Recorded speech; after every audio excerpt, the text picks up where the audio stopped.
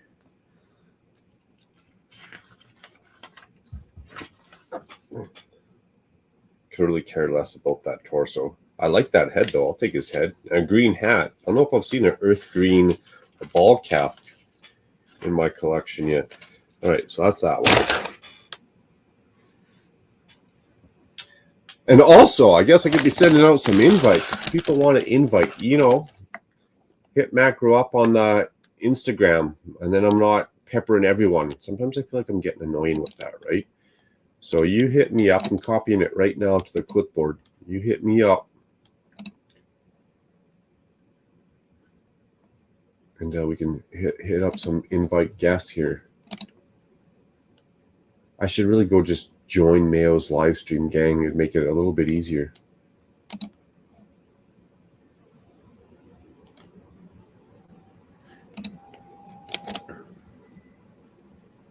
The cow, it looks like Mercules. That's funny. Is that Mercules? Dude, that might be Mercules. No, he doesn't have the same tattoos on his face.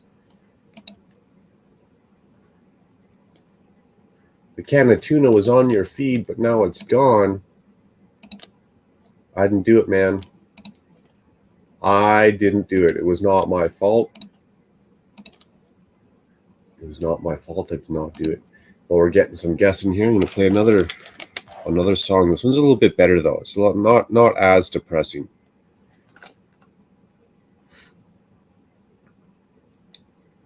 And it's pretty good, too. I mean, I'm a fan.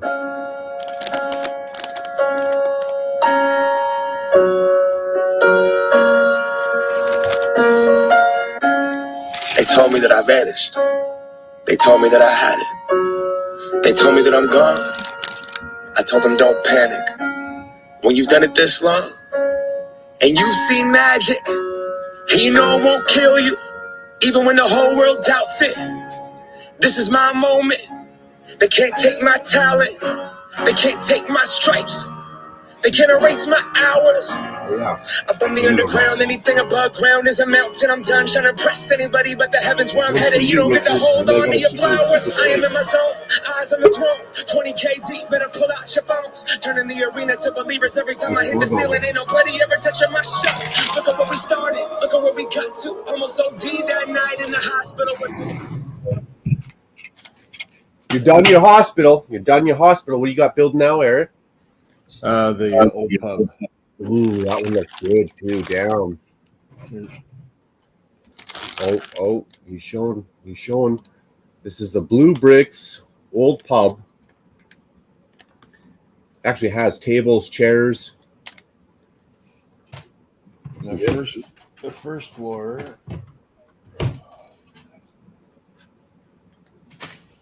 So you got the loo, tables, bar. I love how they tile all their floors off. Yeah. Makes it look that much more grand. Yeah. It's looking pretty solid. So is that a jukebox in the corner, that red and white there? Which one here? Yeah. That's a jukebox, yeah. Nice. Nice. The second floor's got some nice texture to complement. It's like one or two. So there's the second floor coming up on the. Oh, nice on the outside architecture there. Yeah, for sure. So looking pretty solid so far.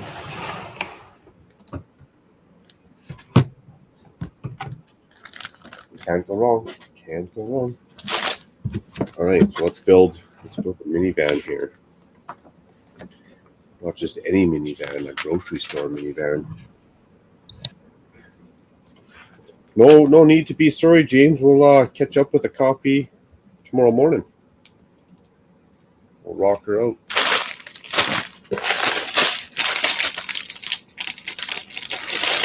Try not to keep GLS up too late tonight.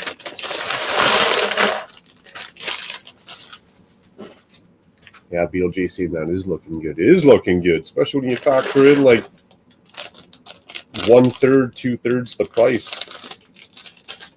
Oh yeah, you definitely can't beat the price. That's for sure. Essentially, it's exactly a piece of plastic. A piece of plastic. Who cares what brand it is? You know, unless you're one of those Ford, Chevy, Dodge guys, and you will never drive another truck or car of a different make. Then I get it. But Yeah. It's 3,400 pieces, and I paid $126 for it. wow. I got my phone on me. How much? 126 you paid? 126, yeah.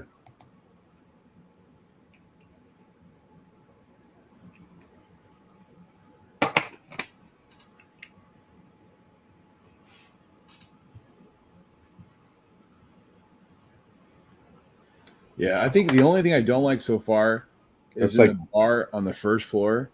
I'm 4 gonna cents. change some of the tiling just to give it a little more pattern, since it's more of just like a solid blue floor. I think I might just kind of do some other pattern later. So Come up with something. yeah, just to give it a little bit more panache. Well, that puts it in perspective for the viewers. You know, a lot of times we wish, and we try to hold Lego at 10 cents a piece. And a lot of times it doesn't even meet that.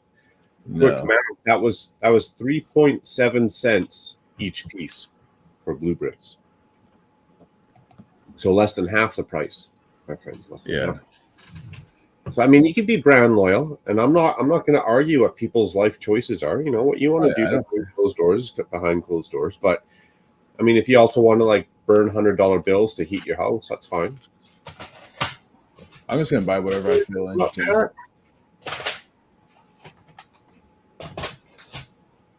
Playing CAH. What's CAH? Kahan? What's that? I feel like that's a board game. I've heard it before, haven't I? I work for Toyota and I drive a Toyota. The price was right. I love my Japanese vehicles, man. Toyota and Honda, I would buy day in and day out. Love them. Love them.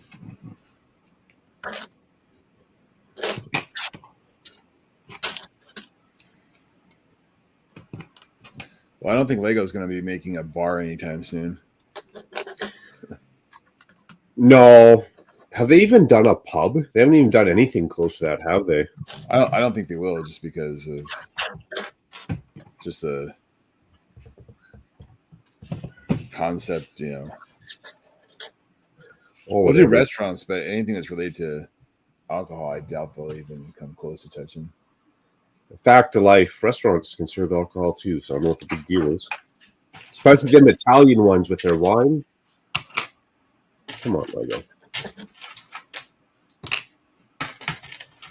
Oh, speaking of which, Lego also said they didn't make guns. You know what I ordered? I wish I had my printout so I could show you guys that it even says like Uzi. Lego sold this as an Uzi on their website.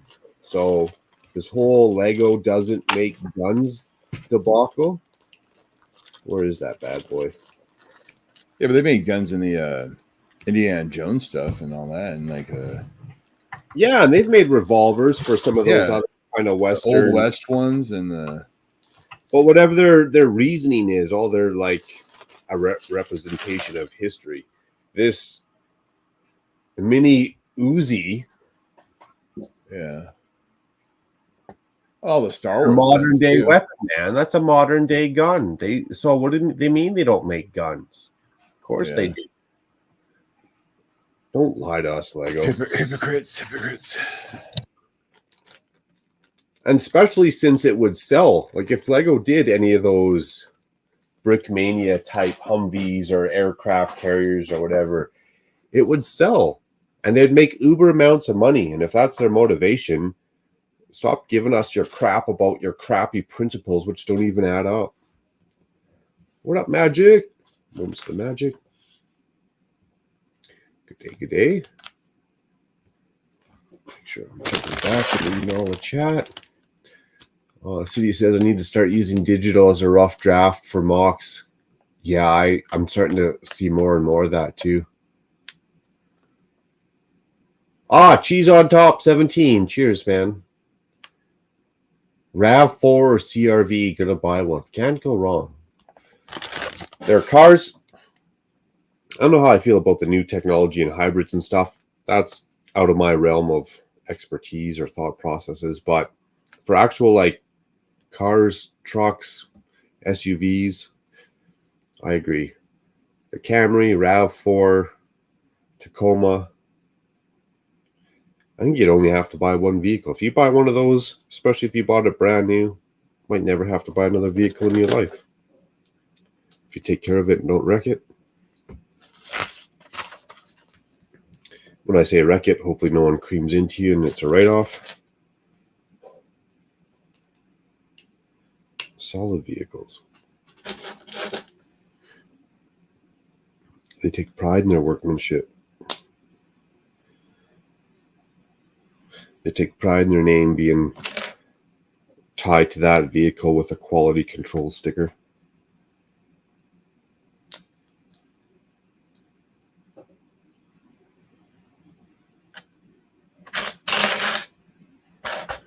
Another brown one, there we go. Nice, so a new segment. Maybe I can announce the name of that segment and Eric, you can decide whether you want to stick around or not. It might be one of those segments that's just better for me. I'm not saying I'm going to go on a rant. This isn't going to be a Brick Hive rant. It might be a tangent, though. It might be a tangent. So the new segment, just like my last couple thumbnails, the new segment's going to be called It's All Bullshit.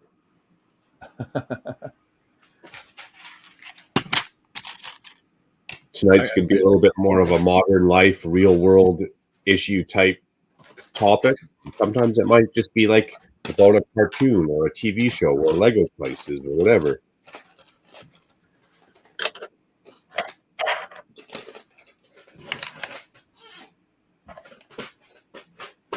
But tonight, the new segment, It's All Bullshit. The first time coming around, I figured I'd put some food for thought out there for people. Ask some questions. Don't just believe. Ask some questions. The only dumb question is the question that wasn't asked. There's nothing wrong with asking questions now, is there?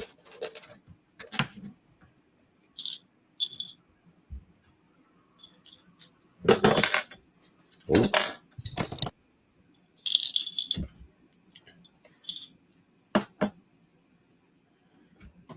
November already, eh? Christmas is going to be coming quick.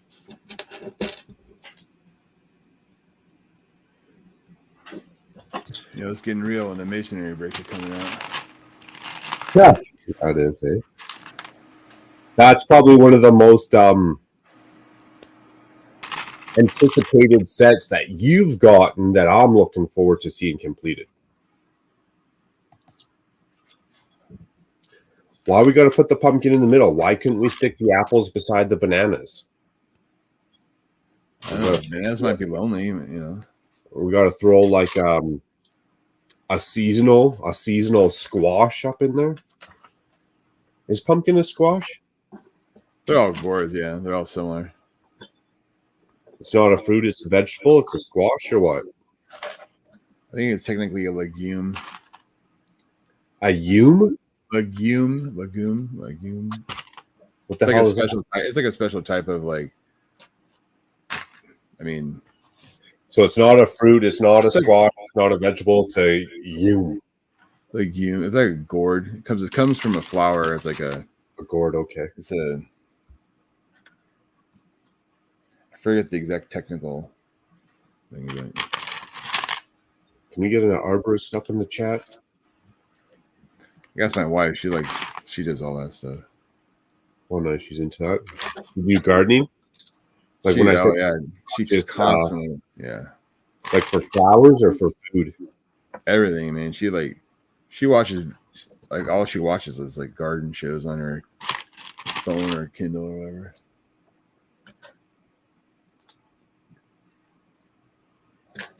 That's a labor of love, gardening.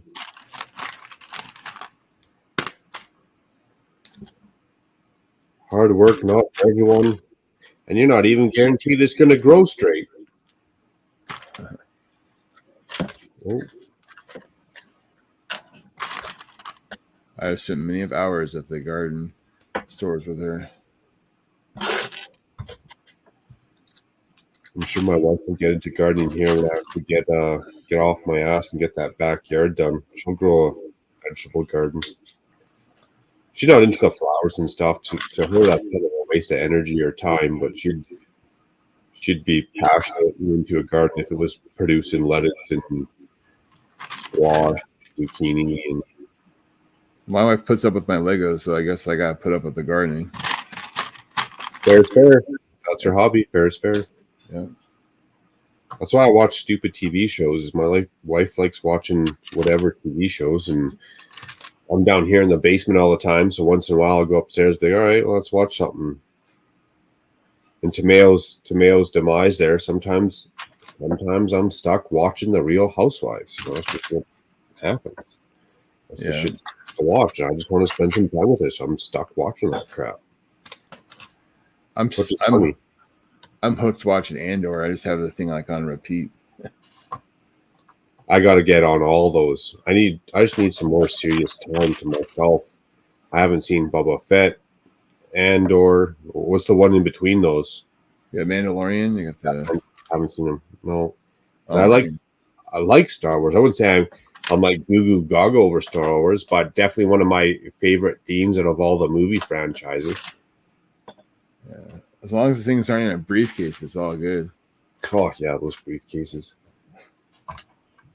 I don't even know if I can travel anymore because they're gonna want to look at my briefcase, or I'm gonna have to look at briefcases. I'm gonna have to pack a briefcase. Yeah.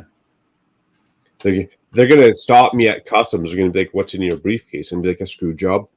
Like, what? Oh, sorry, just my clothes. So you UCS Millennium Falcon? I should. What's in your briefcase? UCS Millennium Falcon. I'm allowed a body cam, ain't I? Like if the police or whatever, custom agents are allowed a body cam, am I not allowed a body cam? Because I tell you, if people would get an absolute riot every time I went to an airport and through customs, if I had a body cam. Especially when you start joking around, because you're supposed to keep a straight face when you're dealing with situations like that. But I got nothing to hide, so I start joking around, and then I don't know if I aggravate them or if they get a little sense of ease from that. I'm sure it works both ways. I'm sure some people get a kick out of it, and others are probably like, Shut up and move hardcore and like. Ultimately, I hope that's what they're saying is, shut up and let's hurry up and get this guy out of here. Yeah.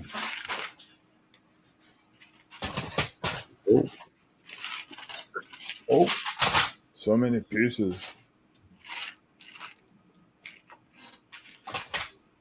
The more I annoy him, the happier we will all be.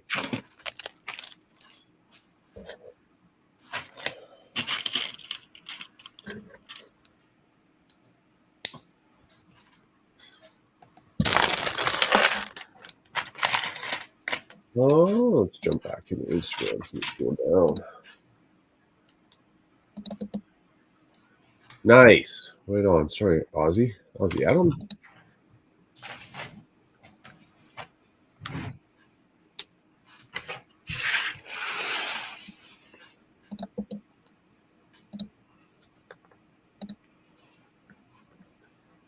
Mail, because I see you're active on Instagram. Gotta send your brother from another mother a link there. Richard, cheers. Brooks. What's up, guys? In Tuscany, Italy, they eat anything that moves. Or drink anything that moves.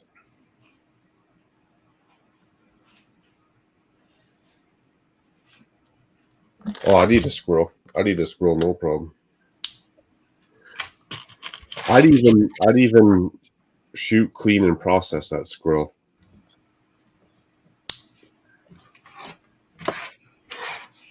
Their abundance, and you know what? One day that might actually be a necessity.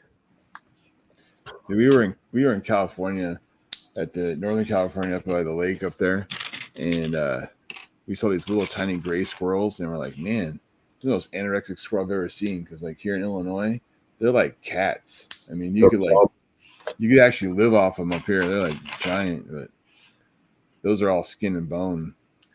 Which makes you wonder, like, for the natural resources around the squirrel's not getting enough to eat down there, or it's just that's how they are, or what? Makes they're you probably, wonder. they're probably on some sort of California diet. You know how they are in California. You know, Yeah. Some crazy, weird diet. GMO, gluten-free, yeah. Yeah. Well, if they're eating what the people are leaving in the trash cans, you know they're eating healthy and probably burning all the calories. Only the California squirrels. Some of the squirrels here, man, you can put a saddle on. Yeah, same with up here. They get pretty decently thick, especially when winter gets close. Why you gotta snap your bricks so loud like that? Oh, it's the windows. Sorry. You know they're not gonna fall out. Yeah, exactly. They're not coming apart. You're not turning it upside down. It's shaking itself off. Yeah. Sirius is asking for a link. Nice, Sirius, right on. Hey, let's try out this new Instagrams here. What does work? Look at that.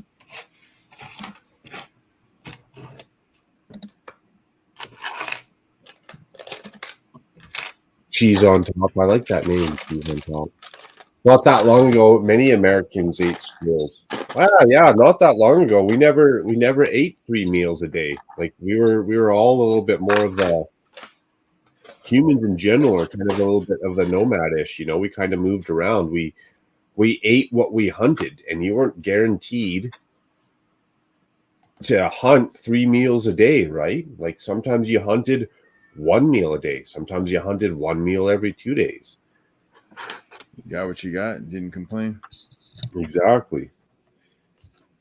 So I could see 100% squirrels back in the day were a little bit more of a staple. Hey, Mayo.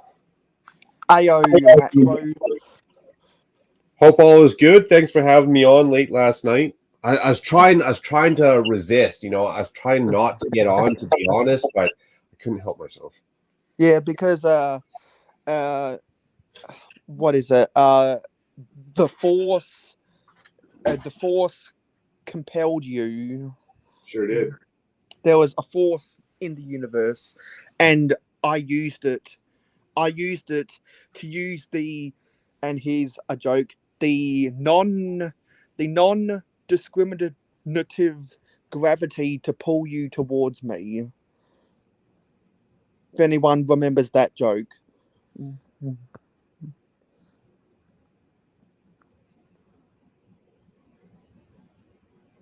Also, while we're talking about squirrels, I wonder if I should probably tell this stuff when Macro gets back. I'm right here. I just had to take a quick pee break. Yeah. So Eric, how are things? How are things going? Shh! Stop telling on me. All right, we're good. How are things going, Eric? Looks like you're building something from. Is that another blue brick set? Yeah.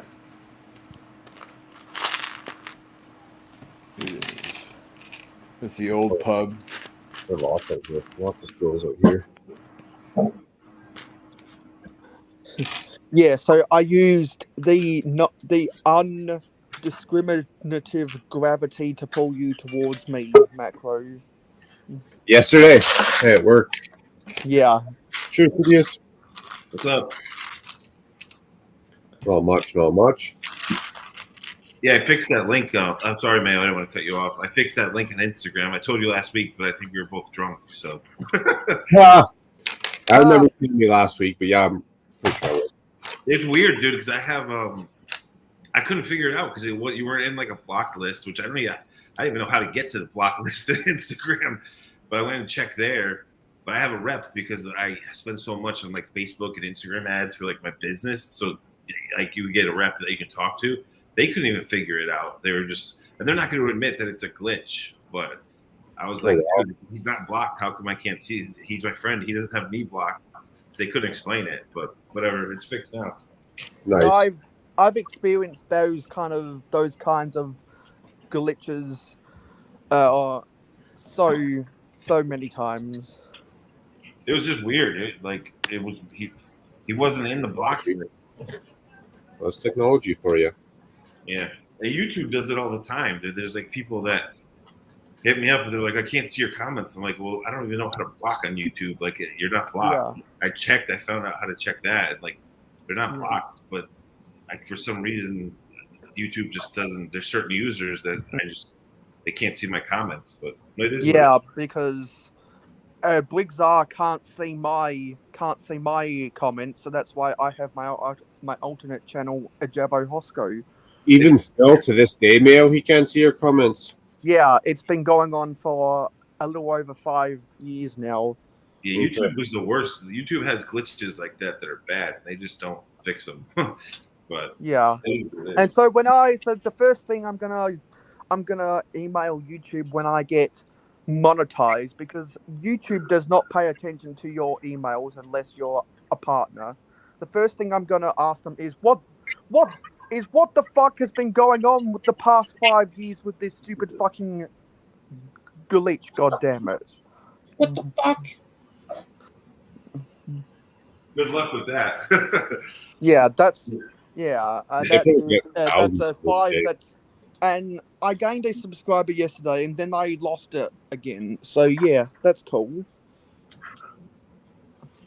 You gotta start hammering out them shorts, man. I'm not gonna. I've got some whole videos that'll come out as shorts over the next month. Oh no, I like shorts. I have a lot of jokes and fun with shorts once in a while. Because ta-da! Because Macro, I know you don't open the Patreon app a whole lot, but there was 3 people that voted, and 2 to 1 were in favor of making whole videos on Pickwick Cups into shorts. I actually did vote for that one, but no, I normally don't. Yeah, I normally don't. I just send you some cash and hopefully you buy some Lego with it and I get to watch you build it. But or hopefully I use it to upgrade my technology. Ricklack, what is the that too? I missed when you said what that was. I'm always interested in the blueprint. They're always detailed. It's the old pub. That's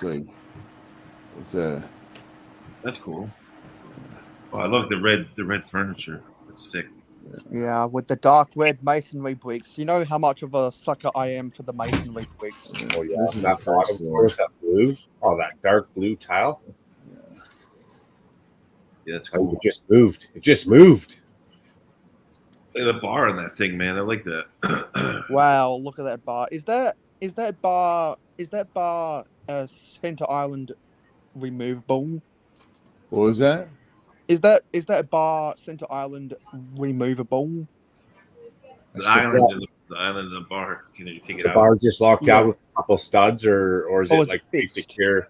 It's all bricked in. There's if you look here, I kind of get it. Let me turn the light on a little more.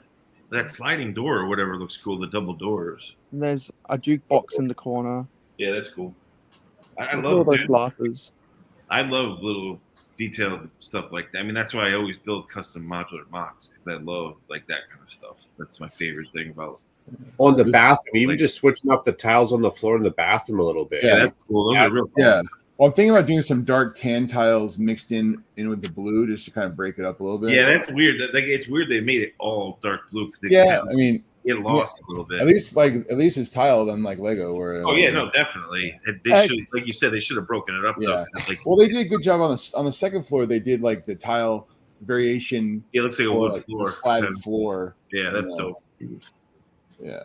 The dark blue just gets so dark, you know, you can't see. There's nothing contrasting off of that dark blue, which kind of sucks. Yeah, that's why I'm gonna change it up later, and I'll make more of a pattern on that tile floor. Dude, even like a black and white or a black and gray checker. Yeah, something. It just needs a little bit more. Yeah, light. But blue bricks is like the factory MSRP, isn't it? And then Lego's like the dealership markup.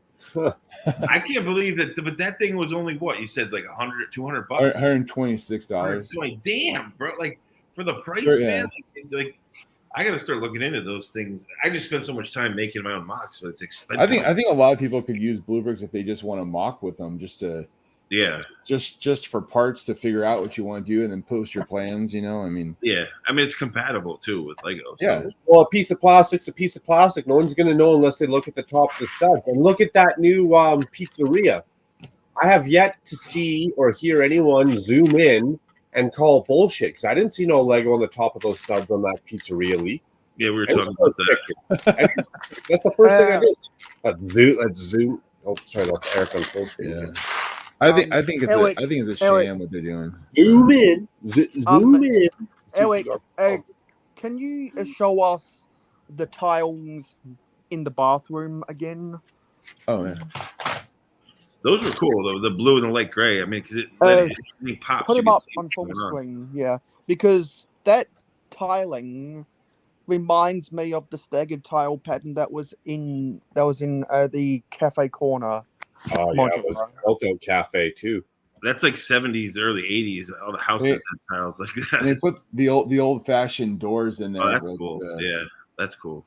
We were talking about that on we were talking about that on Mayo stream. Those little swing doors that aren't on old little vintage Lego cars. They even stashed a little utility closet with one right there. With like there's like inside this little utility closet. I don't know why Lego doesn't make those doors anymore, like the ones they did on the oh no, they do. Hey, Ozzy. Good day, No, I'm talking about the ones the Bricklock that are the ones that come in like the vintage police cars. They're like only they still do. They do? Yeah. They do? Oh damn, yeah. I didn't know that. Hi, Adam. I mean, when I was a kid, I had tons of those because they came in every vehicle that you got. But they're not as common, but they still do. Now, everybody needs to raise their hand when speaking, okay? Because we have a teacher in the house. Teacher for a sneak peek. Howdy. You working on your fire station or police station? My bad. Steve Weiser, where are those squirrels? Because like I only used to see black squirrels in the South. Like I dated a girl in the Carolinas and one in Louisiana, and I would see them there. But in New England, you would never see black squirrels, and now all of a sudden, I see them all the time. Oh, nice! Hey, I like the facade. So, nice. It's a big open space on the inside too. You could do a lot. I like the windows. That's awesome. Yeah, the facade. The facade is really cool. Is that like the second floor? Yeah, second floor. The first floor is I have to be very careful. I was going to ask what's the garage doors at. Here we go. Big old door. What's up? Pizzeria on a corner building. Nice. I like the garage door. Yeah, those are dope. I love that function. Thank you. I need to find my other one of those. I'm in the process of just sort of mocking out and building. This is the part where I'll need to be careful. I see you got some space down below on those cylinders there. Might I recommend a 1x1 cylinder brick with a tile on top? so that they don't back up into the sides of their doors. The Extension. What's that, mate? I recommend a 1x1 cylinder brick in front of those, so it's like a little metal post, so that they don't back up into their doors, and it adds a little bit of a pop of color. Just a Right. recommendation, your build. It's just my shitty idea. That's all I'm saying. Yeah. No, I do like. It's a nice little recommendation. I'll take that on board. Looking I'm good. currently configuring. That red and that white, it gives it that firehouse feel for sure. Just sort of mocking out and figuring out how I'm going to build the roof. And I'm wanting to use these for a roof panel instead of using them as a road for something different. And of course, when you get the roads, you get plenty of these. And I thought I'd somehow use them within a roof. And the plan is I've got 2 helipads, but one's actually going to be a helipad and one's going to be a pad for all the little drones, little fire drones. Yeah. Oh, cool. Yeah, because every fire department nowadays totally has a drone. That's how they keep surveillance. Because Lego has a fetish with mechs and drones for some Yeah, reason. you got finished with helicopter rotors. I agree. Lego's just going to put a helicopter rotor into any set that they can. Speaking of fire departments, when I was a kid, we had a Dalmatian, man. Boy, those dogs, she was smart and she would listen, but those dogs are hyper. People don't realize how hyper Dalmatians are, dude. They're a very crazy breed, man. They're nuts. I'm shocked that the firehouses use them because they're a really crazy dog. And speaking of Dalmatians, Adam, what you need to do out front on the sidewalk is you've got to have that Dalmatian looking at a fire inside of a garbage can. Or a fire hydrant. He's eyeing up that fire hydrant really good. I love that dog, dude. My dad named her Shanty because he bought her off of it wasn't like a breeder. She was purebred, but it was a bunch of Jamaicans in like the city next to us. So he named her Shanty because she got her from like a shack. It was like a little shack full of like 101 Dalmatians. And it was a Dalmatian, yeah?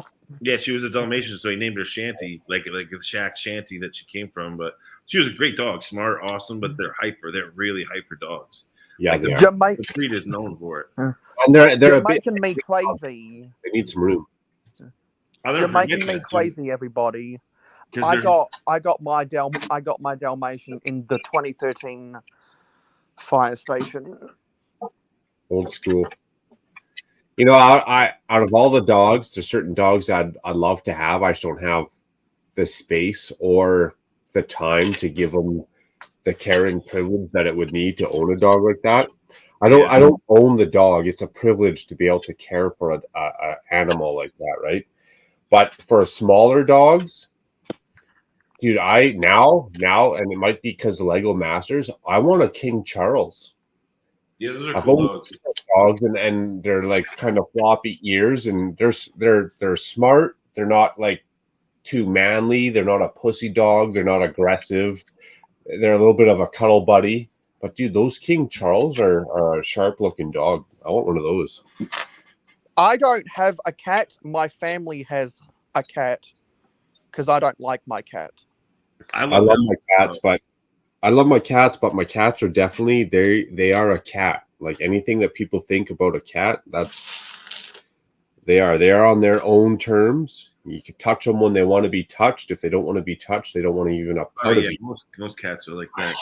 I got lucky with my dog Muggsy because Old English Bulldogs are expensive. They're like the Mack Truck Bulldog. They're the they kind of breed them and they mix them with what's the huge breed from Harry Potter? They put a little dash of that in there and sometimes pit bull. They try to make English Bulldogs that aren't fat like they used to be, like big Mack Truck, like stocky dogs, and they're like $3,000 to $5,000. I rescued one for free as a puppy from I just lucked out, dude. The cops busted a fighting ring and he was one of the puppies of like that they were raising up and trying to fight. And I lucked out because he's a gorgeous dog, but he's thick in the head. Bulldogs are so stubborn, dude. Yeah. But he looks like that jacked, like he has pecs, like he's a little jacked up bulldog. It's crazy. Well, it's like our cats. They're British short hairs, and I say all the time they are the British bulldog of the cat world. Yeah, though that cat breed is cool. They're round, fat, lazy, and man, they're stubborn. Once they get their mind into something, that's it. That's what they're doing. Yeah, that's how. Even my French bulldog before I had books, he was like that. And he was a little guy, and bulldogs are just stubborn, man. They're stubborn dogs. They're smart. They learn quick, but they listen on like the third command. You have to tell them like 6 times, like, dude, sit down. Like, and then they think about it. They look at you like, maybe I will. You know, they finally do. But they're stubborn. Dude. If I had the space, the time, I'd definitely get a Rottweiler and probably but definitely a German Shepherd. My parents have a King Red German Shepherd. So you know how like Huskies, there's Malamute, the bigger breed. You know, you're from Canada, so you probably see them a lot up there. It's a popular breed. But King Red Shepherds, the coat is it's really red compared to brown. It looks like a German Shepherd, but they're twice the size. Like my parents' dog is 148 pounds. Nice. Shepherd, like jacked. But I guess they use them in like Russia, like as jail dogs. They're really fluffy. I've never seen a German Shepherd this big until my parents got one. Like she is, and actually she's like 13, so her hips are going out now. Unfortunately, they're gonna have to put her down. But it's like those King Corsos. They're gorgeous. They're huge. They're like a German Shepherd times 3. They're huge. I had a Malamute. Yeah, they like to chew on shit. That thing, man, oh my God. If you had a tub of butter on the counter, it would attack that crap.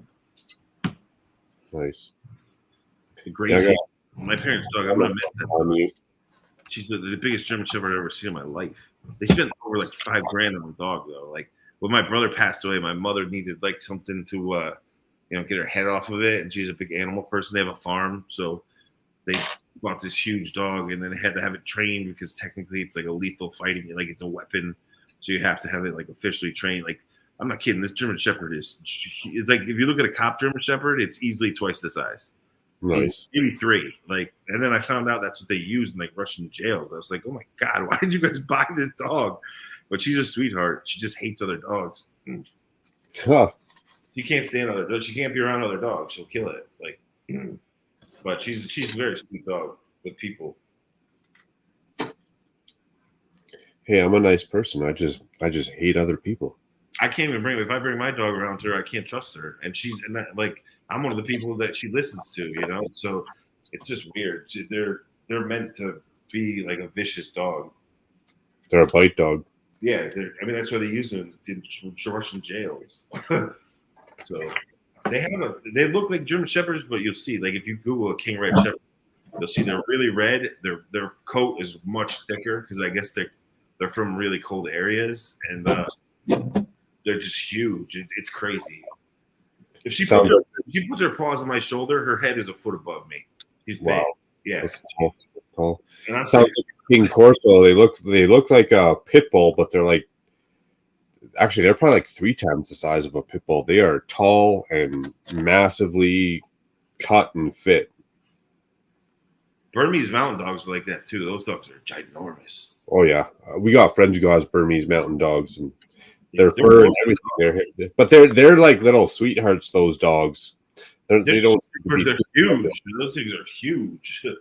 That's the only other dog I've seen that was like bigger than my parents' German Shepherd. It was that and a Malamute, a Husky Malamute. Those things are giant too. Go YouTube the King Corso. Well, no, I've seen King Corso. Yeah, they're up there too. They're Ridgebacks, I think, are the same way too. Rhodesian Ridgebacks. If I was military, I'd want those dogs. My friend had a Great Dane named Claudia. She was massive. Those are awesome dogs. They just don't live long, which sucks. Yeah. No, they don't. Yeah, I had a friend who she's on her 2nd Great Dane now. He had one first, and the same thing. I think it was either 7 or 9 years. That dog did not like me. We thought it was an inside joke how much that dog growled at me as soon as I showed up. Yeah, they usually die around 7. Like, and those dogs are beautiful. I love Great Danes. They just sucks. They don't live long. They're like an Andre Giant of dogs. Their body just keeps growing and their organs keep growing and they just die. Good idea to get pet insurance because even arthritis and a lot of times they got little side issues, if you will, that can be costly. That's like my parents' King Red Shepherd. She can barely walk. Her hips are shaking out in the back, but she's 13. I mean, she shouldn't have honestly made it this long to begin with, but they've always like fed her organic. She's been on a farm her whole life, so she had a sweet life. But I was thinking about that when I go to see them this Thanksgiving. It's like probably gonna be the last time I see that dog. Damn. Yeah, I don't mind animals. German Shepherds are known to have hip problems, but she didn't get it until like I asked my mom, like, when did she start walking like that? She's like, oh, last year. Like, she's 15, so she's going on 14 actually. So I can't believe, like, my mother said, she goes, I just hope that I find her passed out one day that I don't have to put her down. I'm gonna go Google that, Richard, see what that dog looks like. I'm a visual person. I need to see it.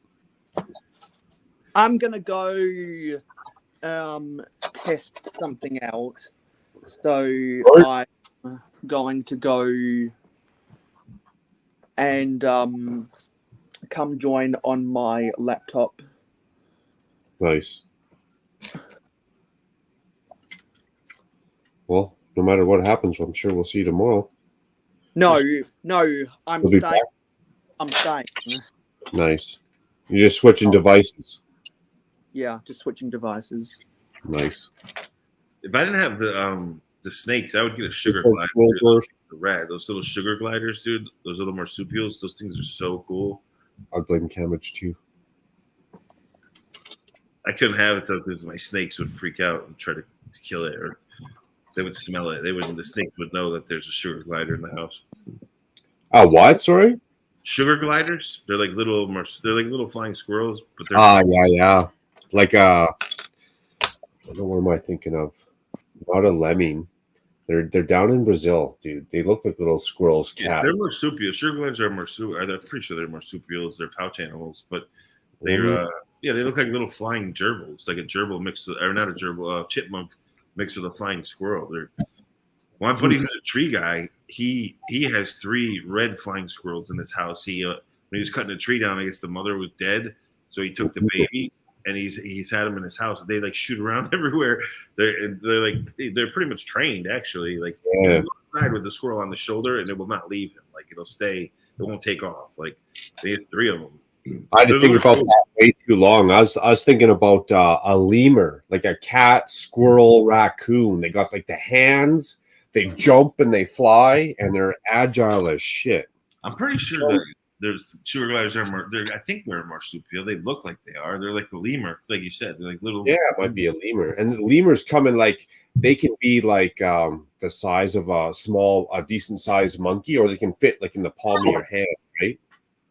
Supposedly, though, the sugar gliders, because they're nocturnal, they keep you up at night. They like to squat, like they squeal and make noises and shit. And if you don't let them out, you have to have those little like kind of the wheels like gerbils have, and that will go off all night because it'll be in the wheel running around. Like give them something to do. Okay, so nocturnal, they're going to be awake at night, sleeping during the day. Yeah, they sleep. You're supposed to buy these little pouches for them. These little like kind of cloth pouches that they like hammocks that they hang inside the cage. In the day they're in there, and then at night they come out. And if you don't give them something to do, mostly they're awesome pets though, because they get attached to you. Like they know their owner, and they're like, especially if you get them when they're young. Nice. They respect the hand that feeds them.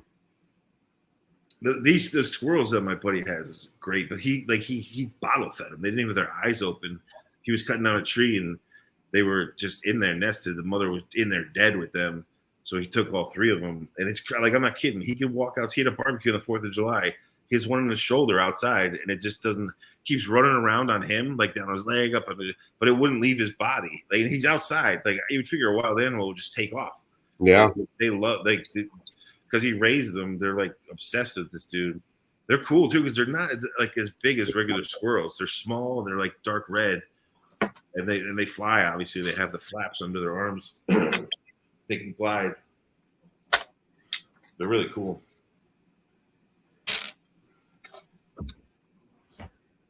No, I forgot a piece. If I had a sugar glider, though, my snakes would know what's up. Like they would smell it 2 seconds, and it'd be torture for them and for the sugar glider. So I can't do that. Okay, Matt knows what you mean. He's definitely said gliders are definitely marsupials. Yeah, I think that's pretty sure that they have to be. Yeah. Oh, cool. They're cool animals, man. They're really cool animals. Okay, look like bigger pit bulls. Interesting, Richard. So are ferrets, dude. Ferrets can be like trained and really cool, like domesticated. The only problem is they stink unless you get them deglanded, which is kind of, in my opinion, it's messed up if you do that. But a lot of people do it. Yeah, I wanted a ferret, but my wife won't let me have one. They can be mischievous, though. Like, well, cats can be too. So, yeah, that's what I like about them, though. A little bit of an intelligence behind the critters. It's cool. It's nice. Keeps you on your toes. That's why you get them, right? I don't want a ferret just so it can sit on the stairs and I can look at it every day.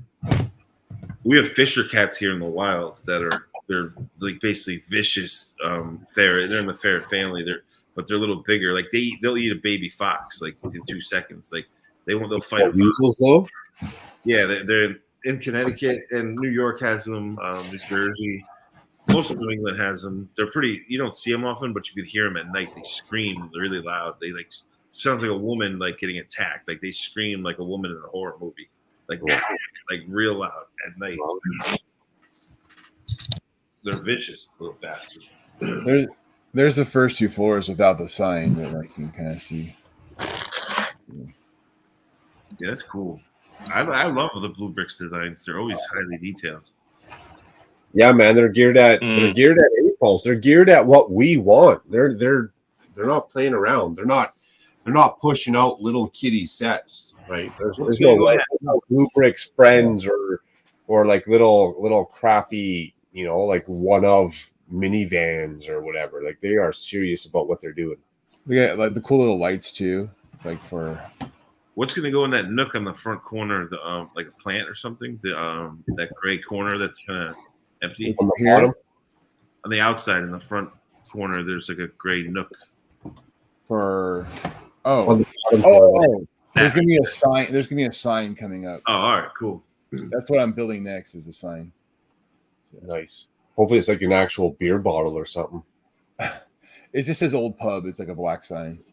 Oh, nice. Hey, that's cool. Little snot built sign on an angle. Dude, that thing's only $130. You said something like that. 126. Yeah. Yeah, that's nuts, dude. That's 3.7 cents a piece. That shows you exactly how much greed Lego has when it comes to profit margins. It shows exactly how much Lego's marked up. That's the inside joke. You can buy directly from Ford, or you can pay the dealership $30,000 markup per truck. That's what they're doing on them new Ford Lightning electric trucks. Funny getting your hands on one. It's what is it like a? What it is like an $86,000 truck. The dealership for something like $150,000, man. I saw one of the. I didn't even know they made them until like Ford got mad. Ford's getting mad at the dealerships for marking up their crap so bad because you can't get chips. So now they're using this as an excuse. Well, if Ford can still sell you the truck, why cannot the dealership sell us the truck? I saw one of those electric Mustang SUVs. I didn't even know they existed until a few months ago. The thing was silent, and it took off out of the light so fast. I was like, damn, dude. That thing's electric. You couldn't hear a thing, and it went flying. Like it went 0 to 60 in like 4 seconds.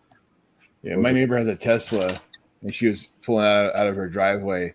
And I talked to my wife. It's like, you hear that? It's like, yeah, no, you don't. That's an electric car. I just didn't know they made a Mustang SUV. It actually looks pretty detailed, too. Like the styling of it's nice. Well, Chevy and Ford actually both have a full-size electric truck now. That got, rumor 780 horsepower because they're electric. So those things will take down a Corvette.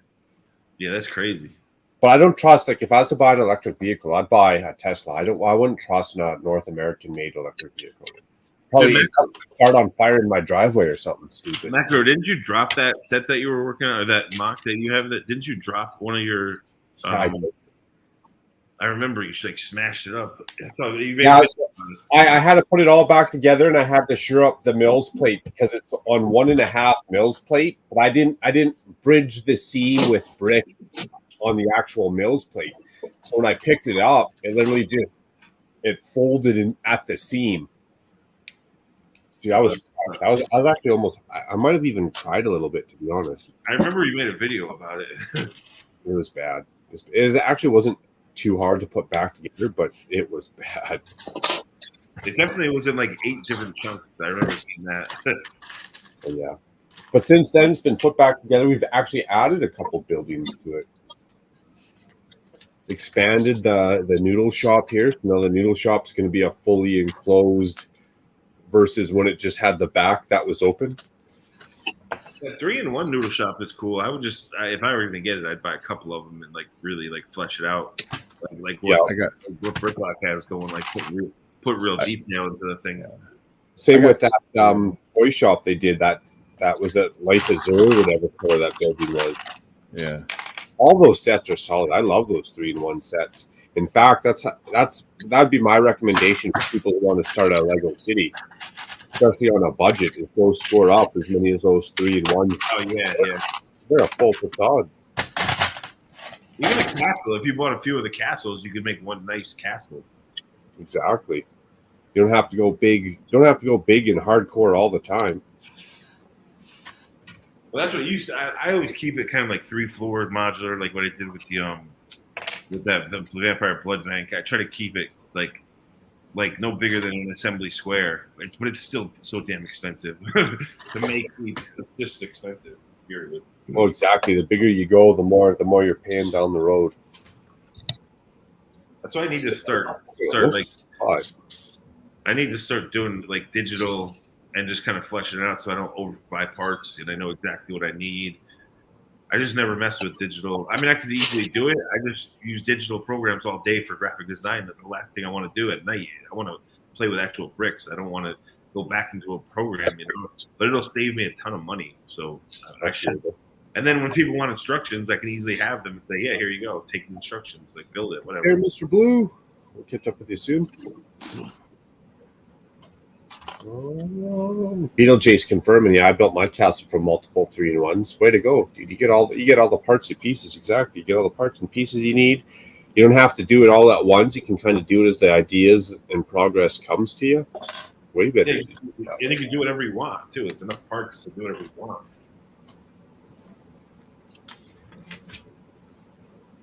Alrighty.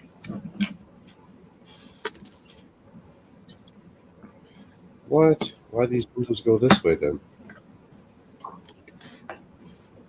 Well, that's silly. I think they should go the other way. Oh, I'd make a gap there.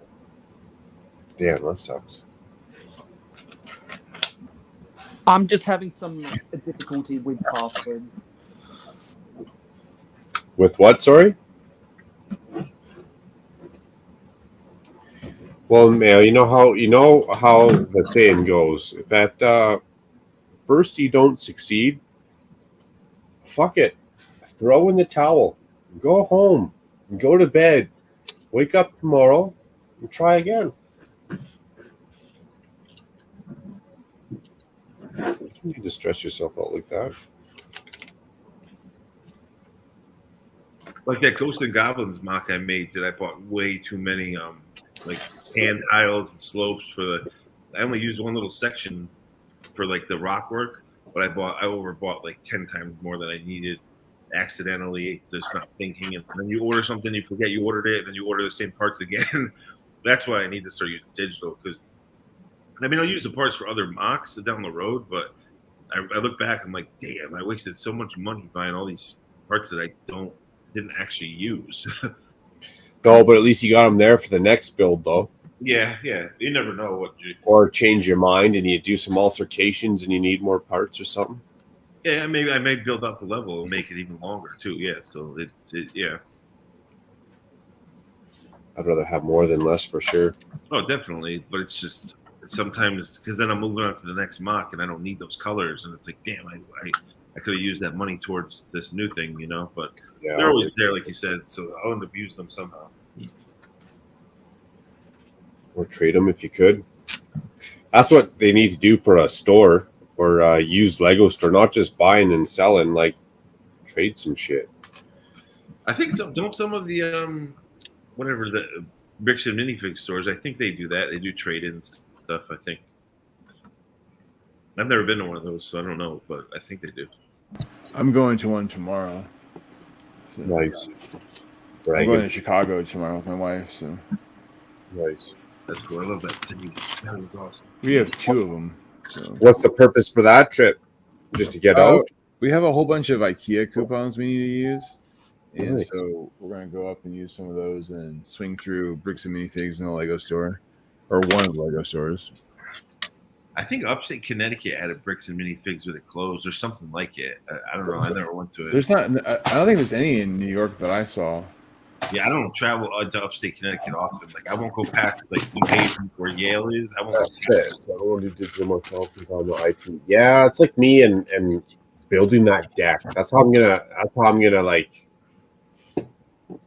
bring myself into that analogy or relate is a cabinet work, tools, and then I come home and do this deck, and then I got to drag out all my tools from my truck to the backyard and then put them all away when I'm done.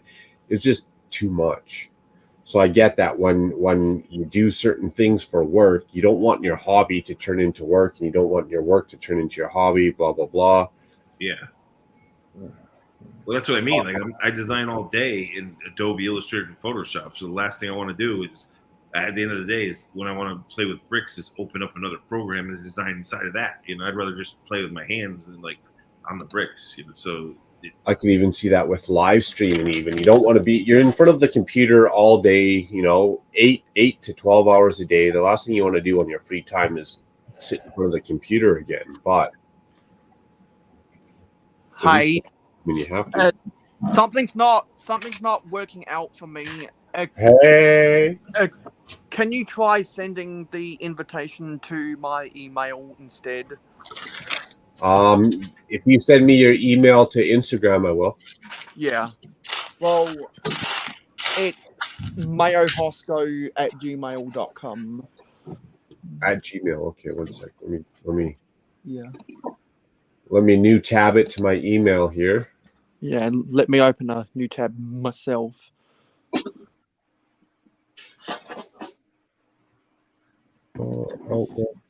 Larry Legend was building custom. He was making one for the D&D contest, the owl bear. Yeah, they look awesome, man. But the one he's making is ridiculous. Message. It was looking pretty sinister. Yeah, his is really detailed. It looks really cool. Yeah. He went to Brick World Chicago last year. First year, like turd, won an award.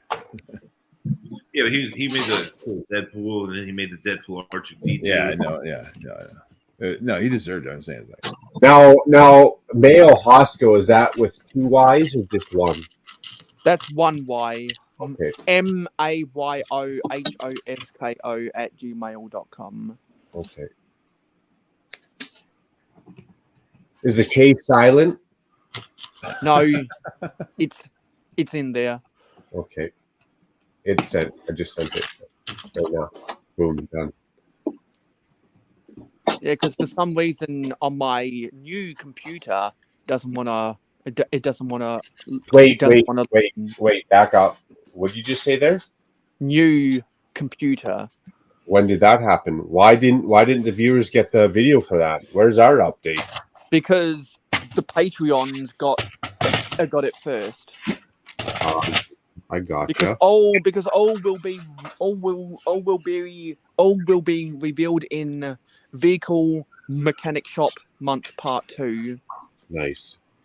You enjoying it so far? You got it all set up and all your backgrounds changed. You got your mouse cursor speed set up and all that? Yeah.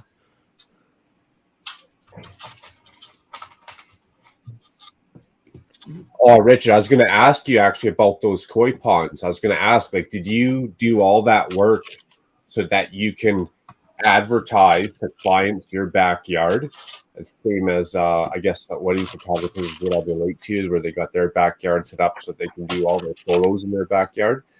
The deck is done. The deck is done. It was just, especially in the heat of the summer, you know, it's hot out, you're working, you're sweating, come home, and I just did not want to work and sweat anymore.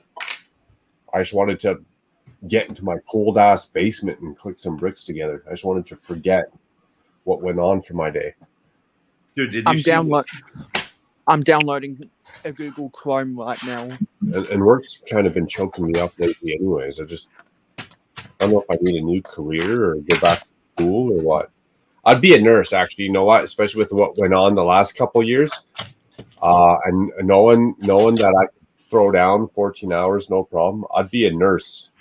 But I'm not about to wipe an ass. I'm not about to touch a human ass. Anything else I'll do, dude. I'll stitch you up. I'll give you your insulin. You know, I'll change bandages. I'll do whatever. But I am not about to wipe an adult human ass. That's a dirty job, bro. Someone's got to do it. But other than that, and I guess I was literally going to start going forward with that. But the wife even said, she's like, no, for your final, like for your practicum or final, whatever you call it, they test you and you legit got to wipe an ass. I was like, well, it's just on a dummy. She's like, no. They bring in like live, you know, you got to do it right. I was like, I'm out. I was like, I won't even make it through school then. Dude, I'll never forget in art school the first time you had to draw a naked dude.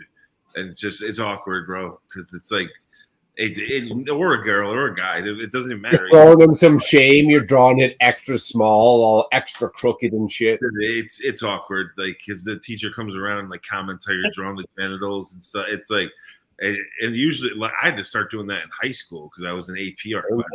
5 inches just turned to 2.5 real quick, right? Like it's awkward. I would be, dude. If I wasn't, especially in school, if I had to go stare at that, I'm gonna have my fun with it. I'm gonna draw whatever I want to draw. If you're offended, well, they'll learn next time, won't they? Well, they give you assignments. You have to kind of draw what they tell you to draw. I mean, you get creative with it, obviously, but like you have certain classes where it's just figure drawing. So you're drawing either humans that are naked standing there, or you're doing like you get in stores like the little wooden hand sculptures, or you get like little wooden figures that move in different shapes, and you have to draw those. Yeah. So it's like art school is crazy, dude. You have a lot of it's fun, but it's a lot of random. And then you have to take art history several times. You have to learn everything about all the famous architects and designers. And that'd at least be interesting, though. Like that's it was cool. It was cool. It was. I mean, especially because I love it. It was fun for me, but you take a lot of weird courses. Like literally, you take a semester on just drawing hands. Like you have to just draw hands for an entire semester. Like you have all kinds of weird stuff. Dude, speaking of art school, hands are difficult to draw. Yeah, they can be. Yeah, feet too can be too difficult to draw. I mean, it's famous. The dude Rob Liefeld, who used to draw Deadpool, who came up with him, he could never draw feet. He had a problem with drawing feet. So you would always see Deadpool cropped so that you couldn't see his feet because the guy didn't know how to draw feet. And he was an amazing comic artist, but he can't draw feet. Which is weird. I find all nature hard to draw, even though it doesn't have to be perfect, and it's always kind of crooked or it's not a perfect symmetrical or sphere. I just still find nature hard to draw. I mean, some of the best artists though can't even, like Tim Burton couldn't draw hands and stuff, but he could draw his own little crazy creatures that look nothing like human anatomy, you know, like little stumpy, you know, his style. Like that's why they were so scary. They were extra fucked up looking. Dude, did you see Ryan bought speaking of college and online marketing classes and crap for art, he bought he spent $5,000 on the New York Toy Fair invite. It was basically a little box the size of a polybag box, like the old classic space polybags used to come in boxes. So it's like a little 4-inch box. It's the invite to the New York City Toy Fair announcing the partnership of Star Wars and Lego. So it's a little scene. It's a little brick-built scene of Luke Skywalker fighting Darth Vader minifigs. There's like probably like 100 parts in it, and it's just a box. He spent $5,000. He was gonna spend $10,000. He said, "See you tomorrow, bro." He spent $5,000 on this thing. I was like, dude, for like. Bye, Matt. Okay, I'm getting ready to enter. You gotta get her done. I'm getting ready to enter on my new computer. So that $5,000, you know, sometimes the price of success isn't as bad as the price of disappointment. Yeah, but you should see this thing. Like it's just like a marketing promo. It's a tiny box with 2 minifigures and like 100 parts. and he spent $5,000 on it, and it was already opened.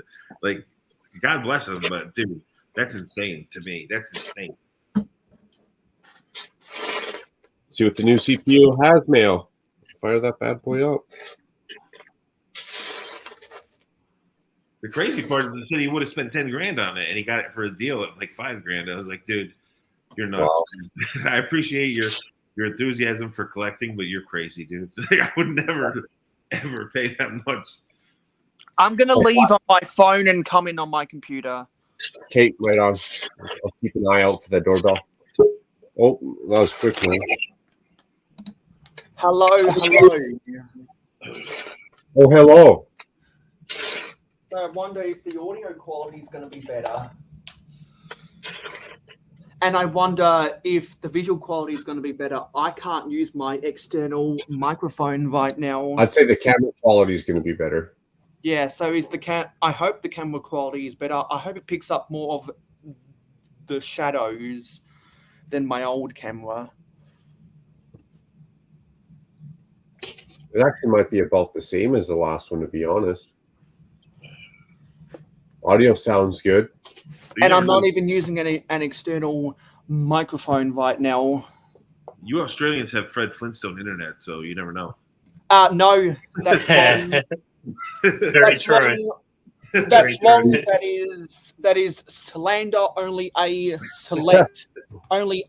select half of the population have Fred Flintstone's internet. What do you mean only the select population? Does Australia have a full-on cable running under the ocean? They use more satellite stuff. Yes, people who say otherwise, they're wrong.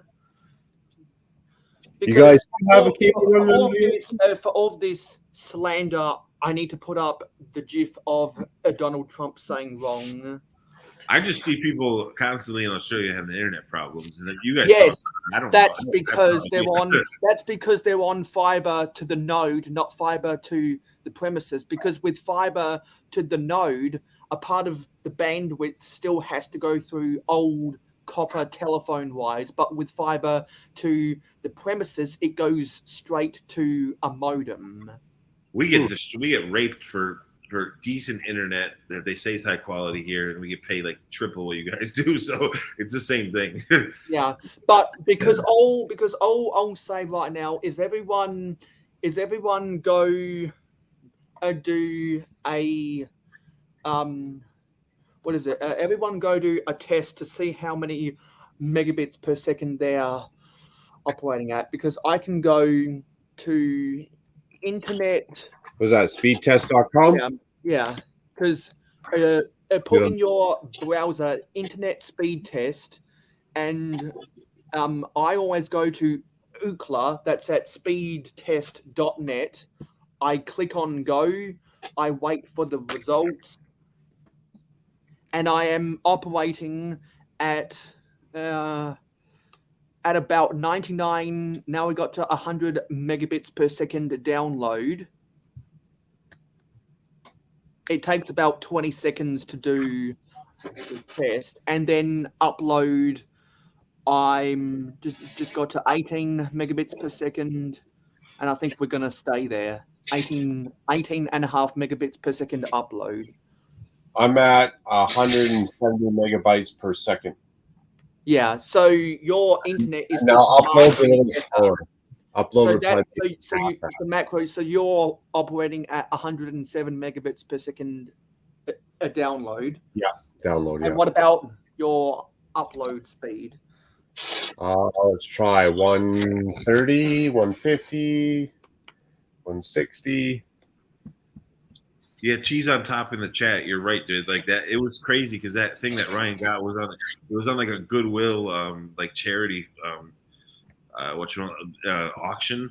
So he got it for half of what it's slowly valued at, of 10 grand. But dude, that's nuts to pay $5 grand for that. Like, that's crazy, dude. Like, that's just insane to me. Like, because that promotional stuff was the crap when I worked at Michael. That's what I used to design, was that stuff, and like that cost nothing to make, and he paid $5 grand. That's crazy.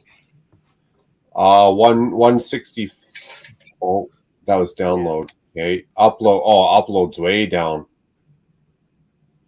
So you're operating at over 160 megabits per over 160 megabits per second download.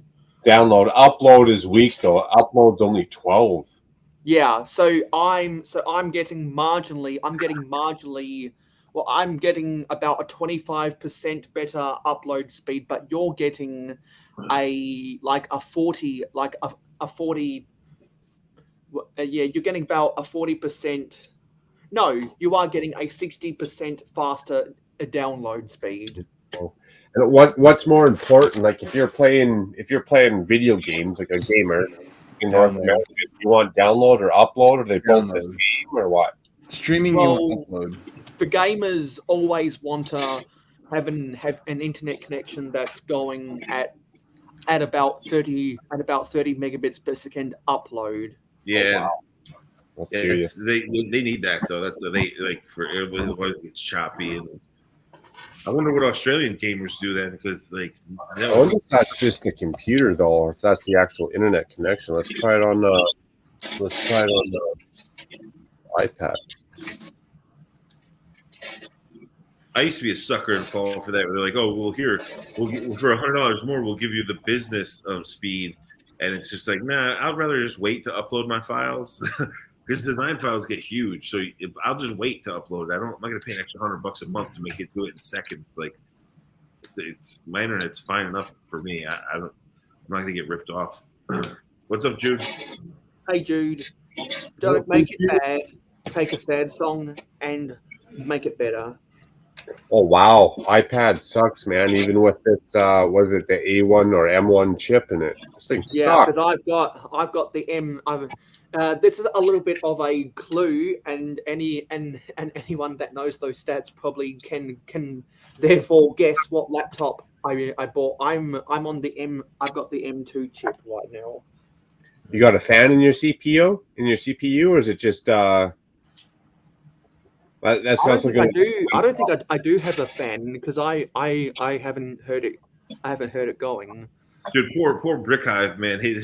There's something. I told him there's something wrong with the software to his fans, because he claims the thing looks like boiling hot and it like melts down. And there's definitely it's the fans, but he's using a PC. And if you do design work on a PC, unless you're like a gamer who like makes their own machine, you're gonna have any stock computer you get and you do design work on a PC, you're gonna melt the thing, dude. It's gonna happen.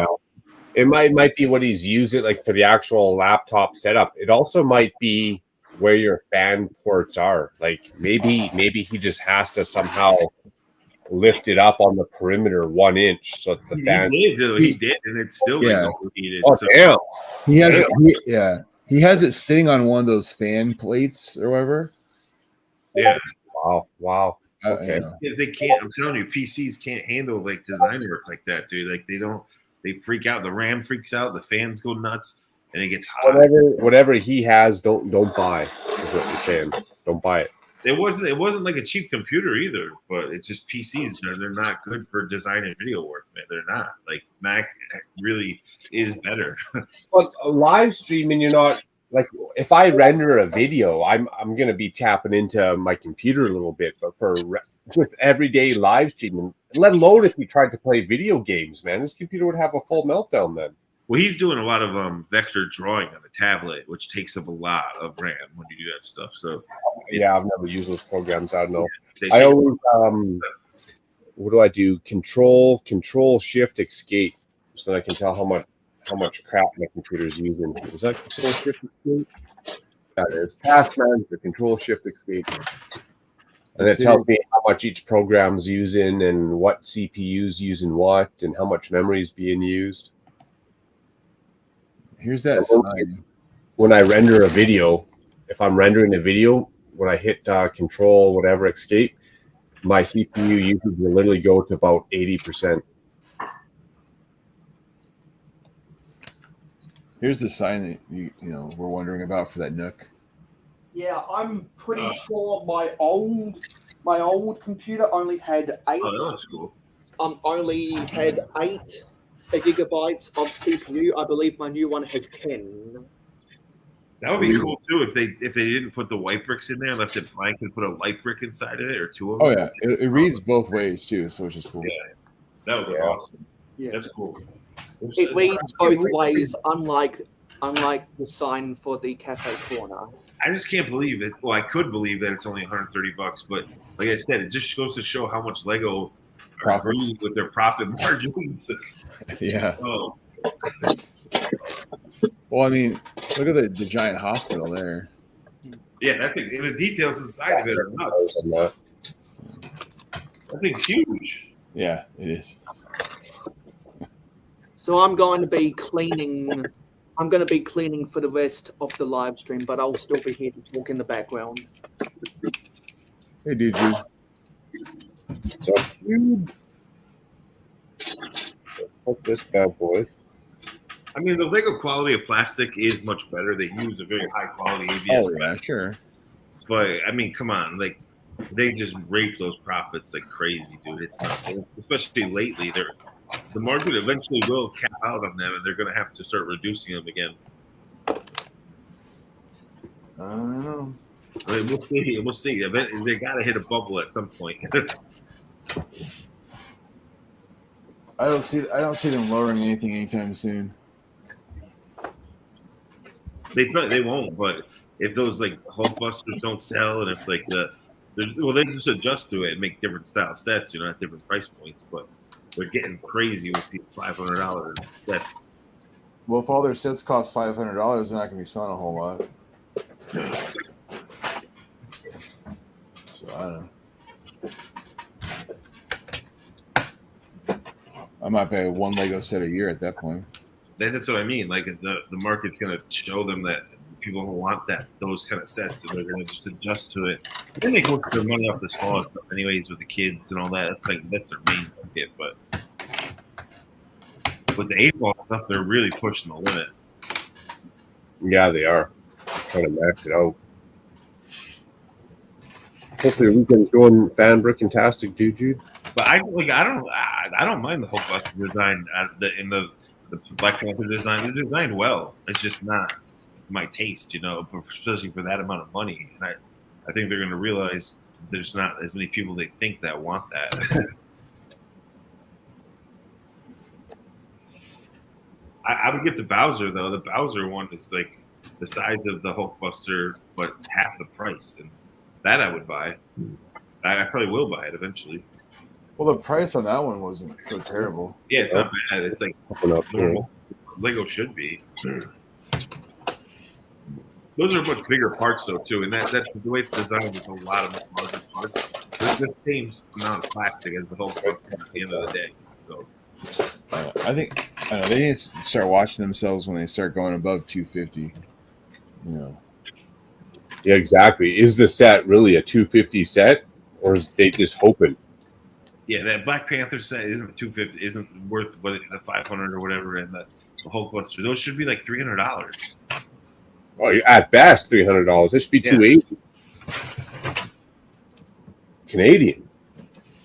That's what I mean. Eventually, they're going to adjust. They're going to come back to reality, and those sets they're going to drop the prices. Like they'll realize it in their sales. They'll look like that's what the marketing people do. They look at it, they test it. They're always going to push and try to get as much as they can, but when they realize that their numbers drop, they're going to be like, oh, crap, we need to go back to what it was. Well, I mean, if that Black Panther set goes on sale like 60% off, and I need black parts, it'd be definitely a good part piece. It's a great design. It's well designed. It's just insanely overpriced.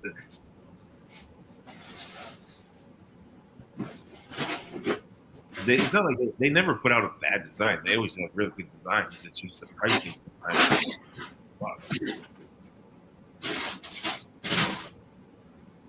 But I've even noticed with mock parts that it's the same. Like I'm spending more.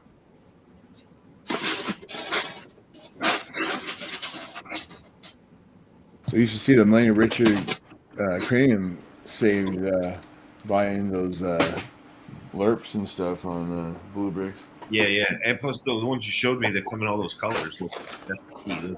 I didn't know that existed.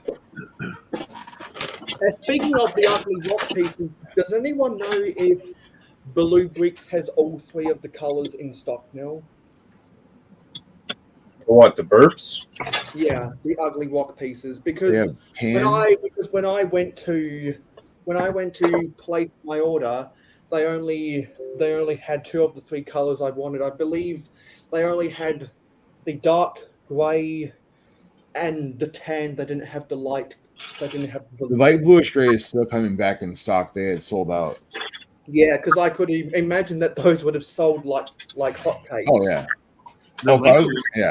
the Lego ones of those are expensive. I did, like when I was saying I bought extra parts for that Ghost and Goblins mod.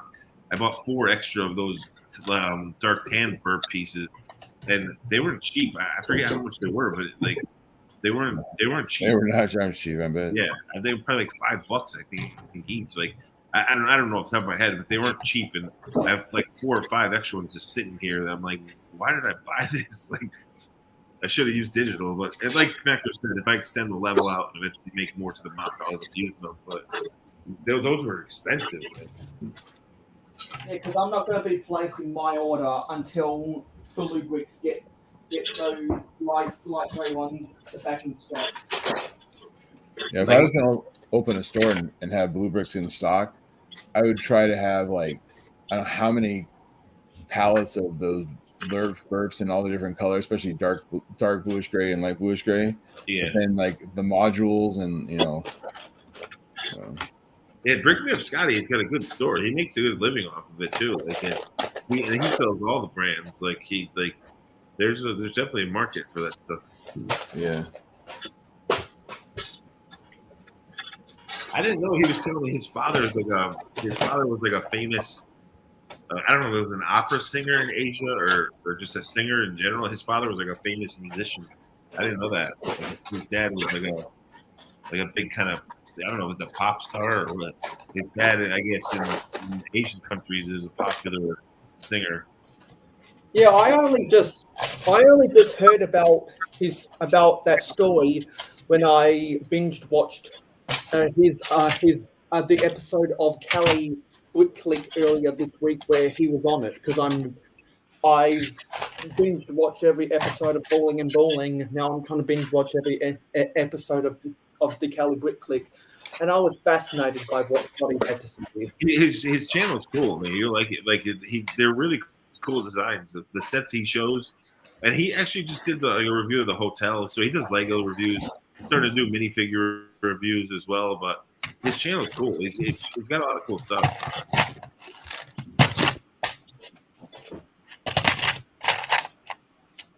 And speaking of Howling and Bowling, I was finally able to arrange my guest appearance on Howling and Bowling because Frickin' Bricks told me once I watched every single episode like I promised I would, and they'll get me on as a guest. So I'm going to be a guest on episode 380, which is this weekend. I need to link up with Brick Revolution. He lives like 15 minutes from me. Yeah, that's what you were saying. Yeah, that's what you were saying on my live stream yesterday. Like I'm good online friends with Fick. I talk to Fick all the time, Fick and Brick. But Brick Revolution lives like right near me, so I gotta link up with him.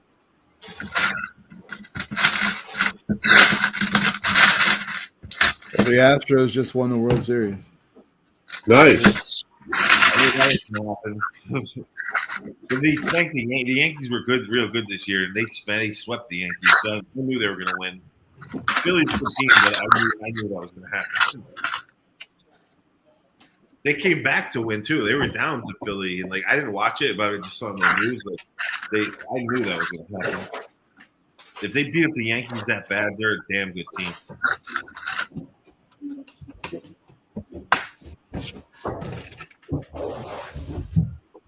Because the Yankees were actually they were a really good team this year.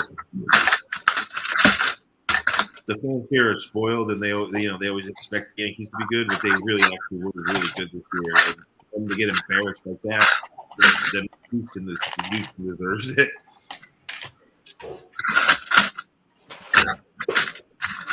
Well, remember when the Yankees were on track earlier this year to break, to be better than the 1927 Yankees?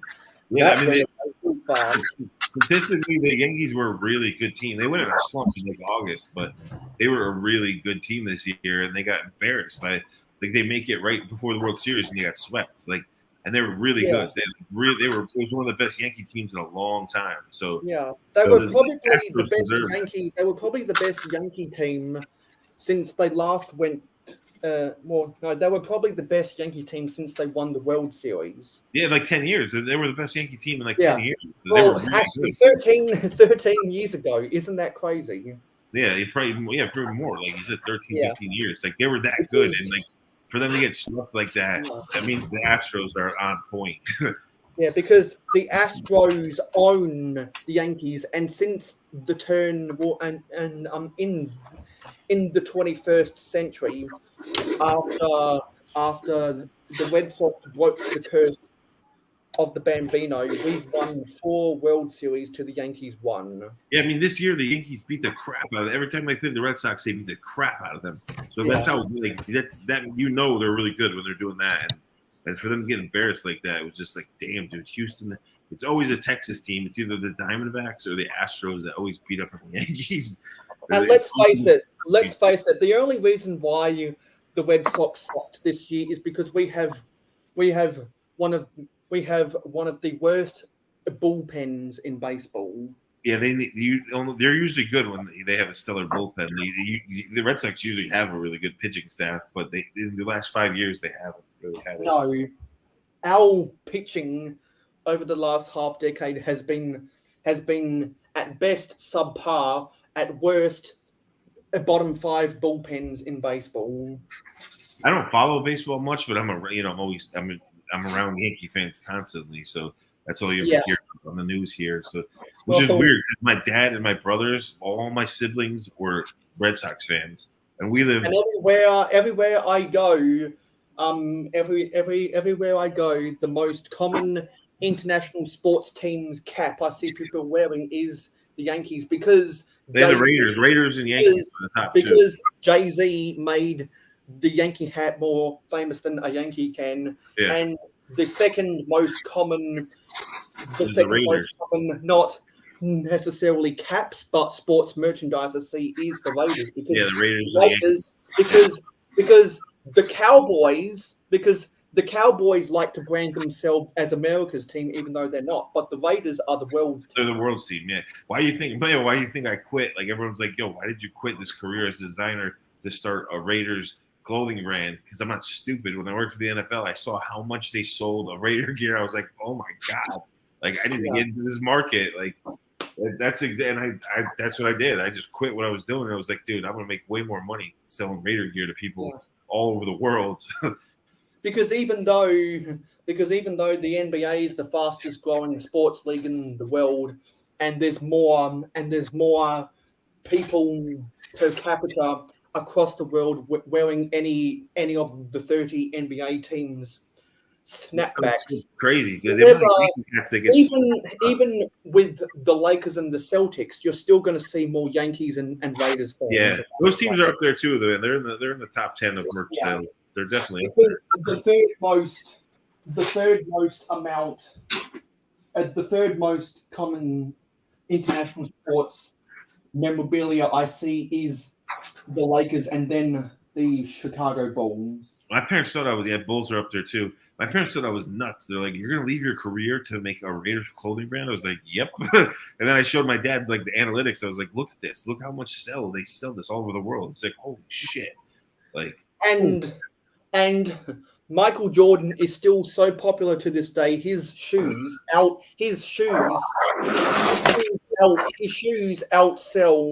LeBron's shoes 5-1. Oh, when Kobe passed away, that definitely helped too. Like, I mean, he's that guy's a legend now. Yeah. Rest in peace. Yeah, and fittingly, the Lakers won. Sure, yes.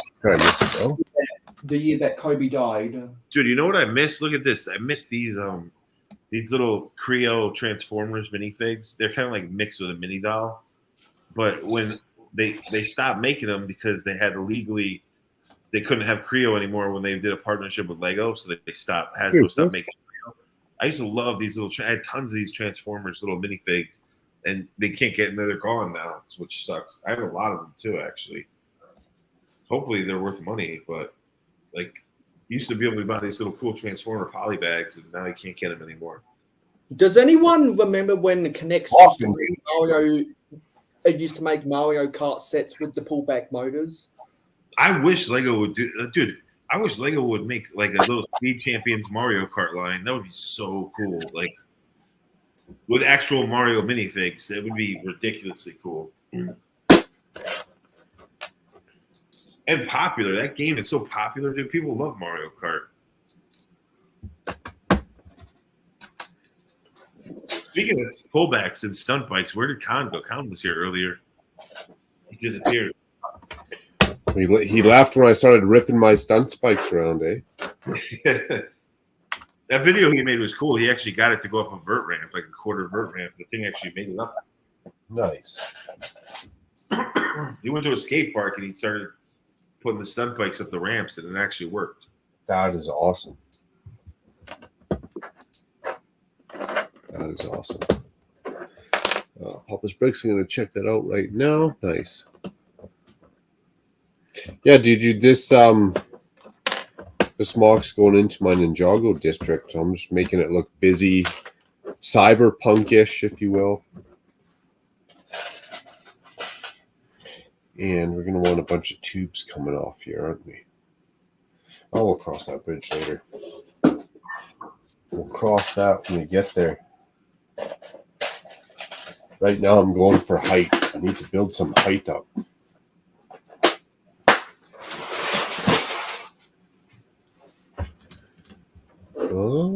Papa's asking Richard, are you on the Instas? Jude saying hello to Cheese on Top. Very cool. Very cool.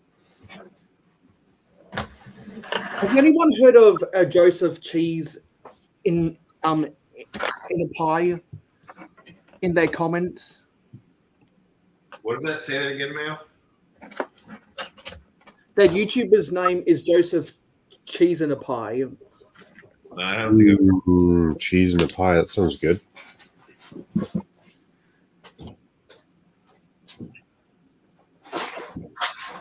Down. Speaking of food, I have Vietnamese pho soup left over here that I need to finish. I'm obsessed with that lately. The Vietnamese pho soup, and when you put the hot sriracha sauce in it, oh, it's so good. It's like don't talk about Vietnamese soup because some idiot's going to call you a racist. Yeah, racist. They're going to call me racist. Why for calling it a Vietnamese soup? Come on, I bought it from a Vietnamese kitchen. What else am I supposed to call it? That's what some dude on London Rick's stream was trying to say that to me, and I was like, dude, he's like, why are you bringing that up? I'm like, because I'm eating Vietnamamese soup right now. Well, that's why. Exactly. Like, just like when you're eating an American hot dog and we get all offended that you're calling our food a shitty hot dog. Like I thought, and I was complimenting it. I'm obsessed. Lately, I've been buying it like crazy because it's getting cold here and it's delicious. Cheers, like Adam. Ramen. It's really good. Hi. The Adams family. I've managed to come back in. Nice. Did you have to dip out? You got some internet issues. Internet in and out, mate. With all this chat of the internet's jinxed me, and it decided to cut me out. I've just managed to get back in. Yeah, Adam. Because are you in a neighborhood that only has fiber to the node, not fiber to the premises?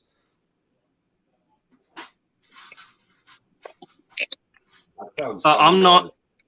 I couldn't give you a straight answer on that one, mate. But where I am is I'm living in a new suburb, which is if it's a new suburb, then it is probably fiber to the node. I bet Brixine has that crappy Australian internet in New Zealand. I'm just kidding. Brixine knows that. He knows that I know the difference between New Zealand and Australia. Yeah. Because there are some idiots out there who don't know their geography, and people who do know can make people who do know can make sarcasm. People Oh, definitely. Like people who study it get triggered.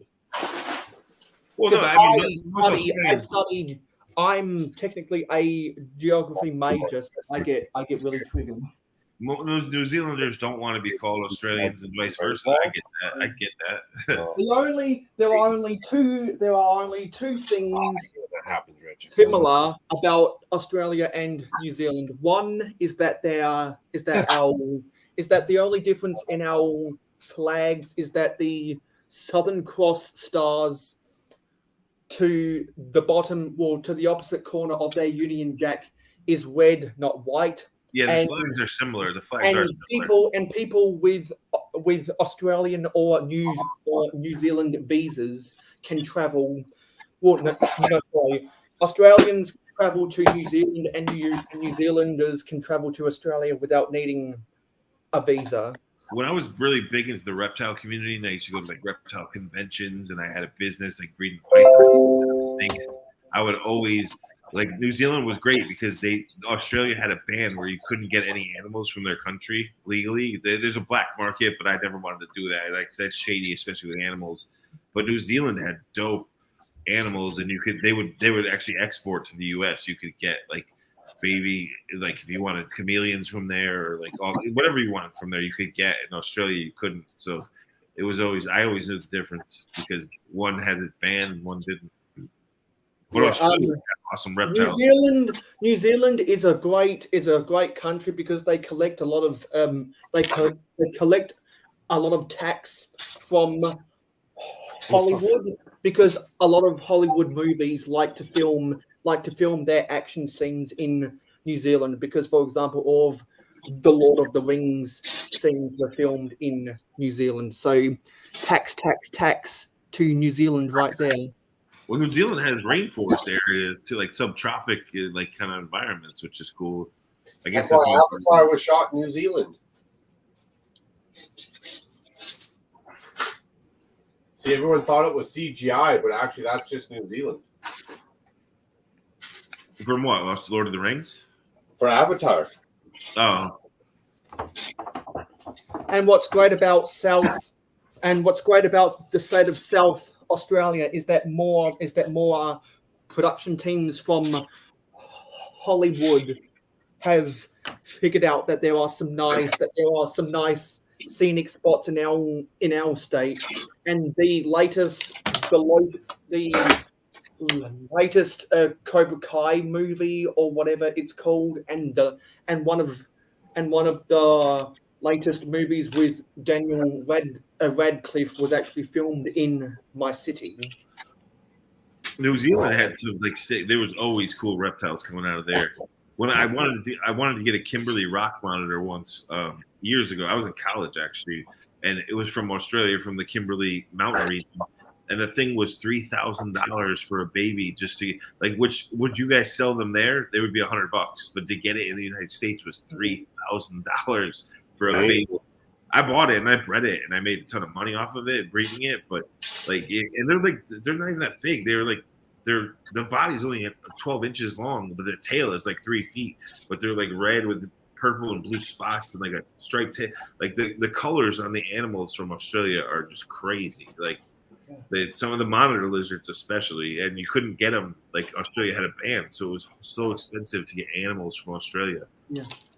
And speaking of the animals, people when people say that Australia has the most dangerous animals in the world, that's also Talander, because all of those dangerous animals live hundreds of miles away from metropolitan cities. They live in the middle of the country. And no one lives in the middle of the country. Yeah, but you guys still get like the funnel web spiders though, right? In the brown, yes, but like, that's because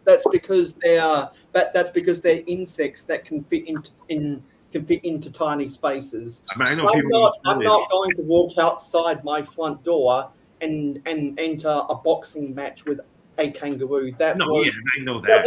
That was a very successful stunt by Tourism Australia to market ourselves to North America in a very successful advertising campaign in the 80s. Because a lot of the breeders, reptile breeders I knew in Australia, they would be like, "Oh yeah, I get funnel web spiders in the pool, like on the edge of the pool, like under the filters. They build these little funnel webs, and it's like, damn, dude, that could kill your kids, man." Like, Yeah.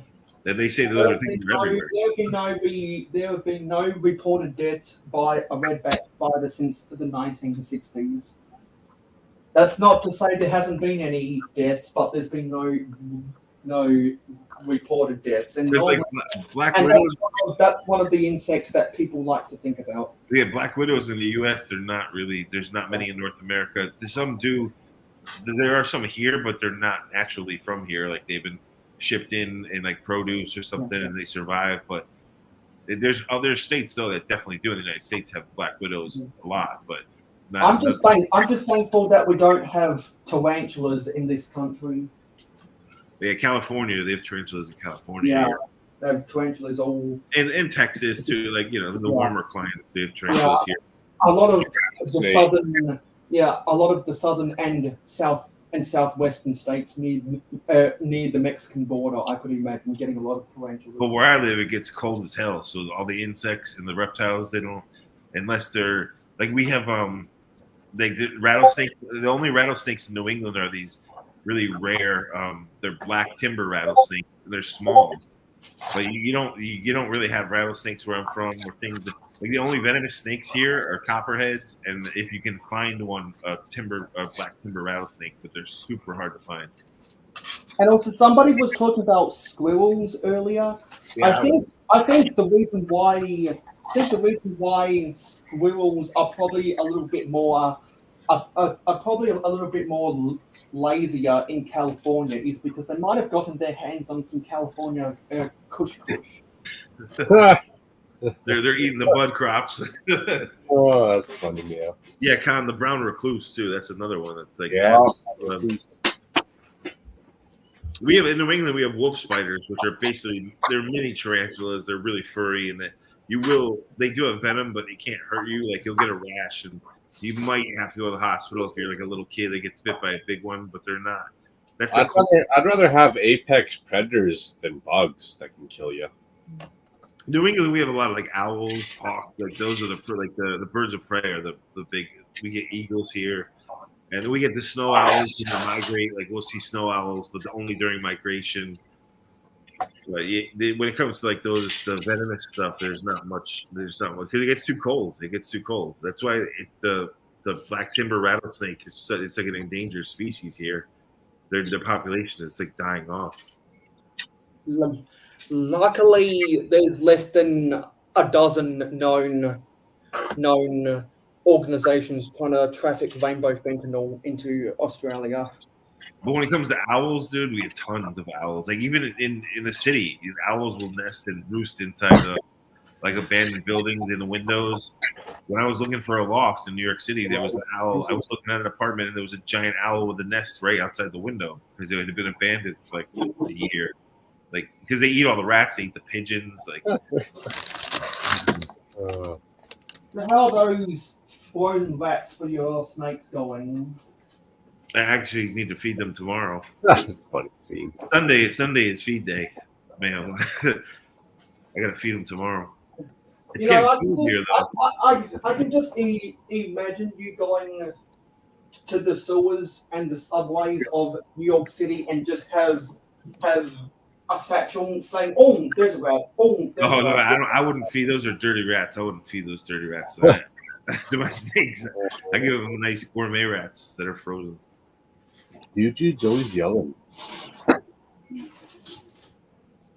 Did I just hear a grunt that sounded like a Chicago Batman? Yeah, sorry, I just farted.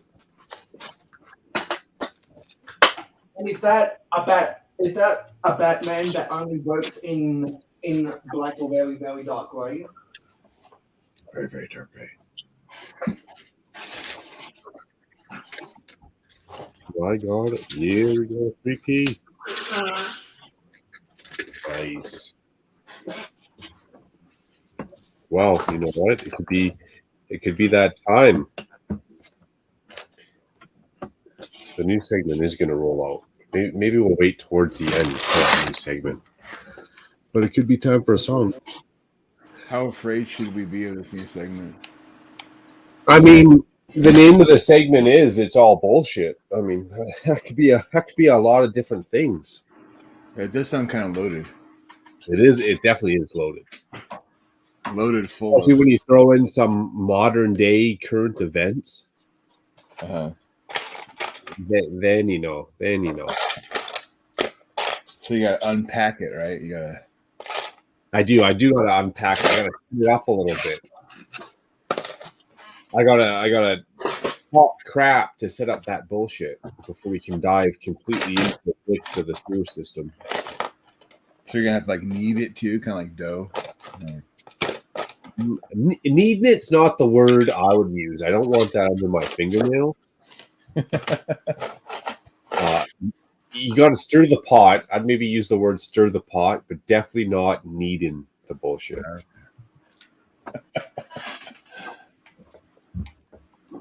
You've been picking that out of your fingernails for weeks. Yeah, that would be a little nasty.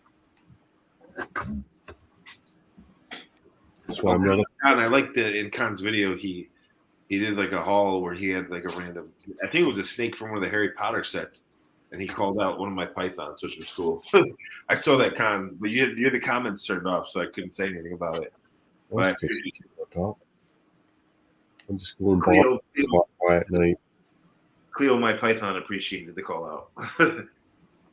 Nice. That was a cool part, dude. They have some in the Harry Potter set. They have some really cool snake parts, and the hotel modular had the all the snakes in the roof, like in the iron. They had black ironwork snakes, which was really cool too. Well, there we go. Sorry, Evan. I heard you. I just didn't hit the button.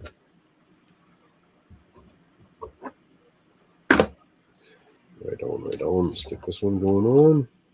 So, Macro, you don't think the new modular is going to actually be the pizza shop in the jazz spot? You're not convinced yet? Not that exact set. If it is, it definitely not that one. And here's what I'll give my only 2 points that I got to make that decision or that call. One, I zoomed in. The first thing I did is I zoomed in on the picture. I did not see any Lego on the studs on the top. Any stud that was showed, that's what I was looking for, was Lego, and I did not see it there. Second, the last 3 years, Lego's been really tight-lipped on releasing this modular. And I don't know if they've released a modular towards the beginning of November ever in the last 3-4 years. I didn't see the pictures. Where did you see the picture? I just heard that's what it's a thumbnail from like Rebrickable or something. It's like there's a couple different pictures. Like ACOB had a picture that was a complete different picture than what I looked up and seen.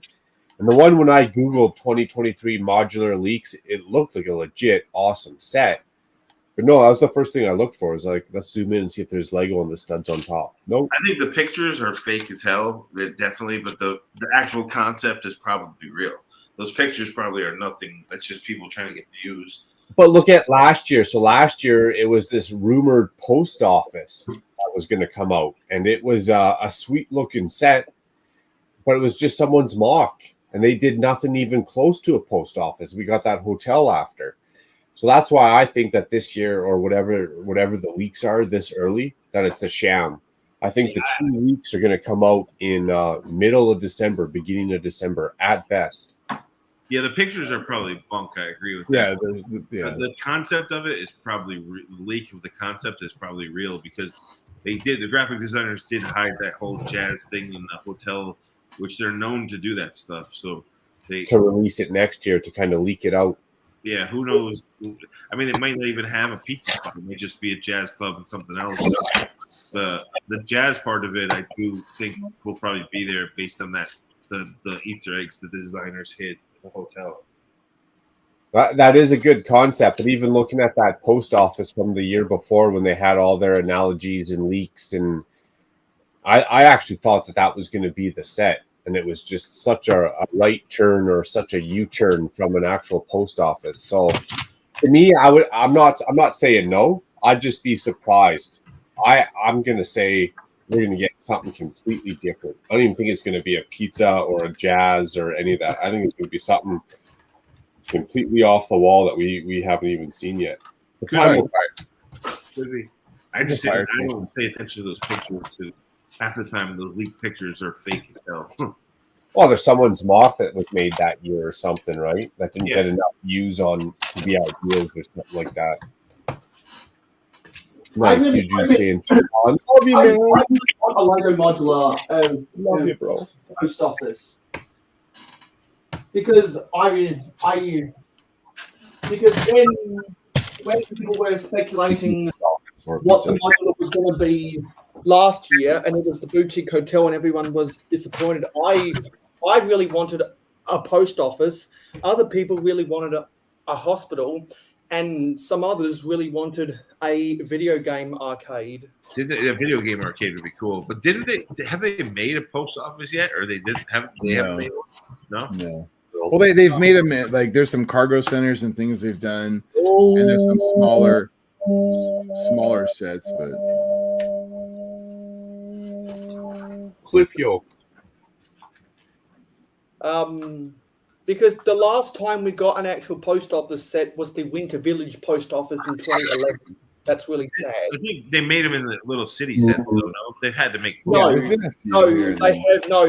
not. They have not been an actual post office. They've been postal trucks and postal plane, but not an actual post office. That's what I'm thinking of then. It's been 11 years because we've gotten a lot of stuff for late mail. We got. I think we got that winter post seaplane type thing. One of the airport starter set from City in 2017, I believe it was, came with a small little airmail helicopter, but not an actual post office since the Winter Village one in 2011. Yeah, I don't pay attention to those that like. I mean, I pay attention to them, but I'm not on top. I don't know like all the sets and all that stuff. Like, I pay. They would have made a post office by now. Yeah. That's an obvious thing to make. Yeah, one of my mottos is I remember Portland. I remember all of that pointless shit, so you don't have to. Yeah, no, you definitely do. Yeah, you definitely do. You got her nailed down. Yeah, you and TJ are like encyclopedias of especially vintage Lego, and then TJ has a PhD in Ninjago, which is insane. Yeah, because I take off of Wigzar, and Wigzar takes off of Daniel Lipkowitz and all those other guys. I know because for those who don't know, Daniel Lipkowitz was the author of the original Lego history book. I know the old classic space stuff just from my childhood, from like a 5-year period of my childhood. But other than that, I have no idea. Especially city stuff, because city sets to me, I know people love them, but they're aimed at children and they're never a full model. They're never detailed enough for something like I want. So I want stuff like what Bricklock is making, like blue bricks, like fully detailed out modulars, like. So the city stuff, I don't pay much attention to. And also, I'll ask the question, does anyone remember the last time they went onto Wikipedia or Wikimedia? Mayo, I can barely remember what color of underwear I put on this morning without one. That reminds me, I got laundry day tomorrow. I hate doing laundry, but it's time to wash my stanky drawers. That's a rough reminder. Boxers or briefs? I'm a boxer guy. I haven't worn tighty whities since I was a kid. I'm a briefs guy because I don't want to have children. I'm a big guy. I got to keep it loose down there. It gets warm here and humidity in the summer. You got to keep those boys down there free. My milkshake brings all the boys to the yard. In the winter, though, sometimes I'll wear briefs because they are warmer.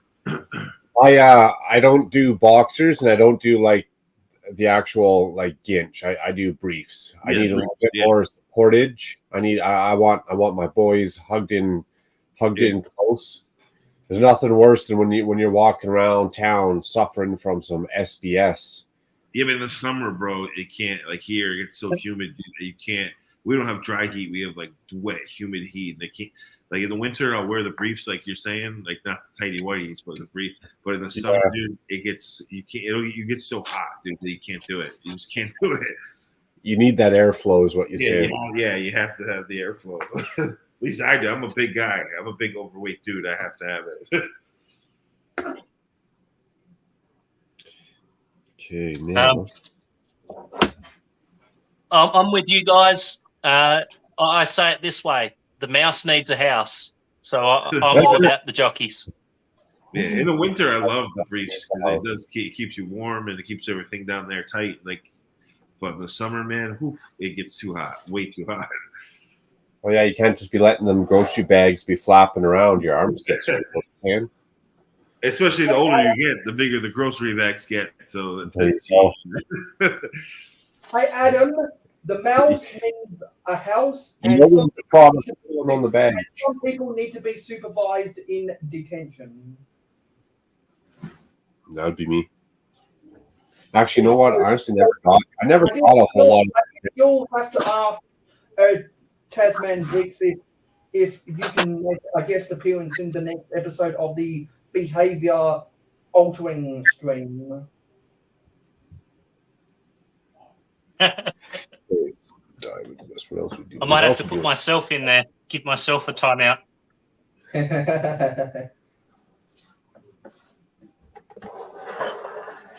That's the crazy thing with us, with humans, is your ears, your nose, and your balls just keep growing. Everything else kind of stops, but those keep growing. And they don't stop coming in, they don't stop coming in, they don't stop coming in, they don't stop coming. Nailed it, Mayo.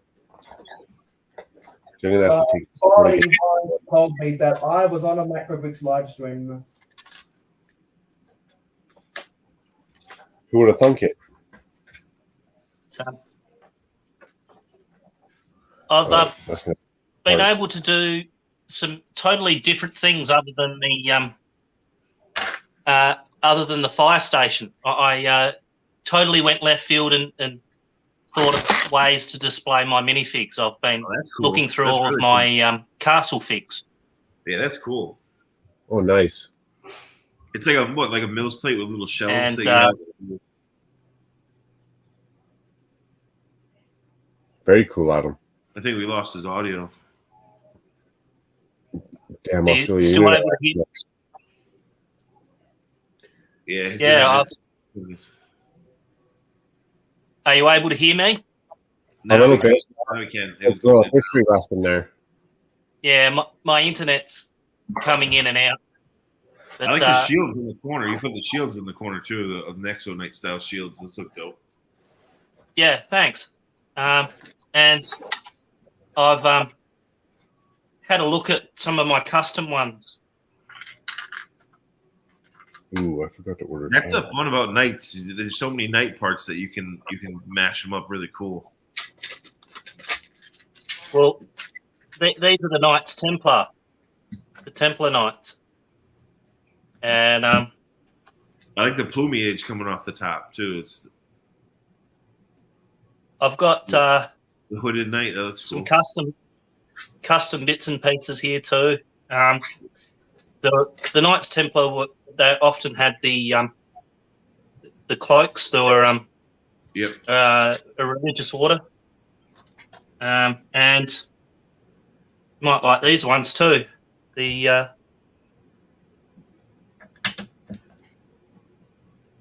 was recently looking at the Brick Warriors site. I know gladiators.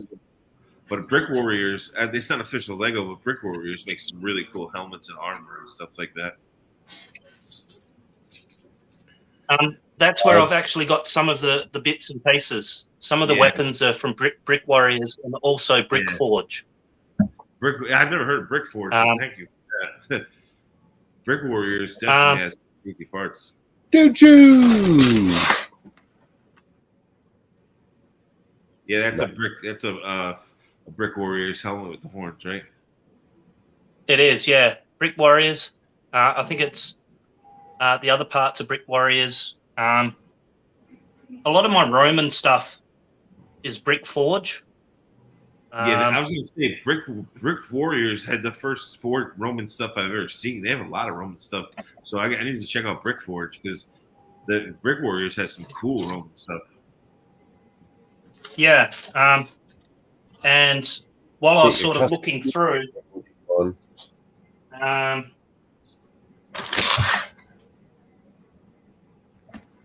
was a lot of custom weapons that I picked up. That's the Brick Warriors has like the two studded mace, and they have some really cool weapons. Yeah, this one's one from Brick Forge. I've actually added the silver texture on top. It was just all red, so I could get that red hilt. Yeah, look dual molded. That was like cool. Yeah, that was sort of the plan, and they've got. I'll try and find them. We'll see.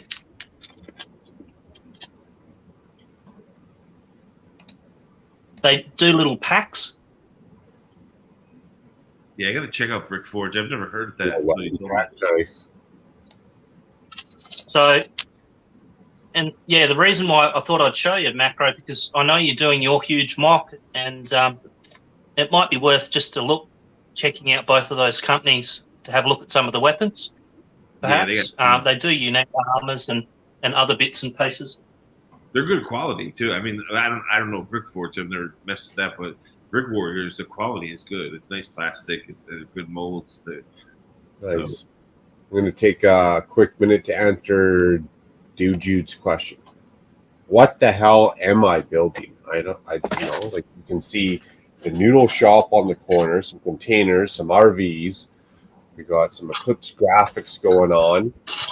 I am building a cyberpunk mock, Dude Jude, for the Ninjago district because I want that Ninjago district to have a full-on Kowloon walled city feeling. Never heard of Kowloon walled city? Kowloon, something like that. It is the most densely populated place on Earth. But now it's knocked down. They've ripped it out, knocked it down. But back in the day, the Eclipse graphics freight containers. I know they're not real Lego, but they're awesome. Especially the ones he does the graffiti art on them. They're very cool. They're good. Yeah, they're decent. I wish they were real Lego panels, not on a knockoff container. Yeah, I don't know why he doesn't make them out of real Lego. It's probably because they have to have a parts count and it's a lot of pieces to make one. But he should do it.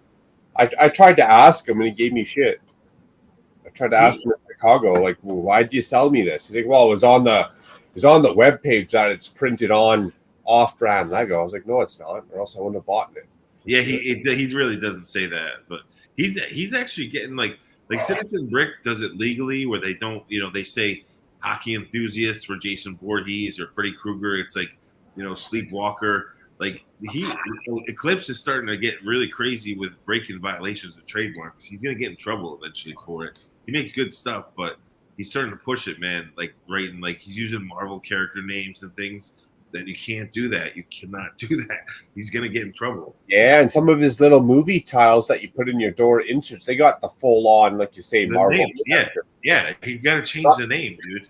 Like, oh yeah, not just the name. Like he stole that artwork. He didn't make that minifigure Iron Man artwork, right? He obviously found that somewhere, shrunk it down, manipulated it, did what he did. He's starting to he's changed. He used to be like a Citizen Brick where he did it like legally and he did it cool. And he's starting to slowly I don't know if he's getting greedy with profits or what. He's gonna get in trouble. He's definitely gonna get in trouble. That's all right. I encourage it. Let's set some boundaries. You get yourself into trouble. Now you know what the boundaries are. You know what. They just send you a cease and desist. If you don't stop, then you get in trouble. It was funny watching you approach him, though.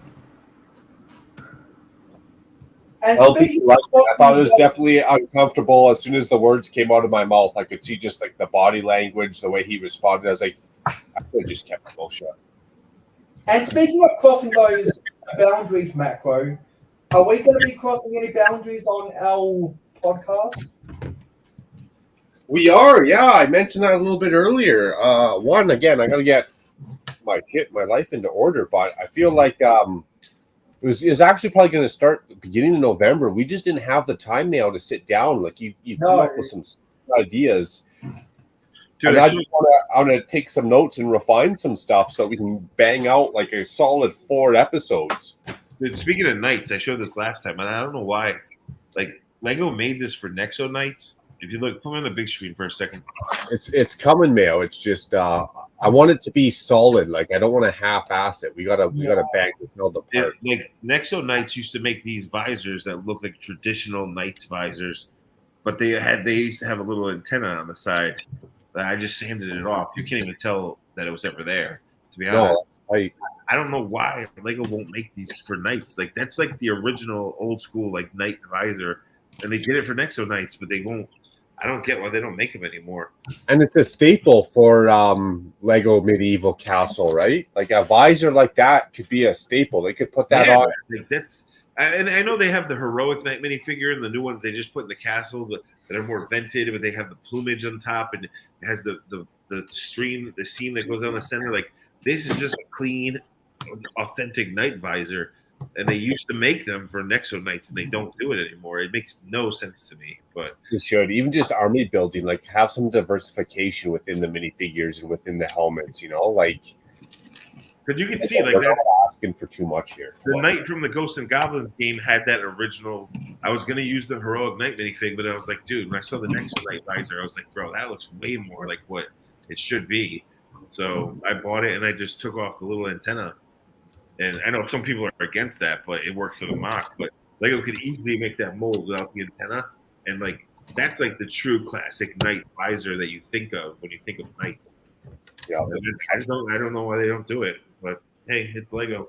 So they do what they want to do. Hey Mayo, for that first podcast, let's do a backstage, just you and me. And we could even record it or set it as a private live stream so we can go back and watch it and dissect it and analyze it and pick it apart. Let's do our first live stream, our first podcast, a mock-up off camera.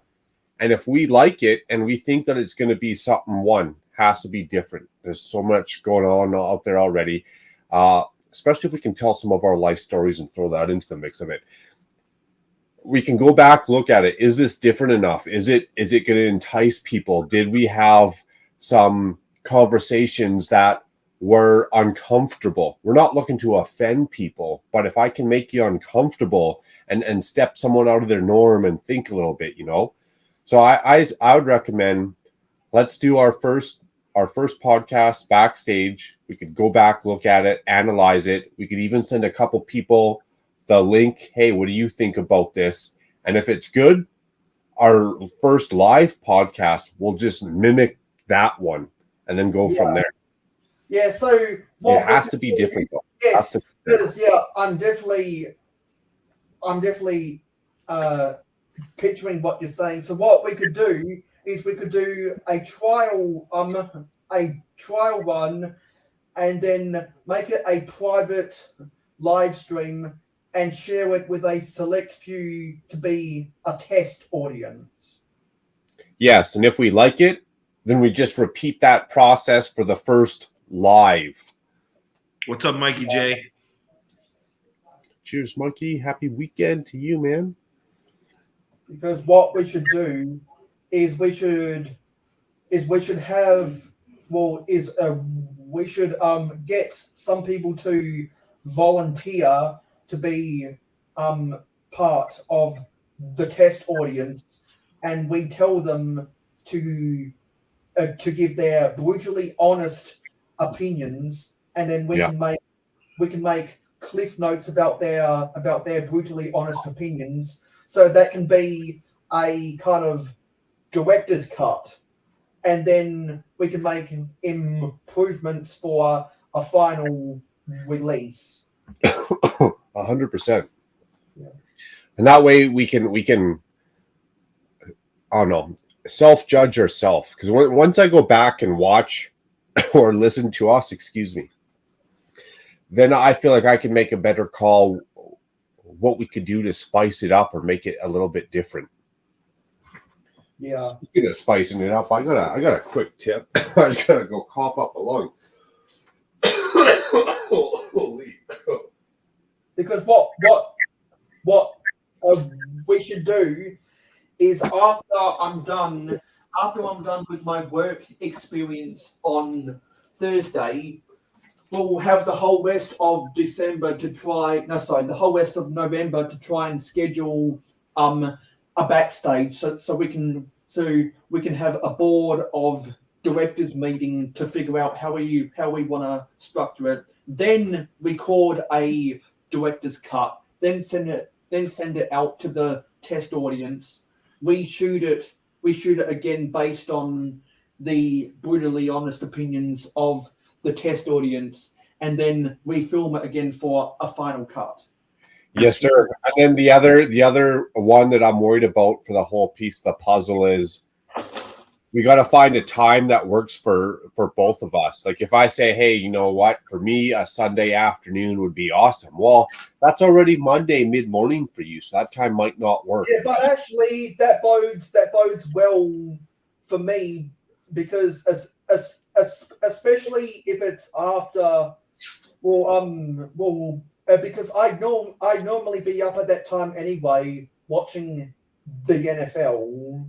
Well, if we could drop it after Good Morning Brick World, I mean, that'd be a solid time, because that's also a dead zone, I find, right? We got to find that dead zone. So after Good Morning Brick World, everyone's already hyped up, man. They're already into their Lego groove. Like they could totally use another show to like wind down some of that excitement.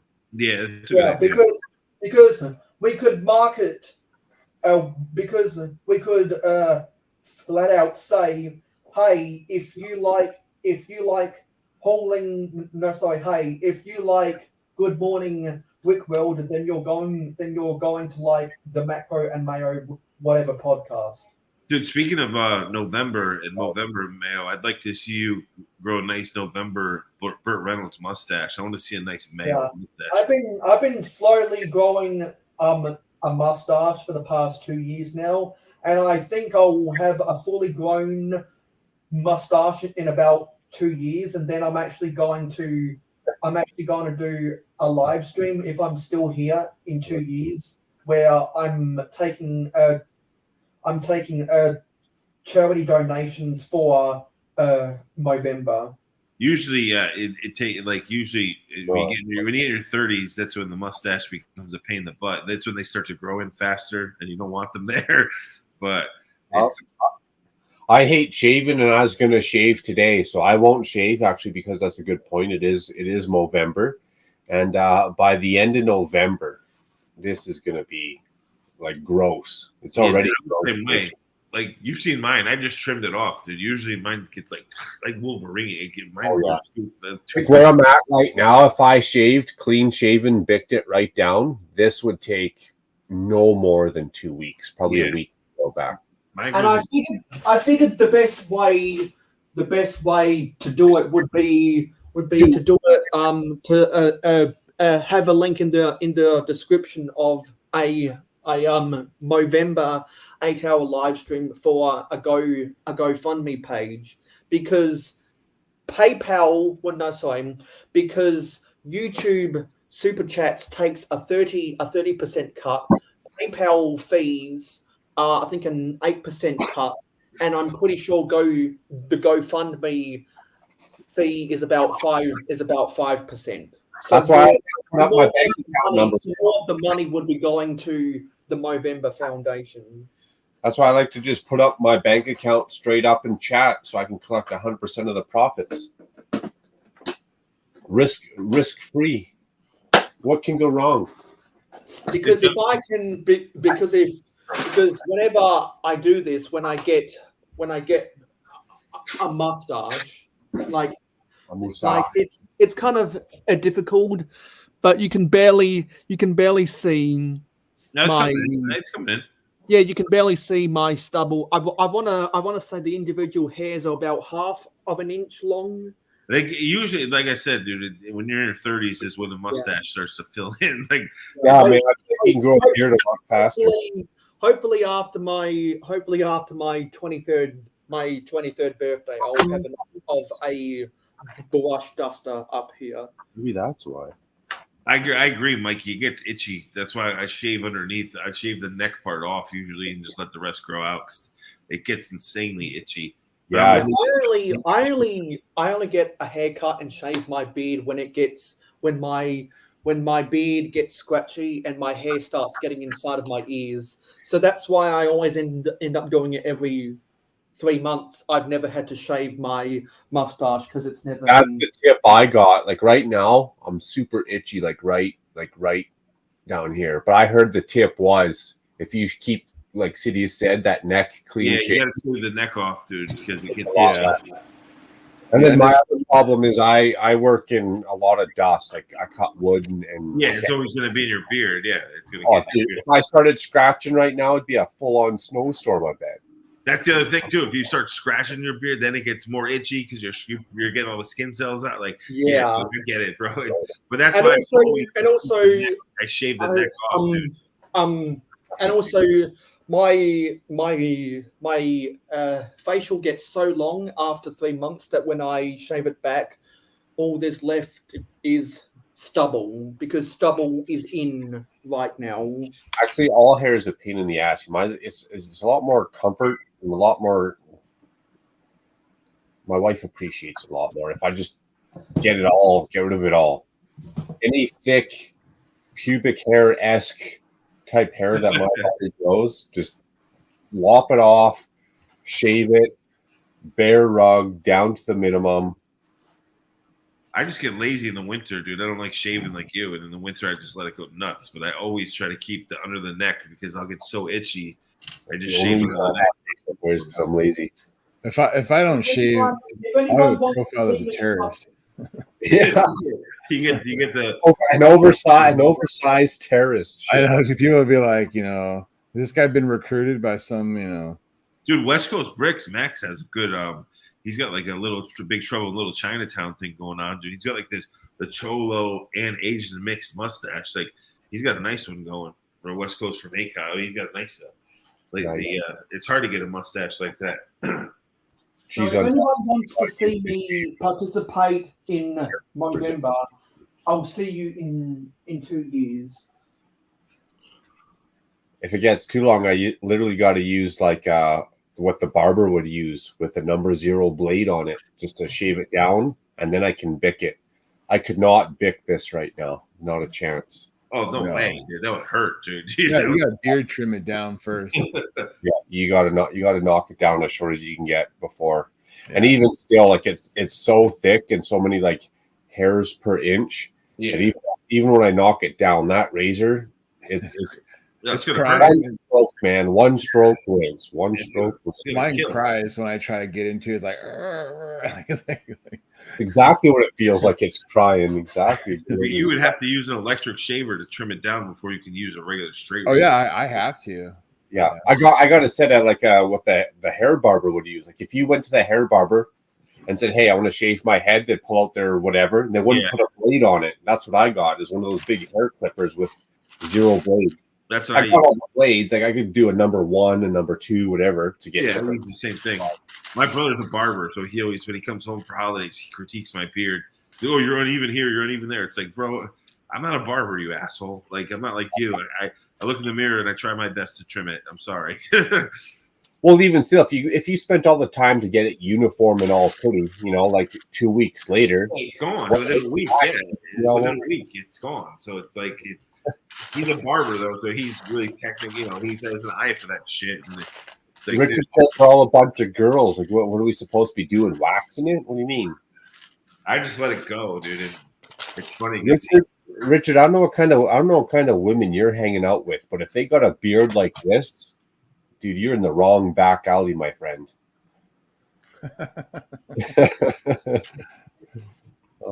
What up, Secret Squirrel? I guarantee you, though, Mayo, in your 30s, that's when your mustache is gonna start to annoy you. Trust me. Yeah, and by the time I'm in my 30s, if we're all still here and YouTube still exists, I'll probably end up doing a yearly Movember live stream. I don't know. If I don't shave, man, it's. I mean, I got mutton chops like after like a week. Yeah, exactly. If I don't shave, I might as well just try and ride it out until it's completely uncomfortable. Yeah, it gets bad, especially underneath. If you look 3 weeks ago, I had my full beard going on this live stream, and it turns like that. Like you said, my sideburns start looking like Wolverine. They grow out instead of down. Yeah. Like I just have to shave it off. Like once my beard starts taking over my sideburns, then my sideburns start looking like hair. I'm out. It's too much.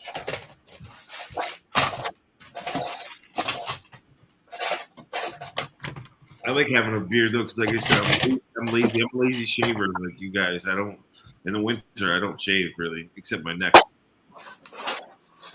I'd honestly never shave if it didn't get itchy and so full of like dust and chicken. It helps though. Getting rid of the neck. The neck is the itchiest part. So if you keep taking that off, it's not that bad. Plus it goes in and it covers. We're talking about Narcos here. Plus everything goes in and covers up the neck, so you don't see that if you screw up the neck, you can't even see it because it's covered up. So. Can you put me on full screen for about 2 minutes, please? So yesterday on part 1 of Vehicle Mechanic awesome, Richard. Shop month, I showed a lot of stuff that I got in various hauls, and one of them was from eBay. I bought Series 22 CMFs, and I was going to put them at the back of the eight out of 12 Series 23 gigs I have, but it was too long, so I decided to put them on 2 of these green 12 by 24 basic bricks instead. That was probably from a basic from Lego basic sets. That's what classic used to be called, basic, in the 80s. And now I've got so now I can do a 360. Now if I wanted to, I could put this onto a Lazy Susan to show all of the minifigs. You know what you need to do? You need to put those Pringles, sour cream and onion, on Lazy Susan, and give me one. Pringles. Well, right now actually, that's a good segue. Right now, I'm storing some vehicle pieces in these small Pringles cans because I can't get to my black drawers that have all of my vehicle parts. The reason I can't get there is because the box for the Daily Bugle is in the way, and I'm not going to be able to build the Daily Bugle, and Macro Bricks isn't going to be able to build the Sanctum Sanctorum until I get to 450 subscribers. Exactly. Let's help Mail get to 450. That Sanctum Sanctorum's calling my name. That's one of the best flavors, sour cream and onion, man. Those are the good Pringles, sour cream and onion. Yeah. I used to. There used to be a pizza flavor of Pringles, and those were really nice. They make so many damn flavors, Pringles. Honestly, they make the most, I think, out of shit. I'm a salt and vinegar, sour cream and onion type of guy. Occasionally, barbecue. But nowadays, Australia imports Pringles from. They import Pringles from Malaysia instead of the US now. Like if I have a nice cut, like fried fish, I'll eat sour cream and onion or salt and vinegar chips with it. Like it's like because in London they put vinegar on their fish and chips. We don't do that here in America, but it does taste really good. Oh yeah, especially malted. Some fish and chip shops in Australia also have the option of putting vinegar on top. Yeah, they don't do the vinegar here. Like in New England is a big fish place. Like we're on the coast, so but they do the newspaper. They wrap it in newspaper, all that, but they give you lemon. You never get vinegar. I just slammed a brickhead box on top of my wardrobe because it was small enough that I could do a jump shot with it. It's good. And there's another brickheads box that I'm also going to do a jump shot with. I told the girl. Someone gave me the idea to film myself doing a stop motion doing a basketball jump shot, getting one of these small boxes on top of my wardrobe, and I thought that was a good idea. Have it in normal time, fast motion. Sorry, have it in normal time, slow motion, and then fast motion. That's funny, Mike. You see, I took the opposite stance. I just grew it out. I didn't shave, and then I called it the magic carpet. You know, climb aboard, take a ride. You never know where you might end up. That didn't work so well either. But you have a thick beard, bro. You have a thick, like your beard is thick, dude. Like you could never. You have to have an electric razor to trim that down because you have a. Well, I joke with the wife because once a month, dude, she has to pull out eyebrows and my ear hairs and facial hair. If I never shaved from like whatever age 20 till now, I'd be a freak show in the circus, dude. All you'd see is eyeballs. Like I could literally grow up around my eyes and connect it to my eyeballs. Like I would literally be a freak show, man. Dude, holy crap! I missed the ear hair would attach to the sideburns, which attach to the beard, which would give me my owl piece, which would blend up to my eyebrows. I've even seen hairs in the middle of my damn forehead before. Dude, where's Brent Bricks, bro? He's always busting my chops about Ohio State football. The Wolverines just beat Rutgers 52-17. Like I cannot wait because that rivalry, Ohio State, he's from Ohio, and Michigan is one of the worst rivalries. Like it beats the Yankees, Red Sox, and all that. I cannot wait till we play those dudes this year. Because Michigan is pulling people up. I was watching Texas. Well, I was flipping between Texas A&M versus Florida and Ohio State versus Northwestern. I fell asleep at halftime. When I woke up, Florida had I think doubled Texas A&M score. I'm not sure what happened with Northwestern Ohio State, but at halftime, Northwestern were leading by a touchdown because it was just some of the most Chicago-esque wind you'll ever see at a college football game. That's gonna be a crazy game this year. The Michigan Wolverines versus Ohio State. That's gonna be nuts because they're both good teams, and usually Michigan sucks when they play them. This year it's gonna be. I can't wait because I'm not sure where Northwestern is, but I know they're in or just outside the Chicago metropolitan area. Was it really windy? Was it really windy today, Aaron? Yes, it was stupid windy today.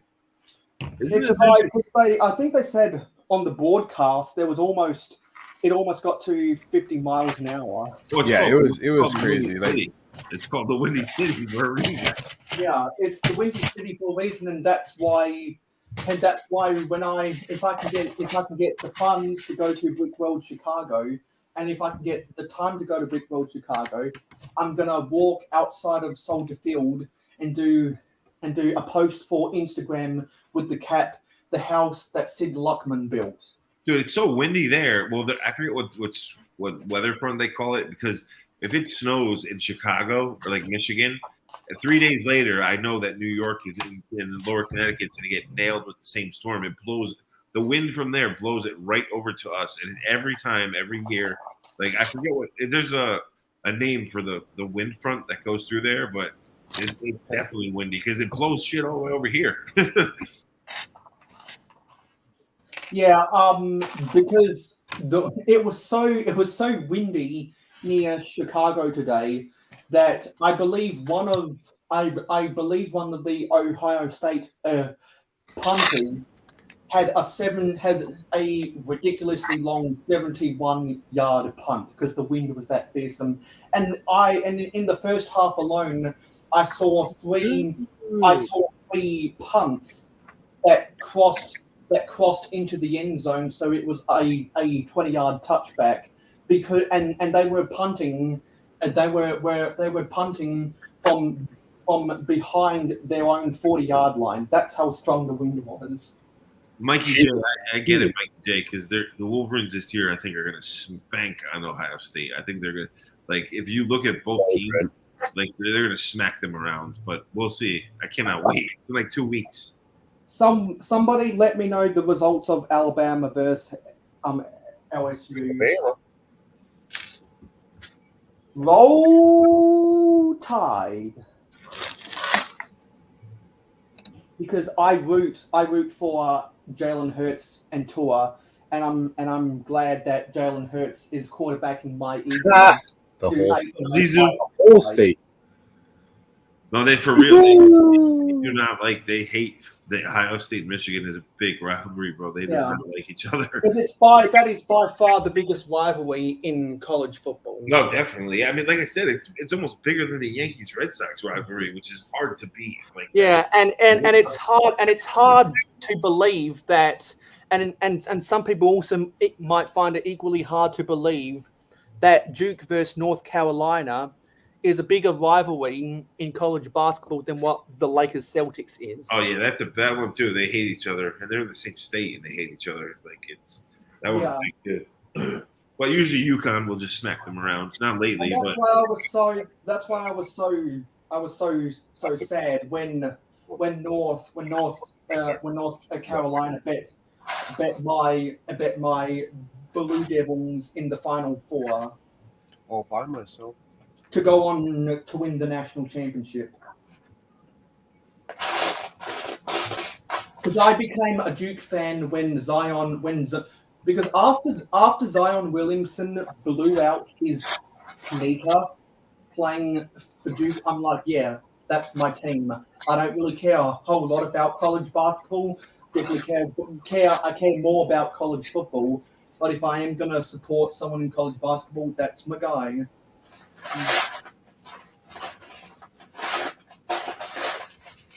And once Jalen Hurts got benched and Tua Tagovailoa came in the fourth quarter and bet Clemson about 5 years ago, I was like, yep, that's my college football team. Dude, May, remember last night we were talking about the classic space set 442? I found one online sealed. It was $580 for. Yeah, that's about the average according to. Insane, dude. That thing is tiny. It's a poly bag, basically. Yeah, that's about the average price according to Brickset.com. It's the first one I've ever seen sealed ever. It's taken like me 5 years to find the thing. It's that. I was like, yeah, I'm not gonna buy that. And also, I'm guessing for you that would be more expensive than finding the North American number of that set. I mean, I built it already out of parts. I have all my old parts. I built it. I mean, I had several of that set when I was a kid because all my relatives bought it because it was a cheap Lego set back then, and it was like for gifts or Christmas, birthday. Like everyone my age group had that little set, and now you cannot find it sealed. Period. Like that's the first one I've seen in years. And it was $500 and something bucks. I was like, "What the?" It's only like fucking 50 pieces, something like that. It's not. Wow, that's pricey.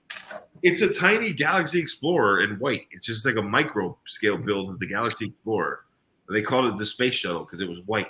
They didn't even call it the Galaxy Explorer, but that's what it is. And it's just iconic, or why is it so much? It's not. Google it, macro. It's set 442. It's just a little. I had the Moon Command base, which was the big set back then with the crater base plates, and like that was the big set. And they made these little like polybox bags to supplement that set, so you could buy ships for it, and they were cheap. They were not expensive, and now they're impossible to find, like impossible. And when you find one sealed, they're like $500. Yeah, and those really small classic space sets were made where they were manufactured with the intent of kids buying them with their pocket money. Yeah, I mean, I had double, triple of it. I had instead of going to the candy store, blowing all of your money, go buy a Lego set instead. So why is that set so expensive, other than the printed slope brick and the minifigure? Like, because it's new. It's because it's new in box. That's the only reason. Yeah, you cannot. That would be the only reason. Because as a used one, you just build that out of parts minus the. Yeah. Oh yeah, I did. And I was looking when Stud Sidious was on my live stream yesterday. I was looking at the used value, and the used complete value is literally only 1/10. Yeah, I mean, I built one. I built it out of the parts I had, but just nostalgia. I wanted a sealed box version of it, and it's like it's too expensive, and not only that, it's impossible to find. Like I literally saw the first one in like 5 years the other day. Yeah, that's another reason why they're expensive, is because not a lot of people are selling them, and not a lot of people are selling them is because they've kept them from their childhood and they've never gotten out of the hobby. Those things used to be everywhere. When you went into every store, because that was a cheap Lego set to get at the time. That was like what you bought people for Christmas gifts and for kids. That I mean, like literally, I had triples of the thing, and now it's impossible to find it sealed. Like if you do, it's $500, which is nuts. That is nuts. And it's also important to specify that set 442 is the European number of that set, because back when Samsonite used to distribute sets for Lego in Canada, the US, and Mexico, they often had their own separate set numbers. And so there are some completionists out there that like to have 2 copies of the set complete and the 2 different numbers for the instructions. Sounds expensive. I just wanted it because that's what I had. That's like the first one I besides the big Moon Command Me set I had. That's the first like Lego set I remember, cherishing, and I wanted it for nostalgia. But I'm not paying $500, man. No way. Like that's insane. I wanted to see, by comparison, I bought those 2 Shell promotional sets from 1999. New in box, because I didn't care about the set, I didn't care about the minifigs, I didn't care about the instructions, I didn't care about the box. I only wanted the poly bag, and by comparison, I was able to get those new in box for $15 each. That's how much more desirable classic space sets are than those old crappy Shell promotional sets. Oh yeah, those Shell gas sets are those get up there. Those are expensive. Yeah, because we were talking about this on the last episode of the Saturday Shenanigans. They were exclusive to the convenience stores at Shell service stations. Yeah, I remember seeing them as a kid. I think my brother had one, but I was more into space. He was into the car stuff, but I remember seeing those as a kid, and now they're really expensive, just because they have that Shell logo on it too. Yeah, but what about upon inspection? I noticed that the ones from 1998 have the Shell logo on the box, but the ones from 1999 don't have the Shell logo on the box. But it also doesn't help though that Shell gas stations are extinct. They don't have them anymore here. They're gone. They were like bought out. I think. Wow. They still exist. They're just not as numerous as they used to be because of all the different oil companies. Oil companies that formed this century. In this area, there's no Shell companies. We're up here. We got Shell gas station on every other corner. Yeah, we don't have them here anymore. They were all bought out by Mobil on the run. Mobil. So what do you guys got down there? BP and Chevron or what? You see BP slightly occasionally. You see BP, but it's mostly Mobil, and now they have Mobil on the run. They call it, which is another like subdivision of the Mobil. Yeah, brand. because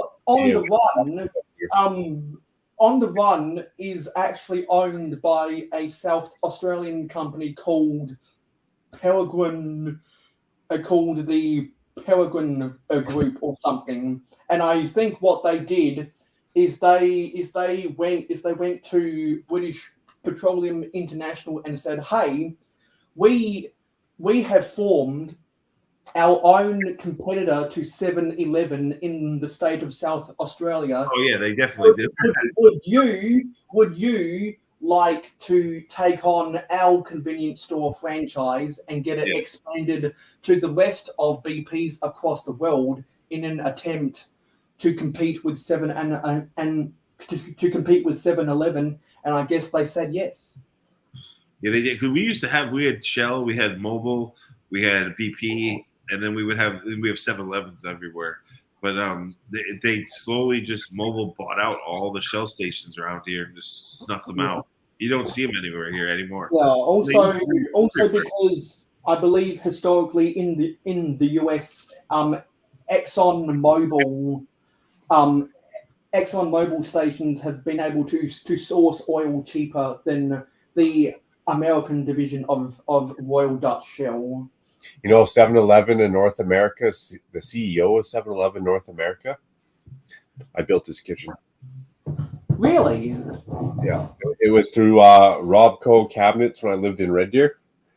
And Robco, even though we're a Canadian company, they shipped 73% of their product down to the States, and their builders or their buyers were people who did mini castles in the States. That's one brand that I've worked on a ton of brands at ad agencies. I've never worked on 7-Eleven ever. And there's a ton of them around here. It was never a client.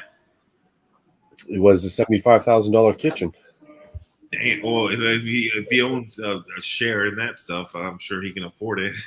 Oh, for sure. For sure. He probably has people coming over to his house all the time to, promote and upsell. And, hey, buddy, you should buy a 7-Eleven.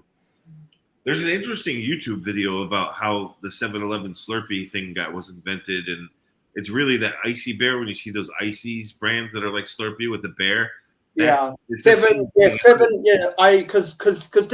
7-Eleven come up with Slurpee to compete with Icy? They basically made a deal with them and said, hey, we want your Icy stuff in here, but we're gonna rename it. So it's the same exact thing, but they made a deal with them. There's a good YouTube video about it. You should check it out. It's actually interesting because it's the same thing. It's the same brand, but people don't know that Slurpee it's just a rename that 7-Eleven said, hey, if we're gonna put it in our store, we want to name it this, and they were like, okay. But it's the same brand that makes the money. That's why if anyone remembers the joke on Big Bang Theory, that when they were planning to go see, I think it was an Iron Man movie, they drew out a plan of attack on the whiteboard, and Sheldon said, I don't want to get a paraphrasing. I don't want to go to 7-Eleven for a Slurpee because I'd rather get an Icy from the movie theater itself.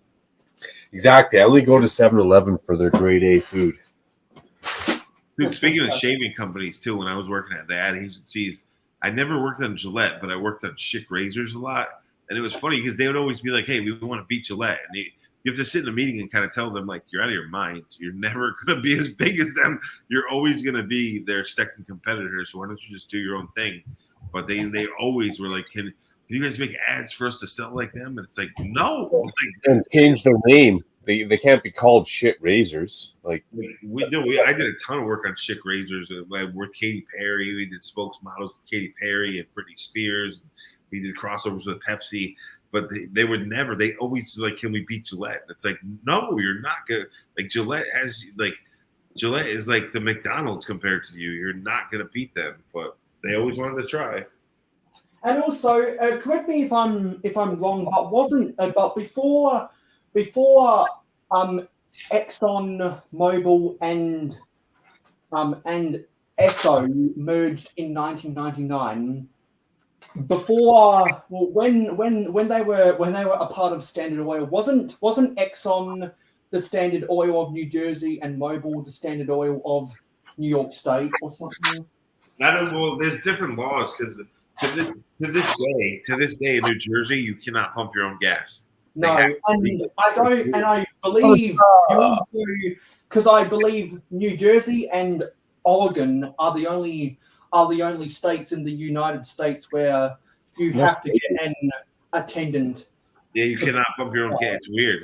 But like I said, we had Shell stations everywhere when I was a kid, and they just disappeared. Like they all got bought out and turned into mobile Exxon. Yeah, well, especially if you live in New York State or New Jersey, I could very much imagine them all wanting to be bought out by the Exxon Mobil Corporation. So if you got a super expensive sports car, whatever brand you want to put on that, in Connecticut, you're not allowed to get out and pump your own gas into your sports car. Connecticut, you can. It's just New Jersey. New York, it's just Yeah. New Jersey. You can't. You want to let some New Jersey, it's New Jersey and Oregon. And they're strict about it too. It's weird. Like you can't. But the weird thing too, though, is that in Connecticut there's no helmet laws. So anyone who rides a motorcycle or a bicycle, you don't need to wear a helmet, which is stupid. Really? I love a good Slurpee too. I don't care how cold she is. That's really dumb. Like all my friends from New York, like guy friends that are like the Hells Angels of New York and Brooklyn, and they come up to Connecticut to go to their other the club that's in Connecticut, like the Bridgeport Hells Angels. As soon as they get over the border, they take their helmets off. They're like, "Do you guys have the best?" I'm like, "I don't know why, but they don't have helmet laws, which is stupid here. But they don't."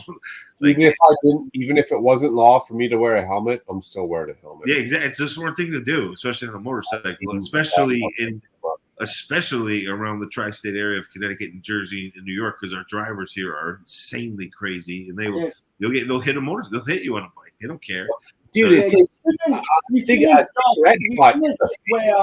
shouldn't just wear a motorbike helmet because the law compels you to. You should wear a motorbike helmet because it's common sense. Yeah, but in Connecticut, they take pride in that they don't have a helmet law. It's not. I've worn just like a skull cap, safety glasses, and like a beanie or like a face covering. And you take one of them bees, especially a bumblebee, to the middle of the forehead. Yeah, dude. Yeah, it sucks. When I was healthy enough to ride before I had all these joint and bone issues, I had a Fat Boy. I actually have the same bike that Lego made the set out of, the Anniversary Fat Boy. It's in burgundy and like chrome, and like it's the exact one that Lego made the set out of. It's sitting there getting dusty in my basement because I can't ride it anymore. But dude, yeah, I would wear a helmet because you get hit with a mosquito, even a fly, it hurts, dude. It hurts, dude. And then you can't see, and you're gonna crash. But in Connecticut, bro, people don't wear helmets. No one does. Also, the wind would get in your face while riding down the interstate. Like I said, they purposely leave New York City to get out of the city and go up into like the country of Connecticut and take their helmets off and ride and have rides up into the woods and see all the foliage and shit. And they love it, dude. They take their helmets. The second they get on the border, their helmets come right off. Well, good on them. I mean, if they like it, good on them, I guess. It's not for me. It's the way they choose to exercise their free will and their civil liberty at the risk of getting brain damage. I'm not gonna stop someone from making a bad choice. Well, Connecticut also has weird laws where a lot of their highways you're not allowed to ride a motorcycle or have like a commercial 18-wheeler truck. There's a lot of highways here that won't allow those on there. So I like to take risk, and risk is fun, but a bike and a helmet is, oh man. Yeah, it's smart. It's smart. I would even ride a bike without my helmet, man. I always wore one, dude. Always. I'm such a big believer in free will that if someone is jumping off a cliff and I know they're going to kill themselves, unless I actually care about that person, I'm not going to stop them. I'm the same, and that's happened to me in the City Mail. I've literally gone to take the C train, public transit, with a wife, and dude was dangling off the bridge. Don't look for me to talk you off the ledge. I don't care what you do. That's your life, man. If you feel like you need to jump for peace and quiet, that's up to you. Yeah, because if you want to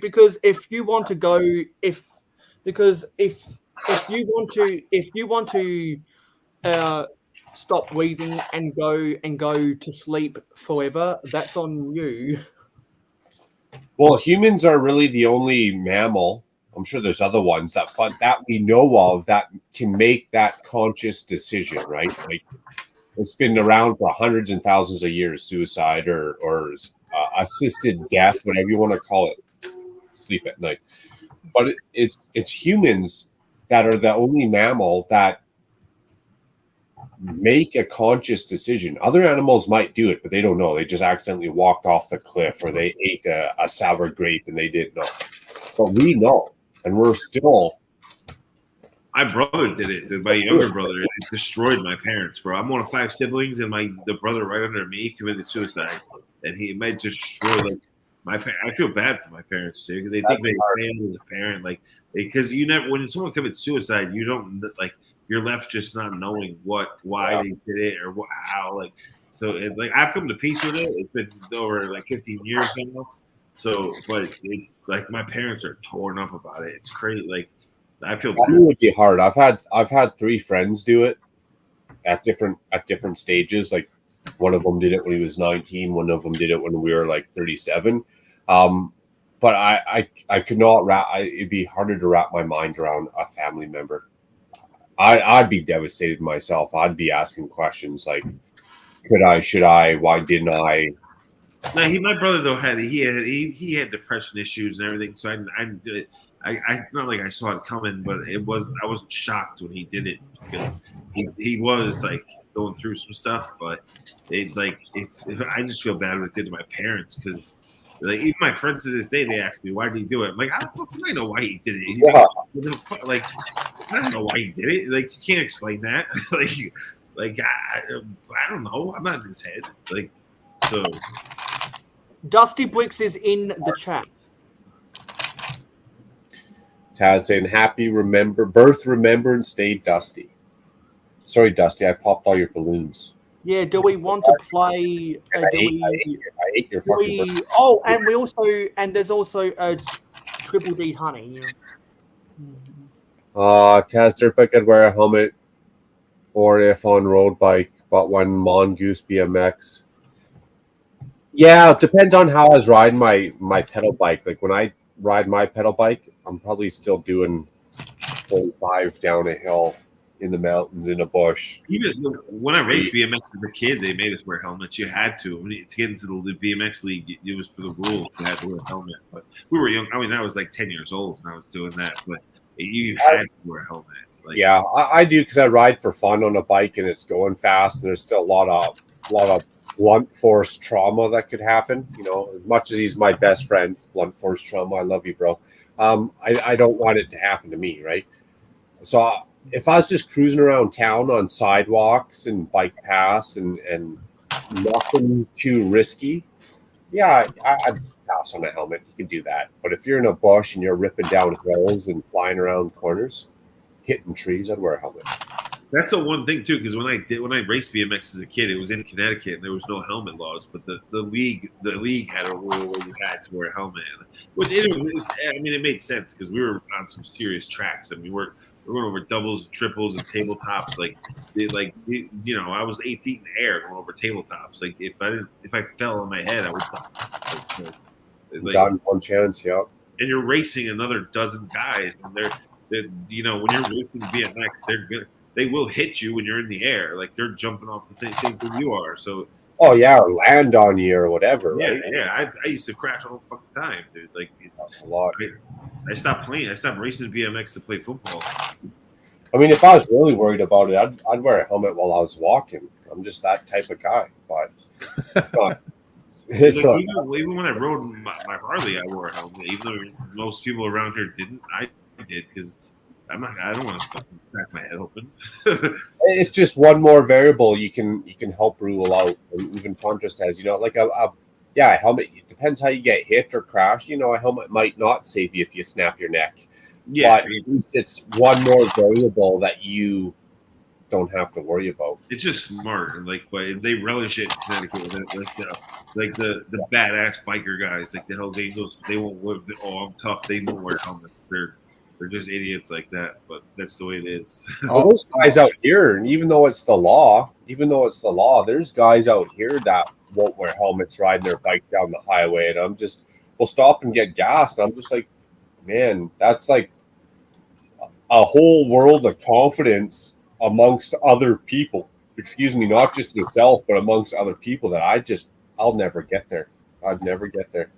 I'm gonna go and vacuum my carpet. I'll be 2 minutes. And even as if you're a badass biker, Hell's Angel, dude, if someone hits you, you can't beat them up if you're like brains are smeared all over the road. It's ironic. The president of the Hells Angel Club here, he died in his car. He flipped his car on the highway right behind my place, and he passed it. Like everyone thought the guy would pass away on the motorcycle. He didn't have time in the car. Well, here's another one, Contra. Like you mentioned, the helmet didn't save him. I got hit by a car last year on my bike. My helmet didn't have a scratch on it. That bike went down. I slid down the road. I remember seeing sparks and blah, blah, blah. I got up and I was like, man, I'm buy a new helmet. Not even a scratch on the darn thing. So I don't know how I went down or I tucked and rolled or kept my head up. I would have thought like the back of the helmet would have been like scratched down the road or nothing. So the drivers here too are nuts. Like they don't. It's not a joke when they say New York City drivers are crazy, and like where I live, it's all a mix of Jersey, Connecticut, and New York together. So you get all these crazy, wacky drivers from everywhere, all three states. Some people are still caught up back in the day, like especially in Ontario and Quebec here in Canada, like the 80s and 90s. There was like legit like biker wars, and people didn't like bikers, whether you were in a club or not. They just thought like it was just a danger to public. So back in the day, as soon as you were seen on a motorbike, yeah, the cars have no respect for you. They don't. Oh, yeah, they'd literally run you off the road. An ordinary citizen, because they didn't want their neighborhood getting shot up or they didn't want their pup getting shot up. They literally run bikers off the road. Just regular, ordinary citizens just had such a hate on for bikers and what was going on in the media that they just one less biker. Let's get rid of them right now, and they run them off the road. That's why I don't understand why Connecticut has no helmet laws. It makes no sense to me because there's tons of biker clubs, big ones, like I said too, the big boys, and like it's crazy. As soon as they come into the state, they take their helmets off, and like it's stupid because the drivers here are nuts to begin with. The drivers here are crazy when you're in a car. Like, it's a good thing the average human can only run about 10 miles per hour, because once you hit about 15, 16, that's some real life-changing trauma. Like if a human could run 16 miles an hour, we'd probably all be wearing helmets. You know, you can't trip and run at 20 miles an hour and like expect to walk away from it. You're gonna be banged up a little bit. I've never understood that. They still haven't changed the law in Connecticut, which is nuts. But I don't think they ever will. I mean, I'm almost 50 now, and like they haven't changed the law since I was a kid. So I don't think they're ever going to do it. You know why they probably won't do it? Because it's private health care. That's why they do it in Canada. The government doesn't want to pay for my stupidity. I mean, it doesn't make sense. Hartford, the capital of Connecticut, is the insurance capital of the world. It has like every single insurance multi-million-dollar company there. So it's the only thing they're known for. So you're right. That probably is part of it. There must be a clause in life insurance then, especially in Connecticut. There definitely is. There probably is. No helmet, no payout. I don't have kids, so I never had to get life insurance, but it probably definitely is. Like, they ask if you're a smoker, they'll probably ask you if you have a motorcycle license. Like, there probably is. It was too expensive. I couldn't afford life insurance. If you don't wanted to cut you off when it mattered. Like when you turn 56 and you really need life insurance, that's when it got stupid expensive. Like they want to charge you $400 a month while you're in your like prime. Like I'm in my 30s, 35. They want to charge me out the arm and the leg.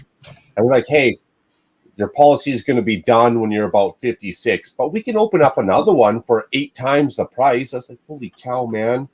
I didn't want to live that much. You know, I'm not paying $1,800 a month just to live. Come on.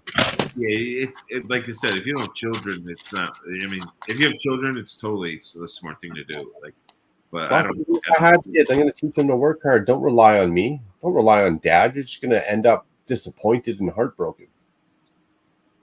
Take care of yourself. Same with my wife. Don't rely on me. You're just going to end up disappointed and heartbroken. Take care of yourself. Do what you got to do. I know my brother. All my brothers and sisters that have kids, they have it, but I don't. I don't have kids, so I'm the uncle that just spoils them with Lego, gives them a lot of sugar, and then hands them back to my siblings. So here you go.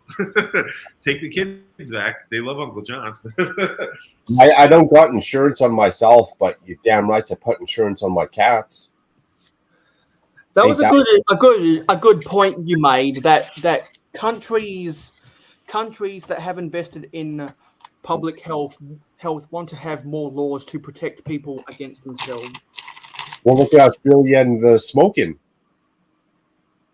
Right? They know in Australia that obviously smoking causes whatever issues and who has to pay for it. And now smoking, I think Australia might be the first country that I've been keeping up on and following that has actually put very strict rules in place for people smoking cigarettes. Yeah, and once upon a time, there was some crazy doctor from Queensland that proposed getting people to in order to smoke tobacco, you had to get a prescription from your doctor, and of course that fell through. Like any doctor would give anyone a prescription to smoke tobacco. Yeah, for what? What's the benefits or what's the health benefits? Like, I'm stressed out and I just needed some damn nicotine in my system, man. Yeah, and even those people that smoke because they need to take a breather, they don't need to be smoking anything. They can just take a deep breath and not have to ingest any of that rat poison or rocket fuel that is inside of a cigarette. Exactly. They can just walk out of their office building. See you, Triple G. Take 3 really deep breaths, and they'll have the exact same sensation of smoking. Dude, when I was working for those ad agencies, like that TV show Mad Men about like the advertising era, and that show was set like kind of back later. It's like 20 years before when I was working in it. So it was like old school, but they're not kidding. Like those dudes drank and smoked like fiends. Everyone I worked with, they would drink in the day. They would smoke cigarettes like crazy. And like all those New York executives, that's all they did was drink and smoke. And during the workday, I'd be like, what are you guys doing? Like all of them did it. It was like, dude, holy shit. Like they'd go to lunch and drink vodka and just chain smoke. It's like, what the fuck? Like, hey, if you can afford it and you don't really care and you're not worried about dying tomorrow, why not? Get it the on. industry was like known for it. Dude. It was crazy. They would all of them just drank and smoked constantly. It was like, what the holy shit, dude? Like I had some back then, but not like they did. Like these guys like chain smoke like crazy. Well, now you fast forward to modern days and they don't smoke no more, but now they just drink and snort. Yeah, they were doing that too. Trust me, they were making money. They were doing that too. But that wasn't as open as the drinking and the smoking. Like Wall Street jobs are high stress. High paying, but they're also high stress. That's the other thing too. They were making a lot of money. All of them were making Good night. Good night, Jude. See you, DG. Dude, Jude is going to bed now. You don't have to yell at me though. I was a young kid when I was only in my early 20s when I started working at the New York ad agencies, and like I was shocked, dude. It was like an eye-opening experience because these guys they went hard in the paint. These dudes did not play around. Like they would literally drink vodka in their office or whiskey, and they would smoke like constantly. Like, and they would go to lunch, and they'd do it again and again, and they'd go out after work and keep doing it. Like it was crazy. I would too if I didn't have to worry about cutting my fingers off. We had pool tables. Every office I worked in had pool tables. They would gamble, and they would sit there and be like, "Oh, we're thinking of an idea." They would just gamble, playing pool, drink, smoke. Like that show, Mad Men, is not. They're not playing around. That show, Mad Men. That's how the ad agencies work. It's crazy. You know, actually, as sad as it is, in as long hours as I work, knock on wood, because I don't want to show up here next week. My own words, but I'm surprised I haven't cut a finger off yet. You don't want to jinx yourself, bro. Hey, I only had one accident at Macro. Yeah, I've done that before. I only got one. It only happened once, man. Look at that. Look at my middle finger, dude. I had it surgically reattached. Look at it's crooked. There's a chunk. That was from a car accident, though. So, my hand was pinned under the dash, and I had to save my dog. My dog was about to die, so I had to pull my hand out, and I ripped the front of my finger off. But they reattached it. Thank God. For my dog or my cat or my significant other, so I'd rip my finger off. I did it in 2 seconds. I thought my dog was gonna die, dude. So I had my hand, I'm pulling it, and it was pinned under the dash because the car flipped over. And I'm trying to pull it, like I'm in shock. I woke up, I'm trying to get my hand out, and I ended up ripping the tip of my finger off.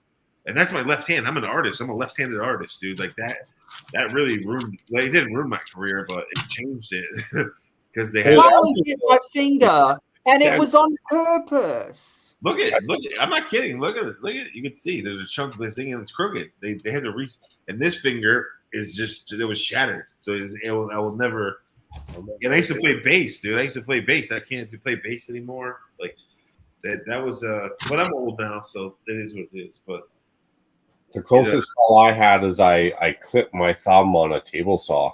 So I buzzed just literally the side of my thumb, like just enough to touch the nail. So it was like a road rash, like if you just took your thumb to some sandpaper.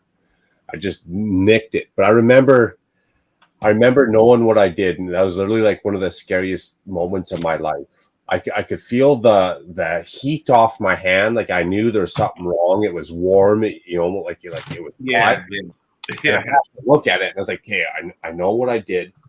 I got to look at my hand right now, and I don't know if that thumb is still going to be on there."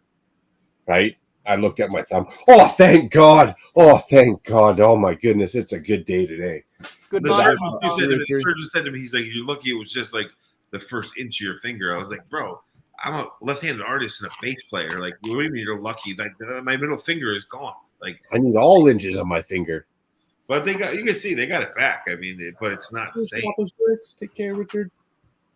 Oh, you got to go to work in 5 hours? Well, man, I appreciate you staying up. Hopefully you got a lot of building done, Richard. And the fact that you got to get up to work in 5 hours, you're a better man than I am because I've been pussing out lately. If I don't get my 6-7 hours of sleep, I ain't getting up for work.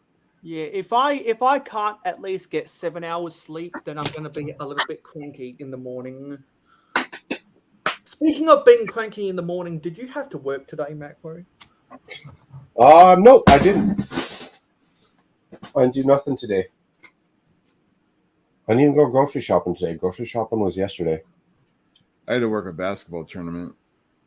Oh, wait. I did do something today. I got into trouble because I scratched the countertop last night. And I don't know how you scratch quartz with a cup on top of a tea towel. But there's a scratch in the court, so I got in shit today. Rick, are you a ref? No, I had to supervise. I'm a teacher, so like I. You got. We had a tournament that we hosted at our school today, so. Nice. I used to coach basketball, but after we had the triplets, my wife said no. Oh damn! I Yeah, so I just wanted to remind everybody that on Sunday on a North American Sunday night, I'll be appearing on episode 380 of Hauling and Bowling. And yesterday, after I finished all of my homework at midnight, I made a list of 60 forgotten Lego YouTubers that'll probably bring back some nostalgia to the crew from Hauling and Bowling. Nice. 60 of them. I told them I was going to, and so I compiled a list of 60 forgotten people. That's dude, triplets. That's crazy, bro. Like one of my buddies at the design agency, he was struggling to have kids for years, and they did like all the doctors for fertilization, all that stuff, and he ended up having triplets, man. Like, and he was like shocked because he wanted to, it was his first kid, and bam, you have triplets. So I can imagine, dude, because they're about like 12 years old now, and that mine are 14. So it was a big shock to us. Like he just wanted to have one kid, and all of a sudden he has 2 girls and a boy. It was like crazy all at once, dude. Triplets. I can even imagine one life under my control and authority. Yeah, that's why. I'm Must be myself, let alone I'm the triplet. funkle, bro. I stick to the fun uncle role. I'm the funkle, but I was one of 5 kids, so like I get it. Like I saw what my parents went through. Yeah, my parents were good parents. My siblings are successful, but God bless. They have the kids. I spoil their kids and hand them right back. Oh, nice, Contra. You got on a door builds wall last night. For me, that was this morning, but for you, I guess last night. Wait, what? What about a door build? Contra saying he's hanging out. He says, "Move on over. I'm taking your spot, boy." No, he didn't say that. I just made that part up. But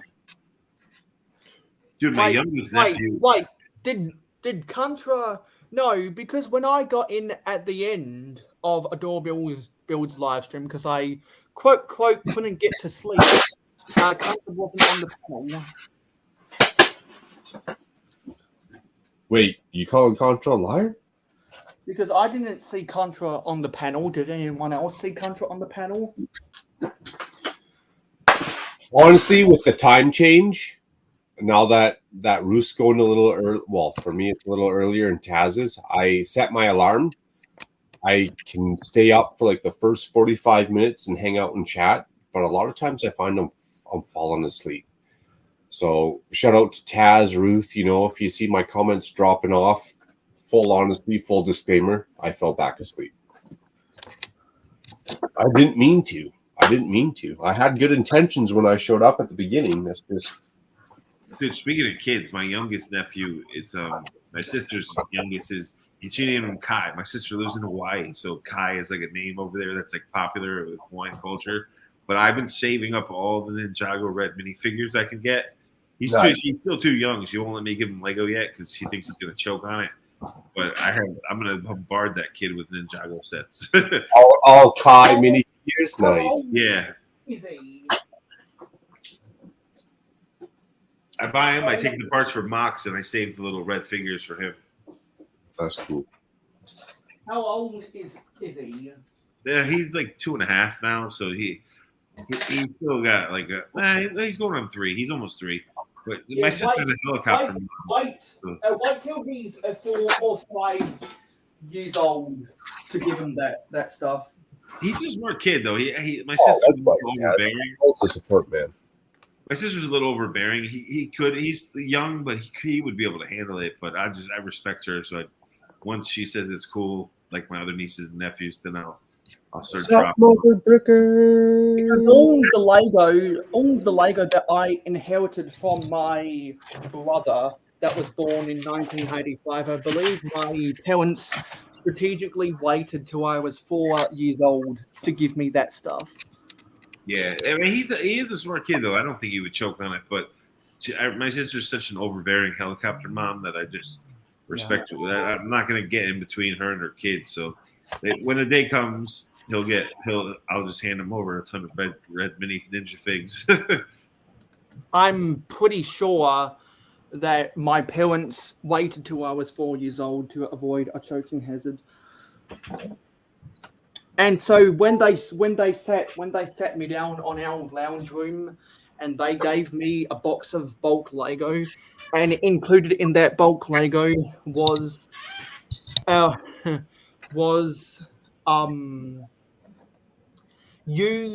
used in box versions of Ice Planet and Blacktron 2 sets. That was one of the best days of my life because they still had that they still had the boxes for that stuff. But I guess when my brother moved out when he was 21 years old, we got rid of those boxes, but I still have the instructions. Bro, some of them have a little bit of damage, but I know that the instructions for the ice set 5 are still complete. You're making me feel old, dude, because in the 90s when you were born, I was playing really young idiot teenager playing CBGB's nightclub in New York City doing dumb stuff. He's like, you're making me feel old. So Hey, I guys, guess I'm gonna go to bed, guys. I'll talk to you guys later. There's Good night, Elliot. sorry to interrupt, but there's the pub so far. But Yeah, I appreciate it. Solid build time is what you got going on. That looks all cool. I have That left looks is really cool. a little bit of interior and then the roof. So, Nice. Dude, you're hammering out these sets. Yeah, every week you have a new one going on, dude. Like the hospital was huge, and you bang that thing out. yeah, I've got a gym module that I'll probably do next. So, You did the cabin, then you did the hospital, then you did, like you're pulling through these things.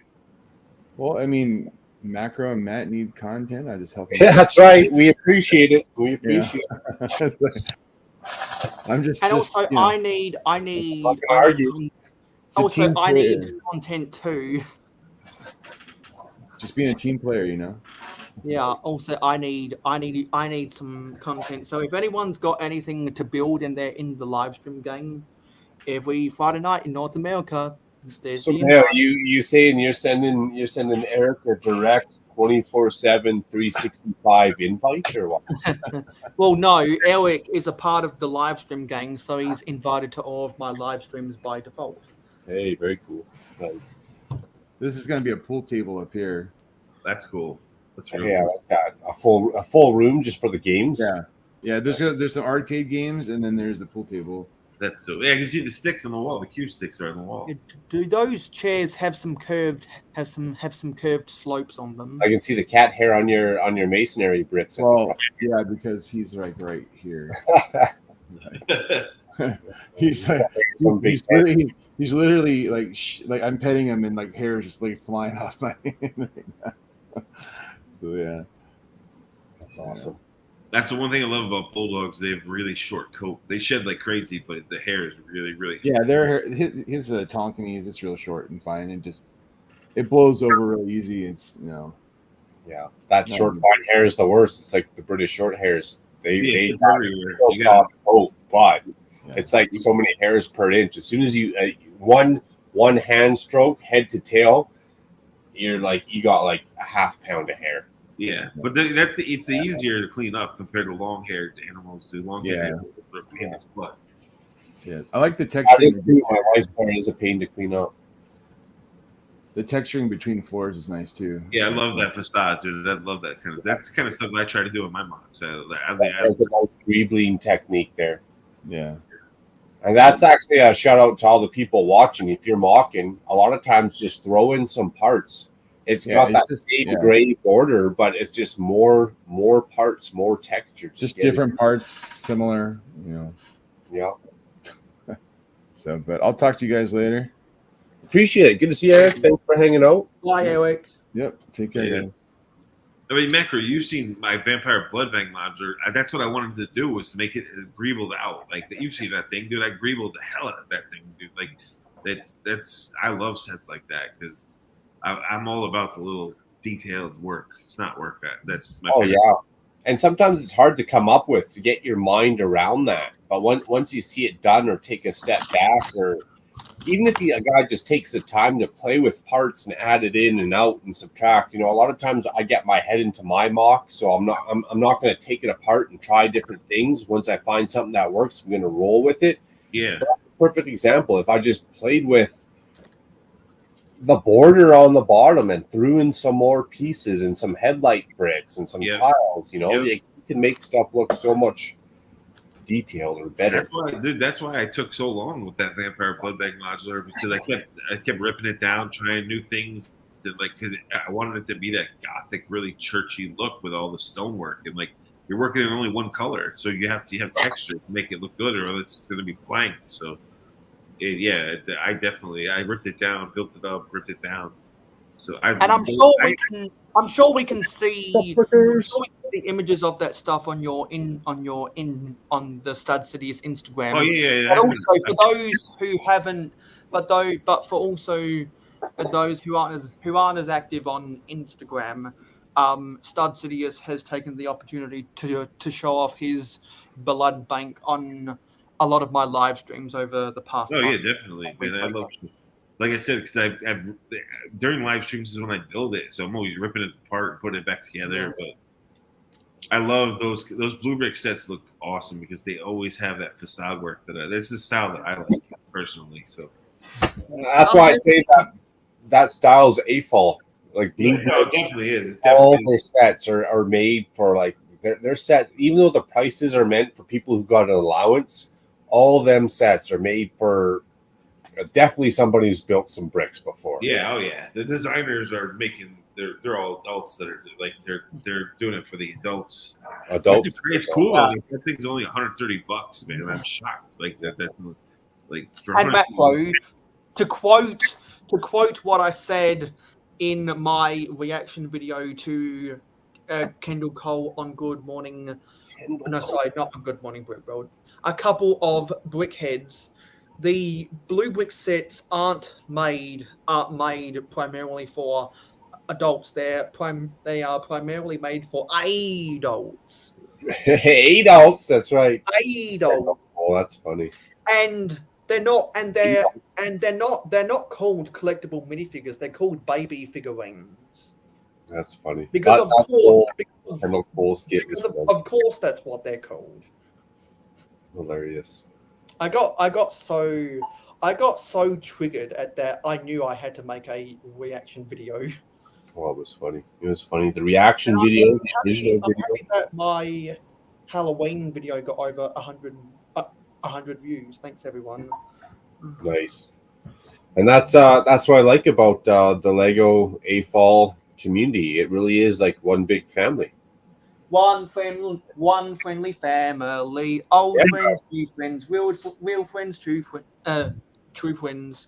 Well, I've said it before and I said it again. It's not easy being a disappointment of the family, but ta-da! Here I am. It's not easy. It's not easy being green, and it's not easy smoking the green either.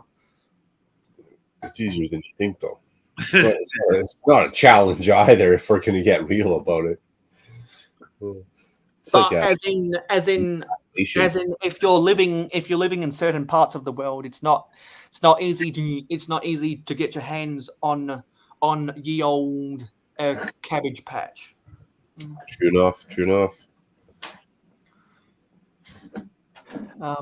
That's like the saying, if money doesn't buy happiness. Well, yeah, it does. You're not spending it the right way, or two, once you've made it, give it back.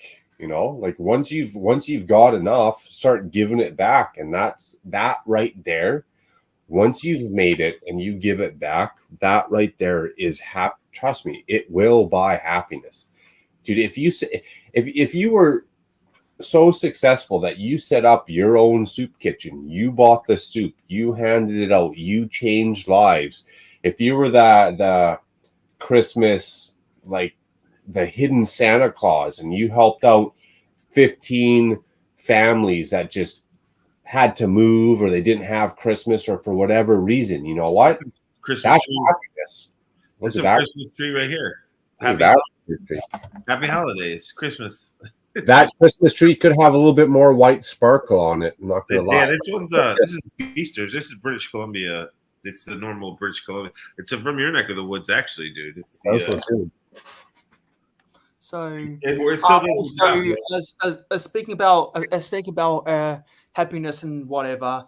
I think maybe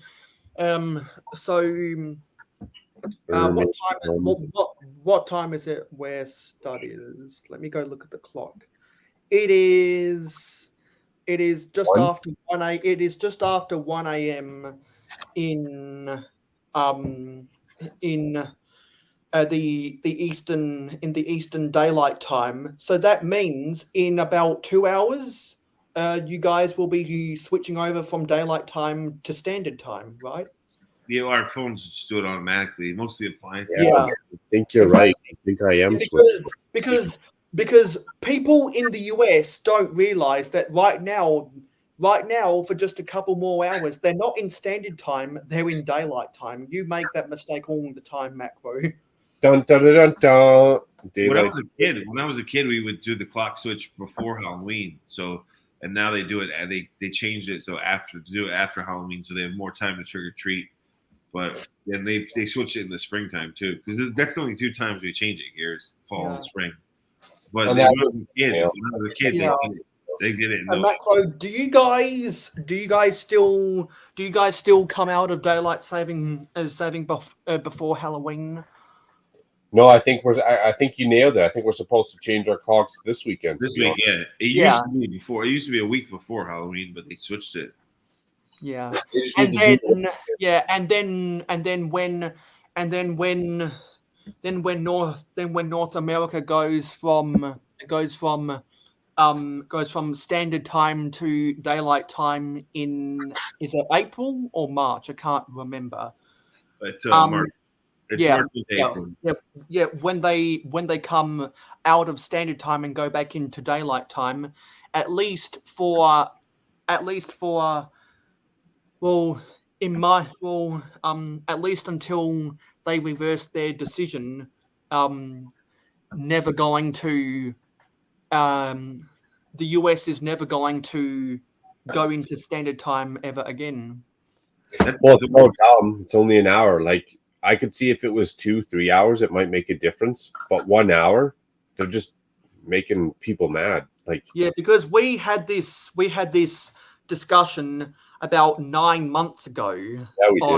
on one of your Saturday on a Saturday Shenanigans episodes, and I was like, I would prefer it if it was just standard time all the time, but I understand why daylight saving was invented after World War II, because of all of the energy shortages after the war efforts. They really had to conserve coal, so not needing to turn on lights 1 hour extra at night really helped out.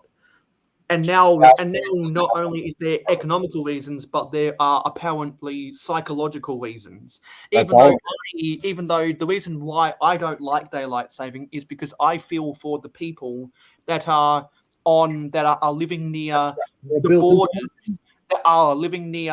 the borders, of states of different time zones, where just literally living 2 miles further west is the difference between the sun on your clock rising at 7 a.m. and the sun on your clock rising at 9. Well, here's my whole big analogy and debacle about it. Down here, a couple shades north of the 49th parallel, or whatever the hell you want to call it, we're changing our damn clocks. All right? We're changing our damn clocks. What about in Alaska, Northwest, Yukon territories, Inuvik? What do they do when you get 12 hours of sunlight and or different time of the year, 12 hours of daylight? What happens when they get 18 hours of sunlight or 18 hours of darkness? They're not changing their clocks by 8 hours. I don't even know if they're changing their clocks by 1 hour, because at that point it ain't making a difference, right? Yeah, well, they're close to them. Making a difference. What a waste of time. Like, in North America, especially with modern day alarm clocks and headlights and city lights on the road, like 1 hour, am I more motivated to get up an hour, to stay an hour? It makes no difference, dude. I'm making the same choices. I'm getting up at the same time. If there's 1 hour less of daylight or 1 hour more of daylight, I don't care, because I'm just happy that I'm not living up in the Northwest Territories getting 18 hours of darkness. That's the weird thing is here. It's like, because tomorrow, like tonight the sun set at around like 7 o'clock here. Tomorrow, even though it's just an hour change, the sun will set. It will start setting before like 5 o'clock. So it's like. But are you gonna work less because it got darker sooner, or because it got daylight? No. I agree with you totally. But it's just weird because we changed the clocks an hour here, but the sunset will be 2 hours difference, which is weird. Like we changed the clocks an hour, but tomorrow it'll start getting dark before 5 o'clock, which usually, like today, it was 7 o'clock. So so I'm gonna change the clock. It's weird. It's just an hour change in the time, but the sunset changes, and then it's slowly each day in winter, it gets closer and closer, so it corrects itself. But it's weird because it's really 2-hour change here. Yeah. It's so strange, but that's the way. Well, that's just it. I'd shut my mouth and I'd go get an education, you know, and it's just weird. It was 3 hours. If every year we went forward or backwards 3 hours, then it would make sense. It'd actually make a difference. It'd be a bitch to wake up or stay up late 3 hours. It'd be a bitch to get around. But with the daylight that they're given and the actual propaganda that they're feeding us to believe that, it would make a difference if it was 3 hours. Oh yeah, it makes no difference in your lifestyle at all. I just find it funny that it's always been an hour change here, but it really the sunset is a 2-hour change when we do it. But it's just the global position of where I am. So, but it's so weird, dude. Because like you talk about the global position. What's crazy is that I know where Hoosier Bricks lives in neighboring states where their closest lug is the Tennessee Valley. Wait, you got his exact address or what? Lug. Excuse me. There are my bad.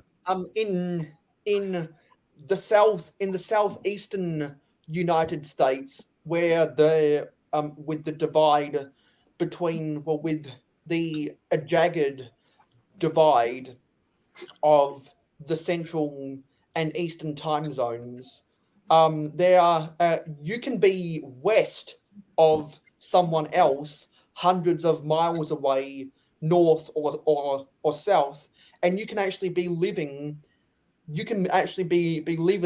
in a later time zone, which is crazy because the way that the divide between the time zones of the United States, particularly out east, were drawn up. He's in the middle, so it won't affect him like it does me, where it's a 2 hour. No, what I'm saying is there are people from the Tennessee Valley Lego user group who have talked about stories like that. It's crazy. And the most famous person I know from the Tennessee Valley Lego user group is Hoosier Bricks. The people that get it the worst are the extreme East Coast and extreme West Coast. Because like I said, we only change it an hour, but the sunset changes 2 hours, which is freaky. But that's because where Hoosier is in the middle, it'll actually even out, that's just the way it is, like the way the sun, the global, the rotation of the Earth. But it's weird because we change the clock 1 hour, but our sunset changes 2 hours. It's really freaky. Yeah. It's a drastic. Arizona doesn't observe daylight savings. So when California, Nevada, Oregon, and Washington State all are permanently locked into daylight saving for the rest of time, unless Congress reverses their decision, they're all going to be living in the same time zone as Arizona, which is kind of crazy. Well, no, pissed off. How come Arizona doesn't have to deal with that crap, but the rest of us do? They're just part of Arizona politics because someone on either your line, on either the Saturday Shenanigans or one of my live streams knows someone from Arizona, and they said Arizona doesn't participate. So that's kind of crazy. Is you could drive 4 to 6 hours, however long it takes to get from Los Angeles to Phoenix, and you don't have to cross any time zones. Also, there are towns in some Australian states and some of the United States where they are so close to the borderline between different time zones that to purposely avoid late sunrises, they just adopt the time zone that's west of them. Because in the state of New South Wales, there was a there was an old mining town called Broken Hill that used to mine a lot of Brokeback. magnesium and whatever. They are about 100 kilometers away from the border between the time zone, and because they are so far away, because if they were in the Australian Eastern time zone, their sunrises would be so late in when other states have daylight saving. They just, even though they're in the state of New South Wales, they adopted the Australian Central Time Zone to avoid those ridiculously late sunrises, which was pretty smart of them. And I'm assuming that'd be the same in some towns of the United States. Tomorrow is going to be freaky for me here because I'm used to it, but the clock changes 1 hour, but tomorrow it's going to before 5 o'clock, before I even eat dinner, the sun's going to go down, which is weird. You guys are nailing it. Change. Nailed it. Extra hours tonight. It's a drastic change when we do it here, which is weird. Because like I said, tomorrow I'm used to the sun going down at 7 o'clock. It's not tomorrow; it'll be down before 5 o'clock, and then slowly, as the winter goes on, it gets closer and closer. Like it builds back up, but it's so weird because it won't be dark up here. Will be dark from 8:30 to 4. Actually, the sun starts going down about 3:30 in the middle of winter. It gets a little nasty. So I wake up, go to work, it's dark. I come home from work, it's dark. Dark, yeah. And we're close to you guys, but it was just on a different spectrum of it. So it's just like the craziest part, like I said, is it's just drastic change because the clock only moves an hour, but the sunset changes 2 hours. So it's like tomorrow will be like, and I don't get used to it. I grew up here, so I'm used to it quick. But it's the first few days that it happens, you're like, what the? Because it just starts getting dark before you even eat dinner. Like so. You get used to it. It's the seasons, but it's really. Also, I can't remember if we said hello to both SD Bricks and Journal of the Scots. Journalist Scots, yeah, we did. Journalist Scots been dropping the real life moments like sup brickers. Then SD Bricks, he had some good comments up in here too. Yeah, because I was watching college football back in October, back in October of 2020, and I was like, what just happened with my TV? And I was like, oh fuck, we've just entered the dreaded 23-hour day. Oh yeah, that 23-hour day. And the earth actually probably is flat with a light brick at the core. That's guaranteed.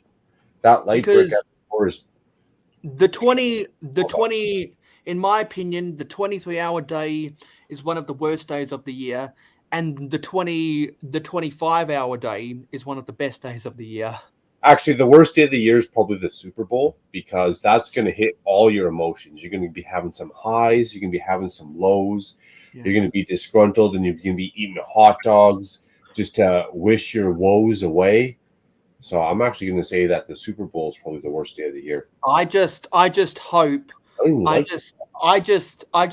that the Eagles will be going to the Super Bowl this year and make it the first perfect season since the 1972-73 Miami Dolphins. It's hard. So who won baseball World Series? Wasn't it the Astros? Who won the money? Astros are up 3 games. The Astros are up 3-2, coming back for the last 2 games in Houston. Actually, no, sorry. I said the Houston Astros. Actually, I said the Houston Astros. I meant to say the Houston Cheetahs. Hashtag Lurk Gang. Hey, I like that. Livestream Bandits. Hashtag Livestream Bandits and hashtag Lurk Gang. I like those. Now, I don't think you were there, Macro, for... No, sorry. I was talking... I was talking with Taz on the Hour of Power last night, and I was talking about all of the jokes and the memes that we've all been able to create over the past 2 years. Mario Hotgo, Livestream Gang, these squirrels, discriminative gravity Last 2 years, damn. That's a lot. the sausage roll. Your heart is bigger than a horse, and other all sorts of stuff. Rigged Star Wars drafts, all of that kind of stuff. What we should do is we should organize a live stream where everyone responsible for some of those jokes should get together and relive the memories about how those jokes came about. I wish we had sausage rolls here. We don't have sausage rolls here. I wish we did, but we don't. Also, Miss Bricks with the farting. Miss Bricks with the farting producer. That'd be another one. Well, that was a pretty good one too, though. That was definitely a highlight of the year reel.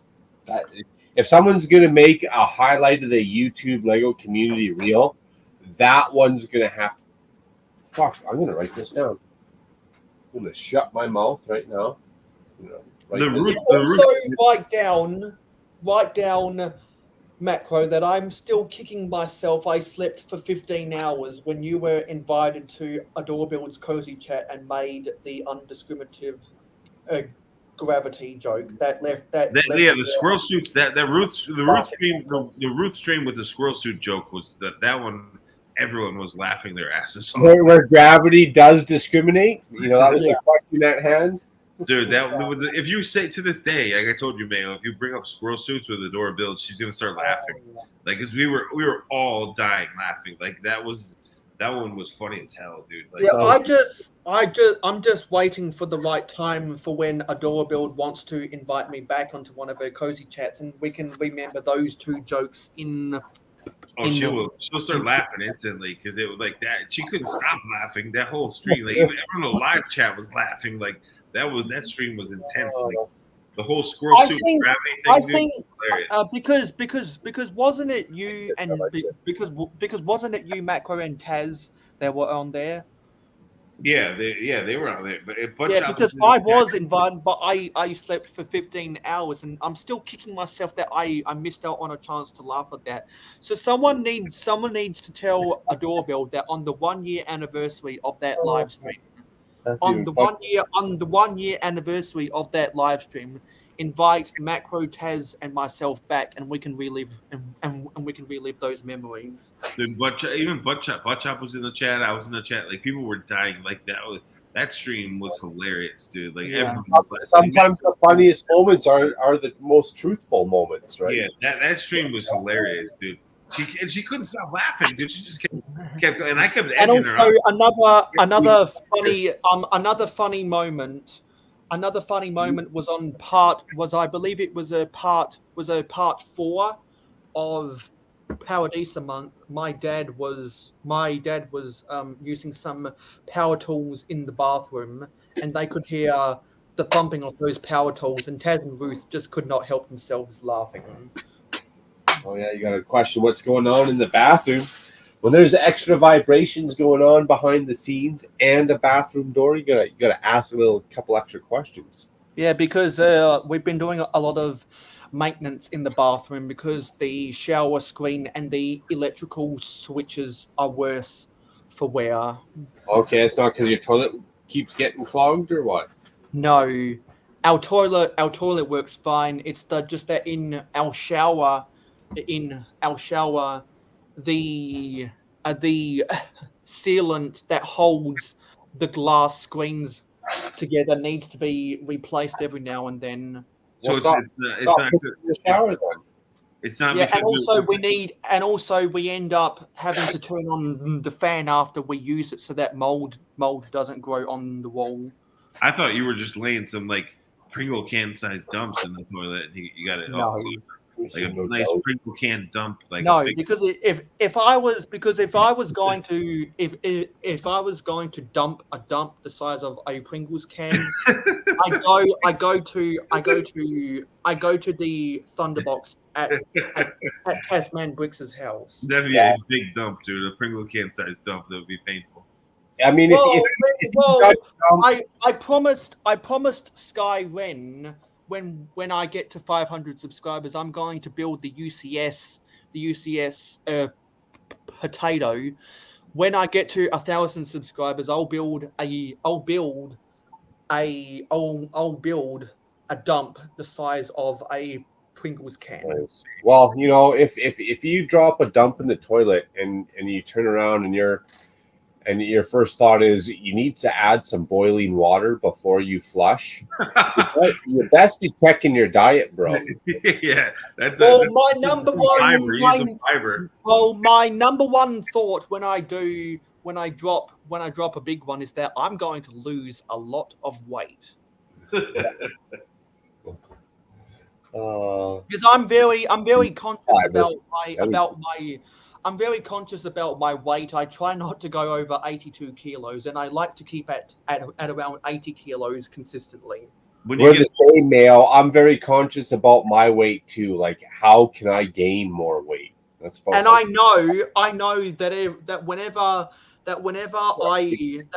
I overeat on a Friday or a Saturday, I like to take the time on Sunday to keep myself busy cleaning up my room and not eating anything. And being a panelist on your live streams really helps me to lose some weight. So thanks, Macro. God bless. When you guys hit late 40s into 50s, you'll realize that gravity is against you. It's not easy to get Ruth, Beetlejuice. That's funny. But also, now that Eric is gone, and now that Eric is gone, we can talk about how Beetlejuice is the mayor of his city. Our Beetlejuice is the mayor of my city. Because that is Lori Lightfoot's you guys are funny. nickname because of her eyes at the press conferences. You know what? I can't be funny by myself. So cheers to everyone. We are funny. Contra, you need to get yourself a channel icon. If you take do what Macro Bricks did for years, just take a photo of somewhere in your city, upload that as your profile picture, and also upload it as your channel banner. It did work, actually. It did work. And then I had this great piece of artwork made by Brick Hive. That is now my logo for the channel and my name. Actually, you know what? That is who I am. Without that, I'd be nobody. I'd be a nobody. And then to do the chain smoke, Macro took the still image of a Praise real whole egg mayo jar and stylized it to have real whole egg and mayo instead of mayo. Have Mayo Hosco instead of Praise. Yeah, that worked out good. All I did was I copied your original logo. Like I tried to make it look as original, but your other one was a little bit blurry. So I tried to get you a clear rendered. Yeah, because they've actually they've updated their packaging for their jars 2 times since, and their updated packaging is a lot more clearer as a JPEG. Hey, as long as it works for you, it's all so it counts, right? Yeah, and it was such a simple addition to change some of the lettering on there that makes a huge difference to my logo.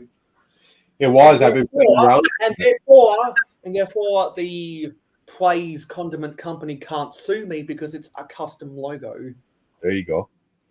It's also, and after I learned how to photo key and off your logo, now I've made a tomato soup can. I've made a tuna can. You know what's next? I'm gonna modify a peanut butter container. That's gonna be my next thumbnail. I'm gonna modify a peanut butter container. It's gonna say "real smooth bullshit" somewhere.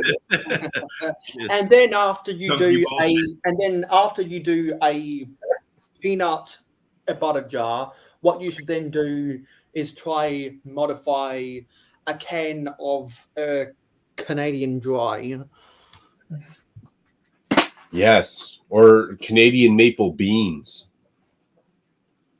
The more the fart, the more you eat, the more you toot. The more you toot. Those are popular in Boston too. We call those same thing. We call them Boston baked beans, but it's the maple style beans. Like, oh, sweet. I love beans. Yeah, and I believe there was an old Canadian Dry slogan that was something along the lines of Canadian Dry is American Wet, to prove how Canadian beers are better than American beers or something. That's true. I think you guys aren't you guys lacking like 1 percentage point on your beer? Most American beers are imported from other countries. Like it's they take the name of them and remake them here. But I mean, you drink Milwaukee's Best up there, bro. Like I was shocked that you have the Milwaukee's Best up there. Not that it's bad. Milwaukee is a known like beer. It's a beer town.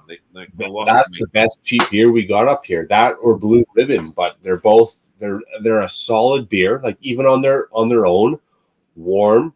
Not too many people like drinking beer warm, but I do. Warm and or cold, great beer. And up here in Canada, we like to mix it with Clamato, not tomato juice, Clamato, and that's Clamato, what. Yeah. No, I know the Clamato mix. Yeah, I know the Clamato mix. I worked for Diageo for a long time, so Bud Light stole my multi-billion-dollar idea, Clamato juice and just a straight, nice light lager beer. Yeah, and then they made it themselves. They called it a chelada. They do that here in New England. They mix the Clamato stuff in here in New England. It's the same thing. New England they do a lot of things that Canada does. It's the same shit. But you know what's fucked up is I called it a chelada before they even thought of the name. Yeah, the clam tomato juice mix is it's big here too. Everything clam is big in New England, dude. The clam chowder, all that shit. That's where it's similar to Canada. I mean, we're not that far from the east coast of Canada, so it's the same shit. And if you mix and everything's bigger in Texas. Well, Texas also has its own style of Mexican food. They call it Tex-Mex. It's American style. It's like American style Mexican food when it's not like when there's real authentic Mexican food. SD, I'm writing that down. There's actually a fast food franchise in my city that specializes in the Tex-Mex cuisine. Yeah, Tex-Mex. It's just it's more of an American style. Mexican food.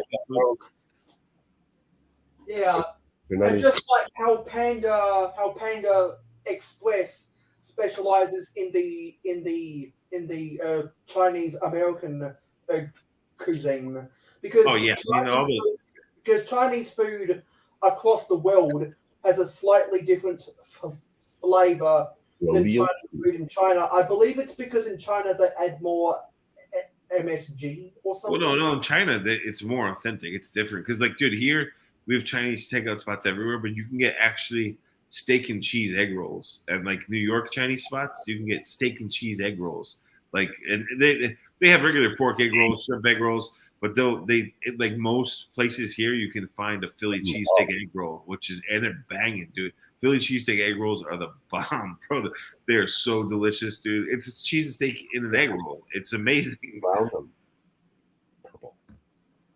I do a egg roll, man. An egg roll with cheese, onions, peppers, and egg roll. It's so damn good, dude. And they'll have regular Chinese food, but most of the ones here will anywhere around Philly, you'll get a cheesesteak egg roll, which is just banging.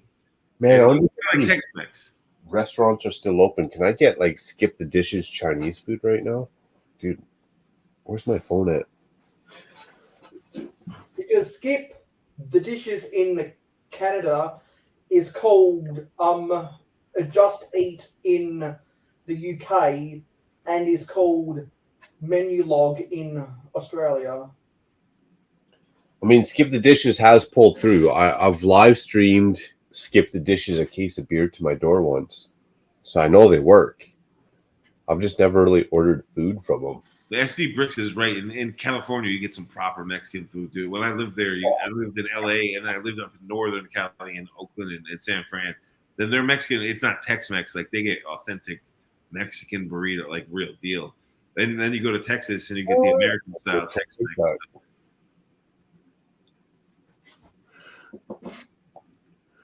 Yep, trade routes back in the day, Boston, New York, and into Canada. Yep, before the whole West Coast was even open. The Mexican food in Cali is top notch, dude. It's banging, dude. We in New York, we have a lot of, because we have a lot of mom and pop, like people from, like we have good Venezuelan food and Argentinian. Like you can get authentic stuff, but the main chains don't do that stuff. And and when you're in Cali, dude, you get some proper Mexican food, dude. Like, and that's all because New York is probably the best melting pot in the world. Oh, definitely. I mean, it is. Ellis Island, it is. Like, but you can really find some authentic spots. Like, you'll find people that come here from their country and they make it. Yeah. Like, I agree, because our Toronto is like a mini New York, and they're close enough. Toronto's the same way, dude. I love Toronto. It's the same. They got little Italy, they got little Lebanon. There's like a little Pakistan. Like all of Toronto is like almost segmented into like umpteen different countries. Yeah, and then you can find whatever foods and whatever markets and spices. Like it's just all much cleaner too. Toronto is way cleaner than New York City too. It's a nice, beautiful city. Mexico. I agree. But if you want proper Mexican food in America, you go to California. That's for sure. And whatever you do, don't get your hypes up for a Taco Bell. I've eaten good food in California, and I've shit my pants from Taco Bell. I agree with both those statements. But I've heard a lot of people complain about Taco Bell and shitting themselves are crazy. But apparently, you can also you can order beer at Taco Bell. You can order beer at Five Guys up here too. When it comes to pizza, though, bro, like it's not. I love Chicago deep dish pizza, so I get it, but it's not. It's a different style, and even in New York, you find people from Chicago that move to New York City, and because New York City is like the #1 pizza market, and they make dope Chicago pizza here. They make Detroit style, but like, dude, there's nothing like you can get any style of pizza in the tri-state area. It's like that's where they have that. I think Cali has the Mexican food down. You want real deal good Italian food, you go to like Jersey, Lower Connecticut, New York City. Like it's on point. Like, that's like up here. You want the absolute best Italian food, you got to go to off from some foods. That pie style.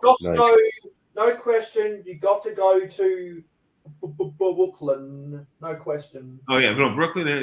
To be honest, and it's all over the Food Network shows. New Haven, Connecticut, where Yale University is, their Little Italy is the best pizza in the world, like hands down in the world. There's one guy who actually moved from here to there in Phoenix, and he made a spot that's like one of the #1 spots. But he's using the recipe he did when he grew up here. Like New Haven, Connecticut has some serious pizza. People wait for 3 hours to get in there to get pizza. They wait for 3 hours to get it's a Lego drop day one. They wait for 3 hours to eat pizza. It's fucking good. It's insane. Dude. Nice. Pizza like burgers up here. We'll wait for 5 days just to get burgers, and up here, I don't know if you guys got it down there, but you guys got Five Guys burgers down there. Yeah, we have that. But I'll never do Five Guys burgers again. I will never touch that franchise. I'll never drink a beer out of their establishment. I'll never order another burger from them. I'll tell you why. Their burgers put me to sleep. They're huge, and they are sleek and huge, and that's the problem. Is put me to sleep, bro. Misunderstood. I came home one day and I was hungry, and I told my wife, you know what? We got Five Guys coming on the way. Dude, a regular burger there is a double, and it's like a pound double. They are a double, and that's also part of the problem. She didn't know. She thought they were all a double.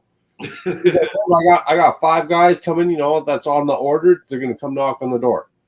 She jumped on that bed, bent over like no tomorrow. I was like, what the fuck are you doing? She's like, I'm waiting for my Five Guys. Shut the fuck up, get off the bed. That's not what the hell I'm talking about. I'm talking about eating food, you know? You're waiting for Five Guys. I'm talking about eating food, and you jumped on the bed like that? Get the hell out of here. Never again, Five Guys, I'm out. My wife couldn't.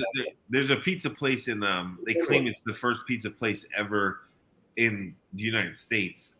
They came from Italy. It's Pepe's Pizza in New Haven, Connecticut. And like, that's one of the places that has like a 3-hour wait. They started making a chain out of it, so it kind of sucks. Like it's not a far chain. They only did it within this. Like, there's only some in New York and New Jersey. They didn't go too far, but And there was, look and it up, there like, was Pepe's featured Pizza. in the Spider-Man movies, wasn't it? In and Out's the same thing, SD. I told her they're going to be In and Out. I was like, don't worry. I got In and Out coming. They're going to be here in 5 minutes. In and Out. Same thing. She jumped up on the bed. I was like, what the hell are you doing? She's going to be In and Out, no problem. Get the fuck out of here. I'm not talking about that. We're going to be eating dinner tonight. What the hell are you doing? Yeah, Five Guys will put you down, bro. It's a big burger. And then they even, in their fry sack, they throw in another extra large fry on top of, like, when you order fries, they put the fries in the bag, but then they throw another order on top of it. So you have all these loose fries in the bag, dude. Like, they're overindulgent, that place, Five Guys, bro. Like, that'll put you in a coma. It's good, but you'll get in a coma, bro. Like, I can never eat at Five Guys because they fry all of their stuff in peanut oil. I feel like I should be the advertisement manager for Five Guys. I'd be like, Five Guys. That's a whole lot of meat. It's like, but I think there's Five Guys, but you can't take it all in one bite. The Five Guys, though, didn't really come around. It's only been the last 10 years here they became popular. There was so many better little burger joints everywhere. Like, just like I said, where there's Pepe Pizza in New Haven, Connecticut, there's I forget the name of it. There's like the first burger joint ever. And they will only serve you burgers on toast. And if you ask for ketchup, they'll throw you out. They will throw you out of the restaurant. Louis Lunch, it's called. If you look up Louis Lunch, it's Louis Lunch and Pepe's Pizza in New Haven, Connecticut. Like, these two are like old school spots that people claim are like the founding, when the immigrants came here in Massachusetts, they went down to Connecticut and they formed, like, there's so much history to it. But dude, if you go to a Louis Lunch and you ask for a burger with ketchup, they will throw you out. And they only serve it on toast. You get it on toast, white bread toast. You get it with onions, and that's it. If you ask for ketchup, they will kick you out. Like, it's insane, dude. But it's a good burger. It is a good burger. Like, it's like the steak sandwich at the strip club. You know, they serve it one way, garlic, spice, a couple of mushrooms on top. If you ask it for any other way, dude, you're getting pink eye and you're getting kicked out. Like, Louis Lunch, they don't play. And Pepe's Pizza, the same thing. It's like, they're so old fashioned. And they make this Five Guys, they're gonna leave you feeling full. Yo, that dude, you get in a coma, bro. And it's good food. It's not bad, but dude, it's like, I thought when you order a regular burger there, I'm gonna get a little normal burger. It was a double quarter pounder, like, with everything on it, and then a bag of French fries the size of my torso. Like, dude, it was crazy, dude. Five Guys, we got meat between buns. Yeah, it's become popular too, but that's only in the last 10 years. Like, when I was a kid, we didn't have it.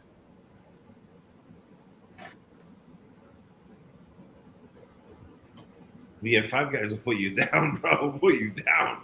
It's good though. It is good. Five Guys, your eyes are bigger than your stomach.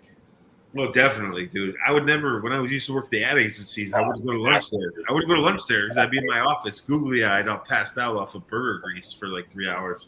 Smash Burgers is dead. Yeah, Smash Burger's good too. We're just starting to get those here. I don't got the same jokes. I don't got the same jokes for Smash Burger like I do Five Guys, but that's okay. They're still good. They're still good. I'm a burger fan. Like, I worked at A&W. That was actually that actually was my first job, A&W. I missed though. They had the burger bar, bro. I missed that place. They don't have them here anymore. When I was a kid, I enjoyed it, and they disappeared, dude. We don't have them anymore, dude. They were good. And people think, like, once you work at a fast food restaurant, you can't eat that food again, dude. A&W is my go-to. I could eat. That place was awesome, bro. 6 days a week, no problem. They had to build a burger bar. They had to build a burger bar, dude. Like, when I was a kid, we had a few of them, and they just disappeared. I missed that place, dude. I missed that place. Oh, Smash Burgers, In-N-Out, Five Guys. I know it doesn't show, but I am literally a fast food junkie. Dude, I got Big Macs in my fridge waiting for me upstairs. That's how much of a fast food junkie I am. I'll buy Big Macs 2, 3, 5 at a time. I put them in the fridge and I'll wait for them to chill out, cool down, and I'll go back 2, 3 days later.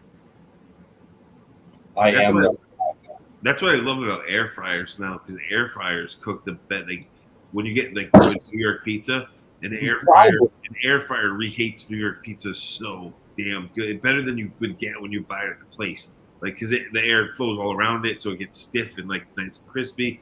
Dude, air fryers reheat New York pizza so damn good. That's what I was hoping for, but the wife bought an air fryer off Amazon, and she tried to air fry some fucking carrots. I don't know what you're doing air frying. Well, yeah, you can't put I mean, you could cook carrots in there, but that's not the type but of they got all fucked up, so she returned it. She's like, I'm done with this air fryer. I like air fryer. I don't know what the hype's all about. I'm done with air fryers. Like, you put some McDonald's fries in the air fryer? Stupid vegetables. You put if I put a bunch of stupid vegetables in straight canola oil, I'd probably still be disappointed. Dude, you know how McDonald's fries are really good until they get cold and they turn to shit. You put them in an air fryer, bro. It brings them back to life. Those little motherfuckers stand up. Like, yeah. Like, dude, the air fryers, when it comes to fast food, oh, so good, dude. They reheat it so well. I like that. When the air fryer makes it, it gives it some dirt. Yeah, it's like, bam, right back up. I like that. NWs are so rare. Wow. But you guys probably got a couple Mad Carl Juniors down there then. Like, what's the go-to burger place, SD, if you guys don't got A&W? McDonald's, Carl's Jr.? We had A&Ws that just went away when I was a kid. Like, McDonald's and Burger King and all that just pushed them out. But I miss them, dude. I do miss it. They used to have the A&W float, too. You can get the giant mug with an A&W, like, root beer float, bro. Like, and they do the Build-A-Burger bar. Like, they were good, dude. I miss that. And the fact that you could buy those glass mugs. Yeah, you could buy the mugs. You could buy the mugs. Yeah, dude. That was able to today that you can buy every size of the mugs, and those mugs are insane. Put them in the freezer. You throw down a shock top in one of your frozen mugs. Yeah, and a nice frosty mug, bro. Yeah, good to go. That reminds me of a reference to the Simpsons Frosty chocolate milkshakes. What was that reference? If it's not frosty, it ain't a milkshake. Yeah, frosty chocolate milkshakes from The Simpsons. First McDonald's Five Guys. The first scene of the pilot episode where they're trying to take that family portrait. Interesting. Yeah, up here McDonald's is number one. The Five Guys and Fat Burger, they're specialized, because those burgers, dude. I can go to McDonald's and get 3 Big Macs for the price of one Five Guys burger. So it's a little bit of a treat up here, the Five Guys and the Fat Burger. But for the rest of them, In-N-Out, we got Carl's up here now. The big ones are McDonald's, A&W, Burger King, Wendy's. Yeah. An interesting story about Carl's Jr. About Carl's Jr. When Hardee's bought, not Hardee's, Arby's. No, when Hardee's, not Arby's. No, not Hardee's, Arby's. Yeah, but no, when Hardee's bought Carl's Jr. Hardee's, Arby's. When Hardee's bought Arby's. Carl's Jr. in the mid 2000s, they kept the Carl's Jr. name on the West Coast, and they actually used the Carl's Jr. logo for their Hardee's stores east of the Mississippi River, and when they decided to expand internationally, they used the Carl's Jr.'s name. So in Canada, New Zealand, and Australia, we have Carl's Jr. We got people who turn school buses into kitchens, and that is where it's at. The mom and pop shops. Yeah. Well, that's the wrong one. Damn it, this one. mom and pop shops. Where's that? Yeah, New York's full of them. Because anyone from the East Coast, correct me if I'm wrong, but before Hardee's bought Carl's Jr. wasn't, and they took on the Carl's Jr. star Yes. logo. Well, Wasn't the Northeast. Wasn't their logo orange and blue? We didn't have the Northeast, the East Coast and the North. We didn't have Arby's, so that was always West Coast, Midwest, and Cali. We didn't have any of those until recently. Like so, I couldn't talk to that because we didn't. We had McDonald's, we had Burger King. Let's face it. The reason is because up until this century, the East Coast had better quality fast food than Arby's and stuff like that. That's the thing. We have this place called Dutch's, which is only in like southwestern Connecticut and like a little bit in Jersey, New York, and it's like a fast food diner, but it's really like it's fresh fast food. Like if you get a chicken sandwich from there, if they're gonna bread it, make it right, like they're gonna do it the right way. You have to wait a little longer, but it's still fast food. But like, so that place always kind of shoot away we always had McDonald's and Burger King, obviously, but Dutch's would not, like Hardee's and Arby's and everything couldn't survive here because we had Dutch's, so which was like a local thing. So it's and I believe Church's Chicken, Bojangles, and Waffle House are still exclusive to the South and the Southeast. Yeah, it's mostly the South. We had one Waffle House here, just one because it's mostly in the South. The weird thing was whatchamacallit, what was I going to say? There was one food chain, I forget what it was. Waffle House and a Wiener House. Here it is. We have KFCs everywhere, obviously, Kentucky Fried Chicken, but we also have KFC Kennedy Fried Chicken. So if you go to the hood, like if you go into Harlem or you go to like even in Connecticut, like Stamford, Connecticut, like if you go to the more urban like hood places, you can find Kennedy Fried Chicken, which is a generic KFC, and it's not bad. We've talked about this, Mayo. It's not we bad. talked about this hundreds It's not bad of at all. times. But it's just hilarious because it's like they don't just serve chicken. You can get anything fried in the world in that place. You can get fish, you can get jalapeno poppers, like so. But they try to build off the KFC name. It's hilarious, dude. We have the Kennedy Fried Chicken, which is funny. Were they someone trying to copycat KFC, or were they a master, franchiser that wanted to expand? They were just trying to use they're trying to use the name, but they have everything, like it's halal too. So I think it's a Middle Eastern owned franchise brand. Okay. And if it's that, it's probably more likely an imposter than a master franchiser. Because the reason why I've told this story before, the reason why Burger King is called Hungry Jack's in Australia is because the master franchiser Jack Cohen, who wanted to introduce Burger King into this country, had a whole bunch of legal battles with a mum and pop a burger shop on the streets of Sydney in the state of New South Wales already had trademarked the name Burger King in this country. So when Jack Cohen was in talks with Burger King for Australian expansion, he had to come up with another name, so he named it after himself. Yeah, but then Burger King International took.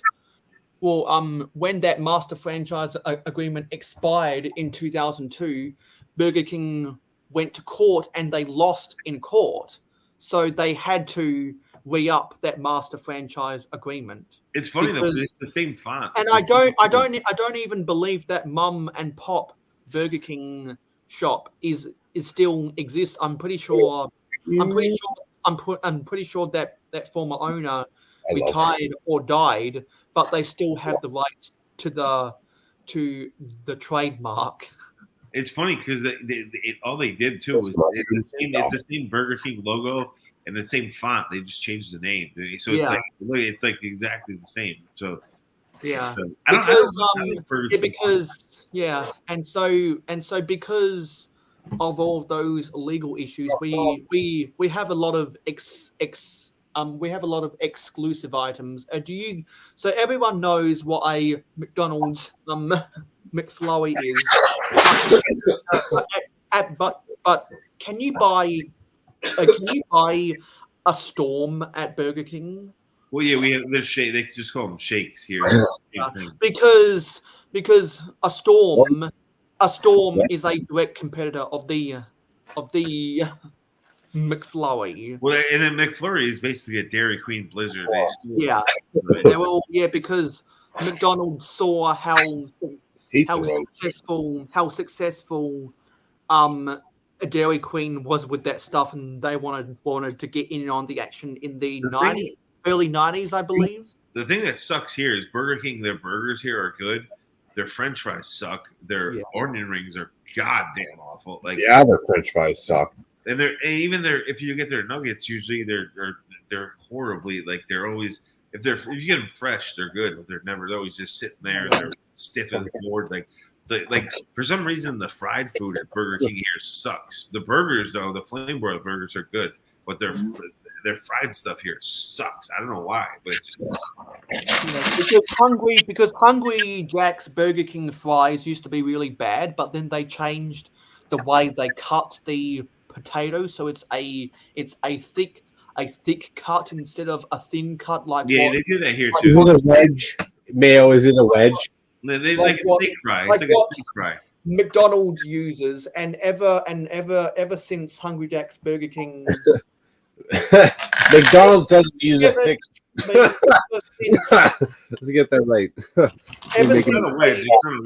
Ever since they changed their French fry recipe from a thin cut to a thick cut, they got much better. It's not a wedge. He's right. It's like a steak fry. It's a thick cut. It's not a shoestring. But they're not steak. They're not steak fries. They're about a third. They're square. Yeah, they're square. They're probably because I'm it's the same.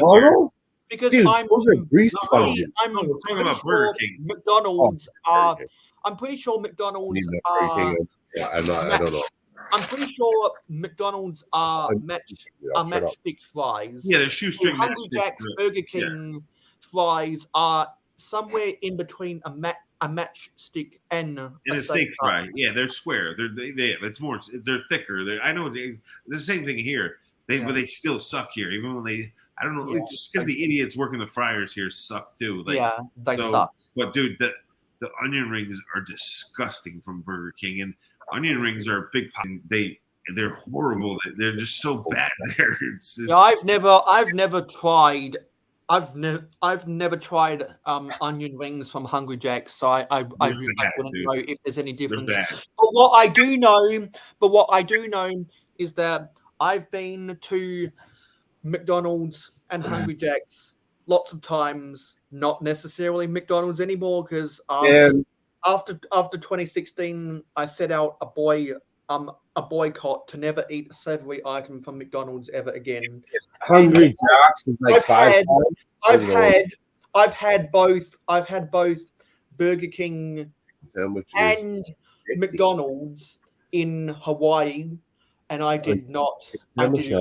And I thought it was worst tasting by comparison. I've had McDonald's in New Caledonia, and I thought McDonald's in New Caledonia, which are New Caledonia is a part of the French Polynesian islands in the Pacific. I liked McDonald's in New Caledonia better than the McDonald's in Hawaii. And you can't switch up your recipe. French fries, burgers. That's like Honeycombs. In the last 2 years, they tried to switch up their recipe. You know what happened to Honeycombs? They got blasted, and they even put out a full-on ad campaign. Hey, we're sorry that we changed our recipe because you guys stopped buying our shit. You can go YouTube honeycomb ad campaign. the funniest shit you'll ever see. Macro, it's funny. I'm gonna send you the link to my portfolio on Instagram because I was the dude who had to make the cereal box for the new recipe, bro. I'll send you. Yeah, I'm gonna send you the link. It's in my portfolio, bro. It's one of my like key pieces because it failed so badly, bro. But the box art did really well, and they made me put this giant ruler on there because they made the pieces bigger too. They made the honeycomb pieces bigger. Oh, yeah. I'll send you the link on Instagram. You're gonna die laughing, bro, because you're gonna see. That's funny. That's funny. Just the recipe change and the people going nuts, and the fact that they had to make a whole nother ad campaign that we're sorry we changed our recipe. Dude, I was working. It's just like when it's just like when Coca-Cola had to say we are sorry for new Coke. Here's Coke Classic. Yeah, that was a mistake too. That was. And then 20 years after. Then 20 years after they brought back Coke Classic to replace New Coke in 1995, they dropped the Classic from the cans. I wish Coca-Cola went to the original recipe because I would really like for my teeth to be numb after I drank a sip of Coke. When they actually used to use when that Georgia pharmacist who invented Coca-Cola used to actually put cocaine in it. Oh, hell yeah. It's exactly the only reason why you drink a soda pop. Like, what the hell's going on today? Dude, I'll send you Macro. It's funny because I'll send you because I worked on Post cereals for 5 years, so I did like Fruity Pebble. I had to get licensed by Hanna-Barbera to draw fruit, like Fred Flintstone and all that crap.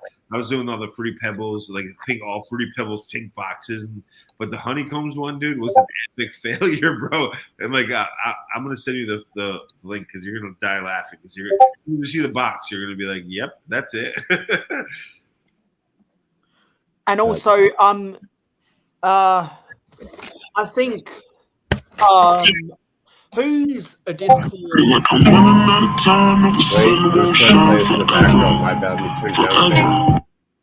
Whose Discord notifications are those? Let me rewind. So I got this shit turned off.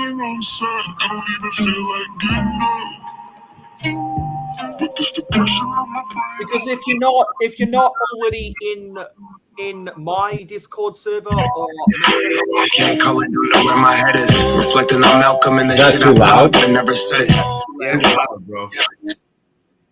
Because if you're not already in the MacroBricks Discord server or the Mayo Hosco Discord server, I'll put up a link in the chat.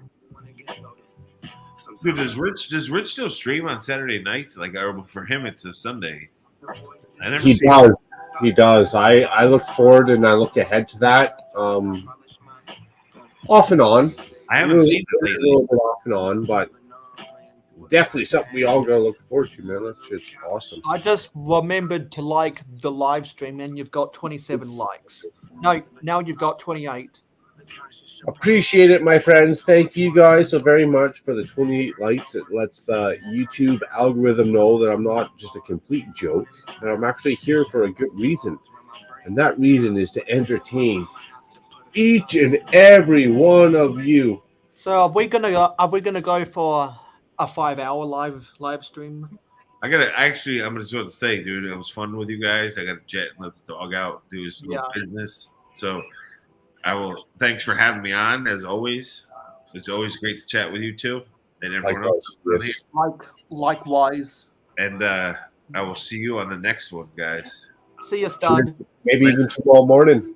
Yeah, tomorrow morning. Yeah, I'll see you guys tomorrow for sure. Good morning, Brookworld. Nice. I appreciate this. You're a solid cat, man, and I love that we got to meet and work things out, and that everything is jiving and kosher. And you know, if you guys want some logos, if people want some logos, you want a hat made, if you want some T-shirts, go hit up. Hey, Hino. What you want. Hey, Hino. He's gonna get you what you want, and to that, cheers, man. You've been solid, man. I appreciate it. Well, I told you in the beginning, dude, that whole thing with the fraud accounts. You know, we talked about it. Like, there was people making fake accounts and starting beef and all that. You know, we talked about it.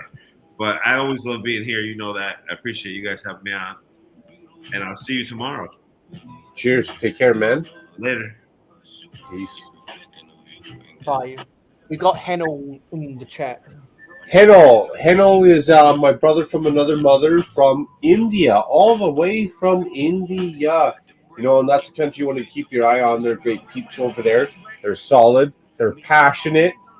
And when World War III is knocking on your doorstep, you know what? I want to be aligned with India. Yeah, because it's almost midday in India right now. Midday. Because they're about 5 hours. They are 5. Yeah, they are 5 hours behind. Nice. Me. Henol's agreeing. They're 5 hours behind me. Appreciate it, man. Appreciate it. As big as the world is, it's really.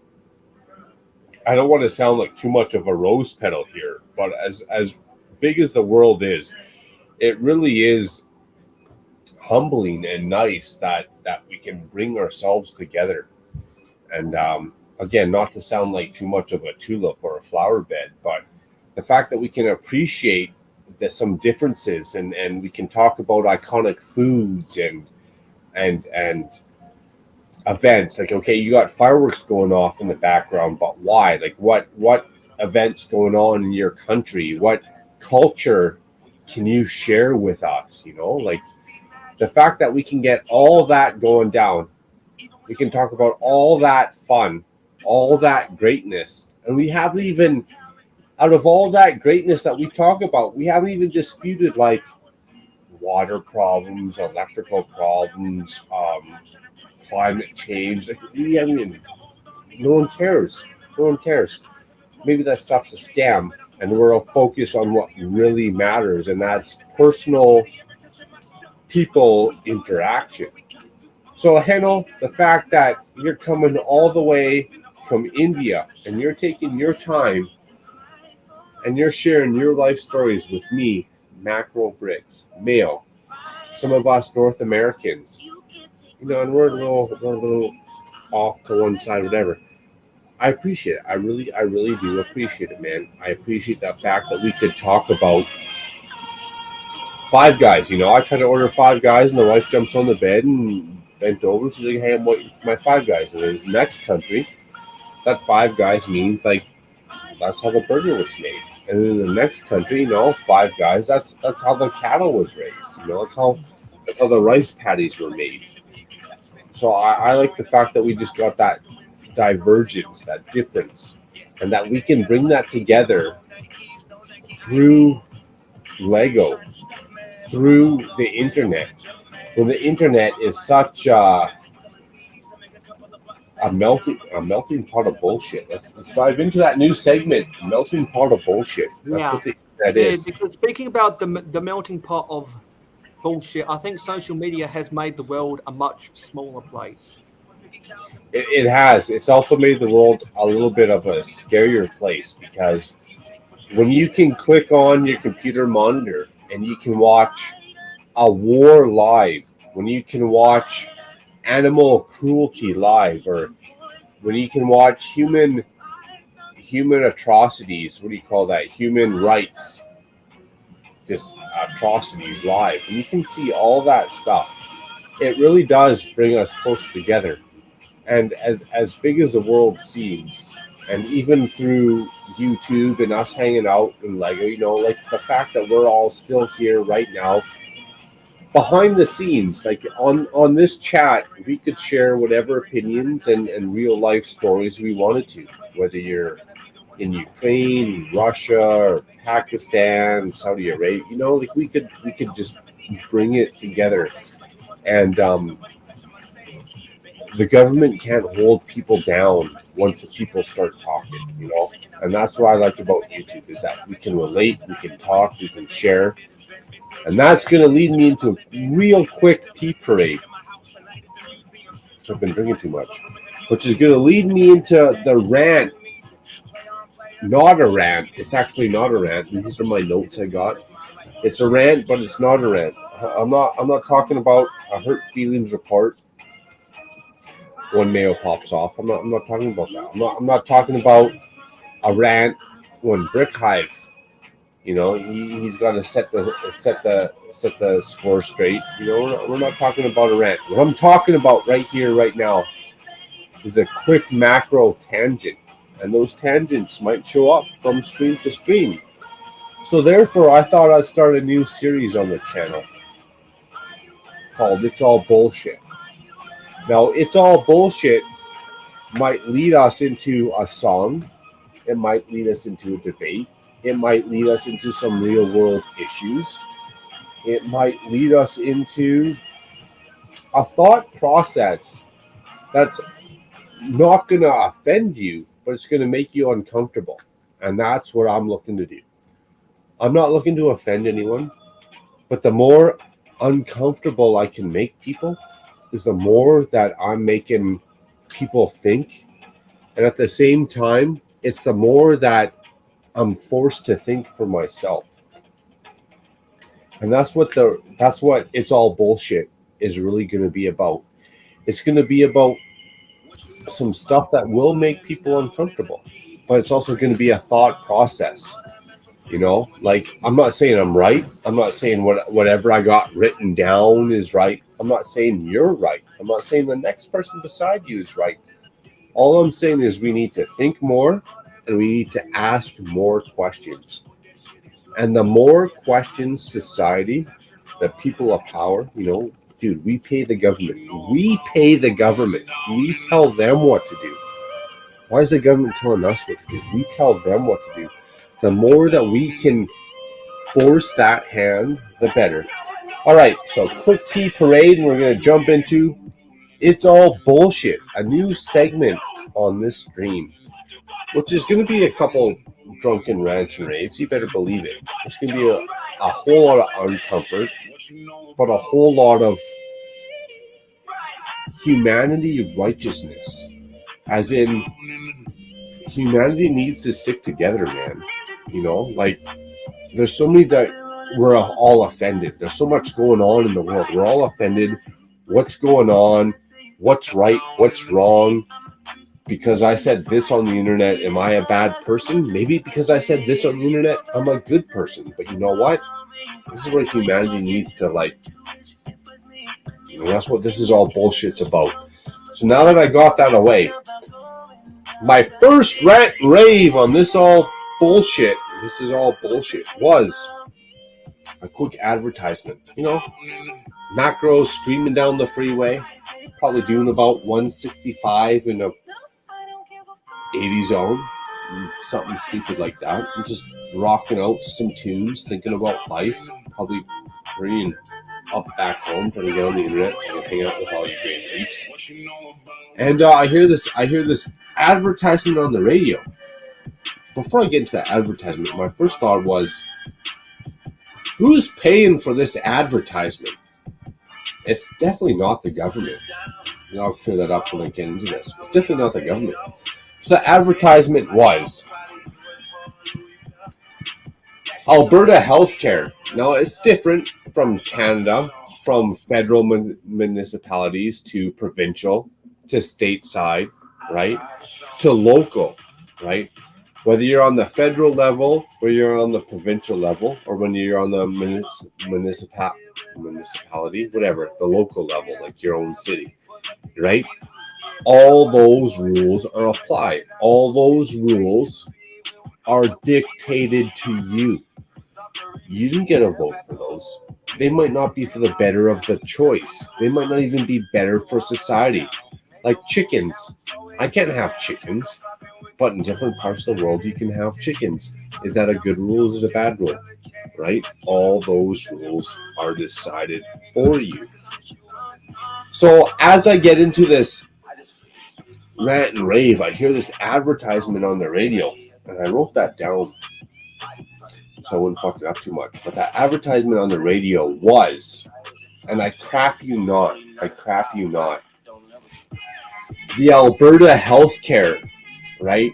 What I pay money into, dude, I get taxed 43.3%, right? And now I hear this advertisement on the radio that the healthcare that I'm paying for is at 22% of its funding means the government's only paying 22% of what it needs to operate. We're talking about hospitals, walk-in clinics, heart attacks, cancer, you need stitches, your kid fell in the fire, whatever it is. 22% of government funding is only being provided. That means there's what? A 78% lack of funding. All right, that's healthcare. This is a bullshit fucking moment, right? That's healthcare. So now let's look into the schools. You can go Google it, right? I can't make this shit up. Ontario, right? The biggest province that Canada has. The teachers are on strike right now. Your kids can't even go get the free education that I pay taxes for. I pay 43.3% fucking taxes so your bullshit kids can go get a fucking free education. I don't even like your kids. And if they jaywalked in front of me, I'd probably fucking run over them son of bitches over. If it's a marked crosswalk, I gotta stop. But if they're jaywalking, they don't know how a red light works, you're probably gonna run one of your kids over. But the fact is, the school's not even gonna teach them that very straightforward fact. Don't walk across the street at a red light or else you're gonna get run over. Because they're on strike. They can't even teach the kids because they're on strike. So this is the macro bullshit fucking moment. Right here, right now. The kids aren't getting funded properly. They're dumber. They're getting dumber by the day. That exactly. Your kids. I'm not making fun of you. I'm just saying your kids are getting dumber by the day, right? And the healthcare sucks. You're lucky if your wife gets pregnant and she can deliver a kid. You're lucky in Canada if your wife gets pregnant and delivers a kid. Pretty soon it can be like a third world country. She can be delivering her baby in the back alley. That's right. That's what our government's doing. So if I'm getting charged 43.3% taxes for the healthcare system and the school system, which are both failing, they're failing. They fucking suck. They're absolutely fucking useless. Where's my money going? That's the bullshit moment. Where is the Canadian citizens' tax dollars going? Are we giving it to Pfizer? Are we giving it to Johnson & Johnson? Did the Canadian government really have to order 8 doses of vaccine for me? Did they have to order 8 doses of vaccine for my wife? Did the Canadian government really have to order 8 doses of vaccine for my neighbor and the neighbor and the neighbor and the neighbor? What do we need 8 times the vaccine for? Are my tax-paying dollars going to Johnson & Johnson and Pfizer after they created the opioid epidemic in the Midwest of the United States? I feel like my tax-paying dollars are going to just one big massive cover-up. One big massive cover-up. And again, that's the bullshit moment. And that's going to be a new segment where I'm going to call out society's bullshit moments. Where are we going? Where are we going? What are your... That's what we need to ask as a group, as a Lego collector, as a Lego fanatic, as a tax-paying citizen, as a hopefully respectful member of society. I shovel my fucking sidewalks so the neighbors don't slip. Come on. You know what? I check my mail so that doesn't build up and the flyers don't fly around the neighborhood. Come on. What are we doing? Why do I got to be so on edge to make sure that what I'm doing is correct? Well, the government doesn't give a shit, right? Like how did we get here? Where's our money going? You can't fund the schools. You can't fund the hospitals. You can't keep the roads clear of potholes. Like our roads are falling apart here, man. Our infrastructure fucking sucks. I drive down the freeways, and half the time, the lights for the freeways, they're not even on, man. They're not even on. Like, what are we paying taxes for, dude? At this point, other than having a separate entity to actually run hospitals and schools, I'm actually, as a citizen, I'm probably going to get shot in the face tomorrow. But I'm guessing, I'm second guessing, why do we even have governments? What for? What's the government done for you unless they gave you free childcare? What have they done for you? They didn't give you a free school system. They made your kids dumber. That's what they did. They made your kids dumber. Healthcare? Yeah, I can go cut my finger off and I can go wait 8 hours in the ER. They might sew it back on. I might have to wait 16 hours in the ER. I don't know. I might have to wait 3 days in the ER. I don't know. And that's for if I cut off a finger. What if I was trying to push out a kid? I mean, that's not physically possible for me. But what if the wife was trying to push out a kid? Would she have to wait in the ER for 6 hours, 8 hours, 12 hours in labor? You know? What if I had a heart attack, you know? What if I was such an irresponsible citizen that I actually overdosed? I'm such an irresponsible citizen, I overdosed on some crack cocaine or some methamphetamines or whatever the fuck you're smoking. The healthcare system's not there for you. The school system sucks. The healthcare system sucks. What are we paying for? What are we paying for? For what? Are we getting taxed? But we got T-Mog 217 jumping in here. He's probably getting taxed at 18%. For what? What are we getting taxed for? T-Mog's going to let me know how much he doesn't appreciate. He's going to let me know how much he doesn't appreciate that taxes coming off his check before he even gets his paycheck. I don't know if my boss takes money for that, but yeah, I don't like taxes. I had to pay $18 on a package I had already spent $200 on recently. Wasn't very happy about that. And that's after you worked a hard day's worth of work. You got to work a hard day's worth of work and pay an extra $18 for your package? Yeah. That was an entertaining rant, Macro. That was really good. Any time Macro talks about the cost of taxes or how taxes are being spent, you know it's a good one. Hey, T-Mog. Hey, how's it going, Mayo? It's going good. Also, T-Mog, I'm glad you're here because I've spoken to Titanium J, Captain Matt, and Deadwix that I'm going to be doing a Ninjago month because of all the Ninjago sets I bought. Oh, wow. In October. I'm going to be doing a Ninjago month in February. If you're interested in joining me for Ninjago month, just let me know. If I can remember, sure. Sounds interesting. Yeah, because basically I'm just going to be building Ninjago stuff and talk about all things Ninjago because I am not an expert on Ninjago at all. I know that you and Titanium J are experts about the sets, and Captain Matt is an expert about the TV series. Mm-hmm.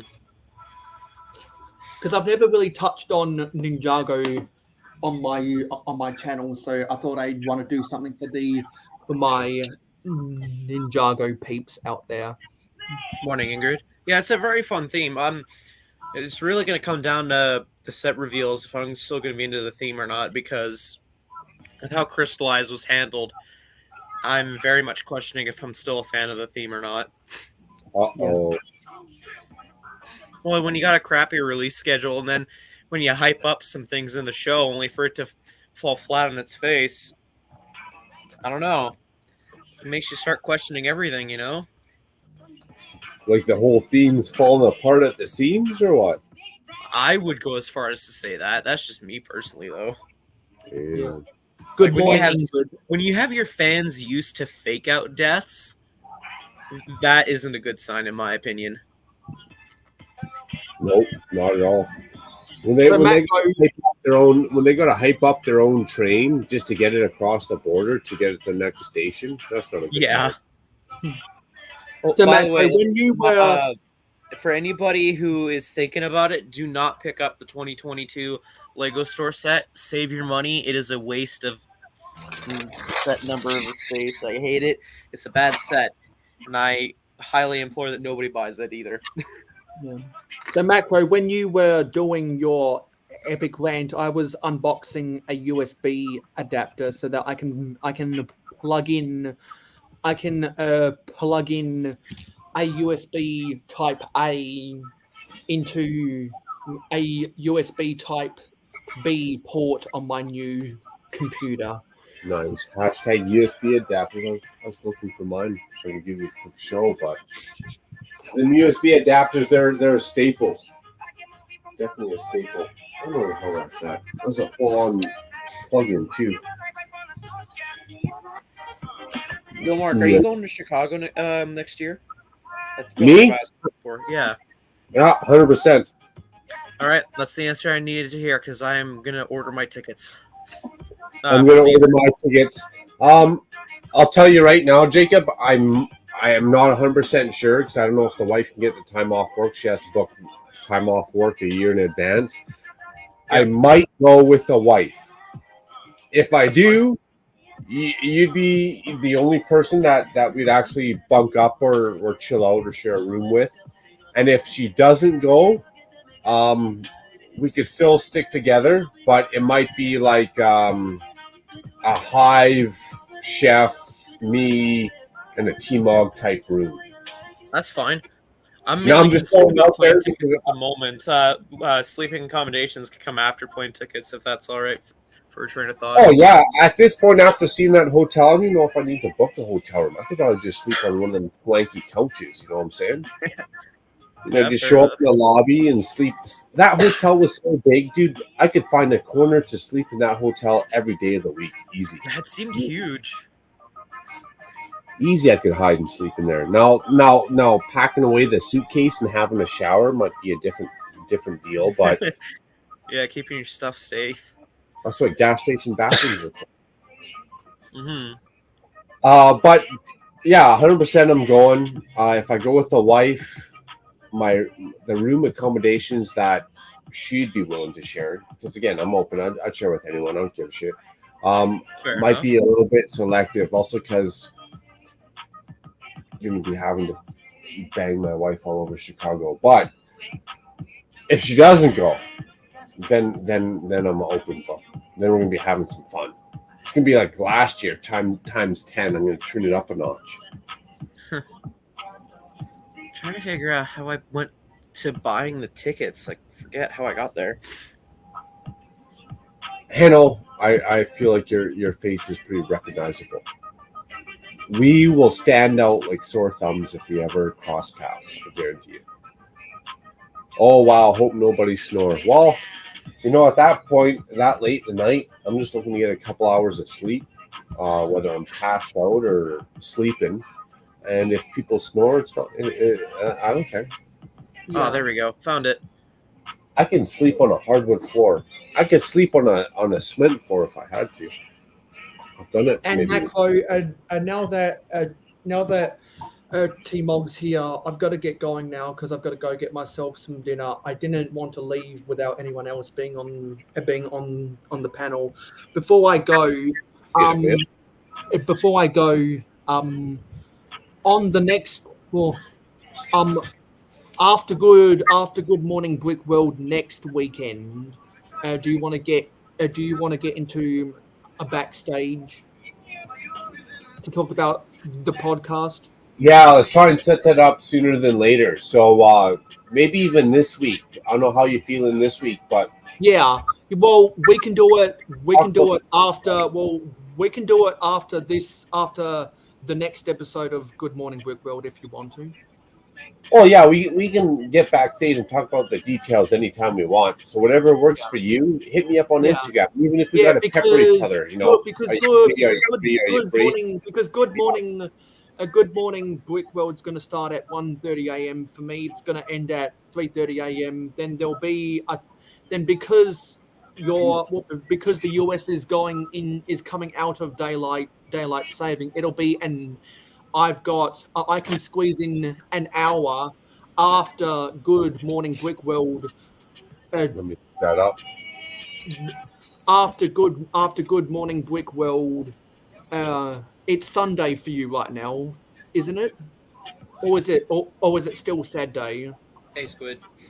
Yeah, it's Sunday. It's 12:43 a.m. in Sunday, Okay. so that means Yeah. So after, 7 hours after, and 15 minutes. so there's a 1 hour gap between the end of Good Morning Brickworld today and the NFL. Do you want to get into a backstage after this weekend's episode of Good Morning Brickworld then?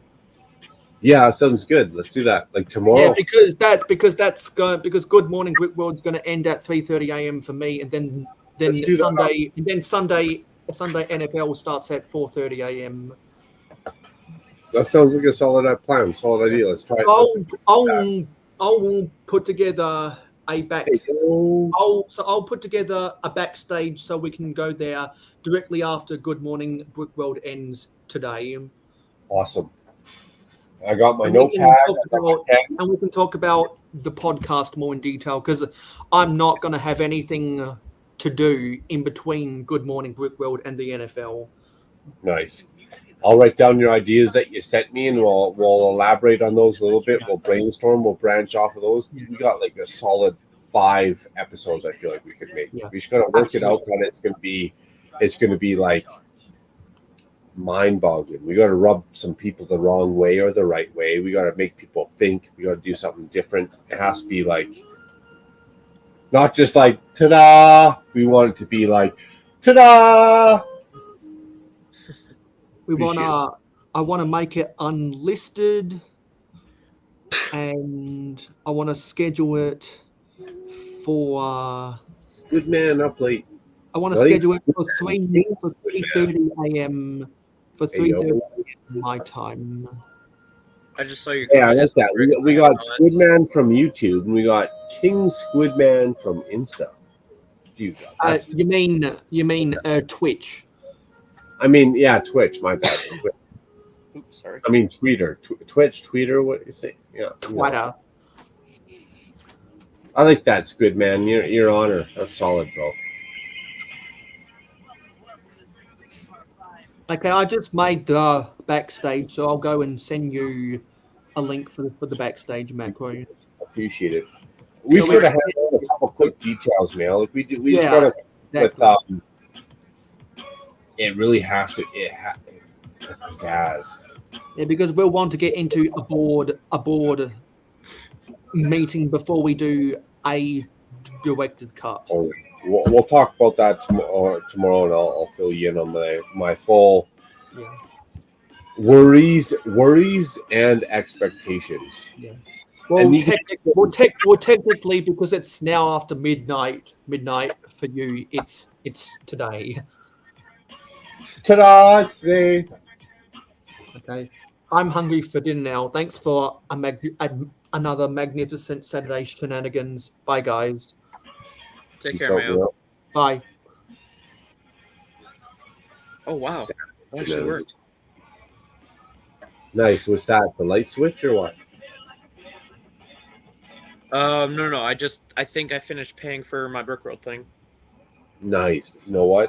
I better get on that because I'd be heartbroken if I went to go pay for it and it was all sold out. There's only 500 spots left for the goodie bag. What? Which is a decent amount because when I checked 2 weeks ago, it was like 525. The fact that it's only gone down to 506 is pretty decent. Let me go do that right now. Is that just the standard Brickworld webpage? Yes, you got to log into your account and then click badges. I can walk you through it. No, not Brickwing. Come on. We don't like Brickwings here. Brickworld. Last year's goodie bag, I wouldn't say was worth it if you purchase a lot of the cheaper sets. But I'm going to try and not purchase a lot of the cheaper sets next year, so technically it'll be worth it, hopefully. But it's like 25 Canadian equivalent for the goodie bag, and you end up getting like a 25 Canadian set. I think I picked the ice cream truck that was City. But there was other options that were just $25 Canadian. I had a brain starter with that Canadian equivalent value. Ooh, so technically, it's not worth it because you could just go to Lego store and get VIP points off of it. But it's still fun because you get like a bunch of other stuff too, like a few bricks, custom pieces, etc. but you're mainly paying for the one set. Convention. Of course, I'm not signed up for the next upcoming Squidman, the convention. McLaren was also an option, but I had already bought it from the Lego store, so that's why I chose the ice cream truck. Otherwise, if I'd known that it was a goodie bag option, I would have not gotten it from the Lego store. You're mainly paying for the Lego set, but you also get a handful of freebies too. Actually, if you give me a minute, I recently dug out my Brickworld bag, so I can probably pull out what I got. Okay, let's see. Purchase tickets now. General admission. Fuck that. I went behind the scenes. Oh no, behind the scenes pass. Open to public. Nobody cares what you're open to public for.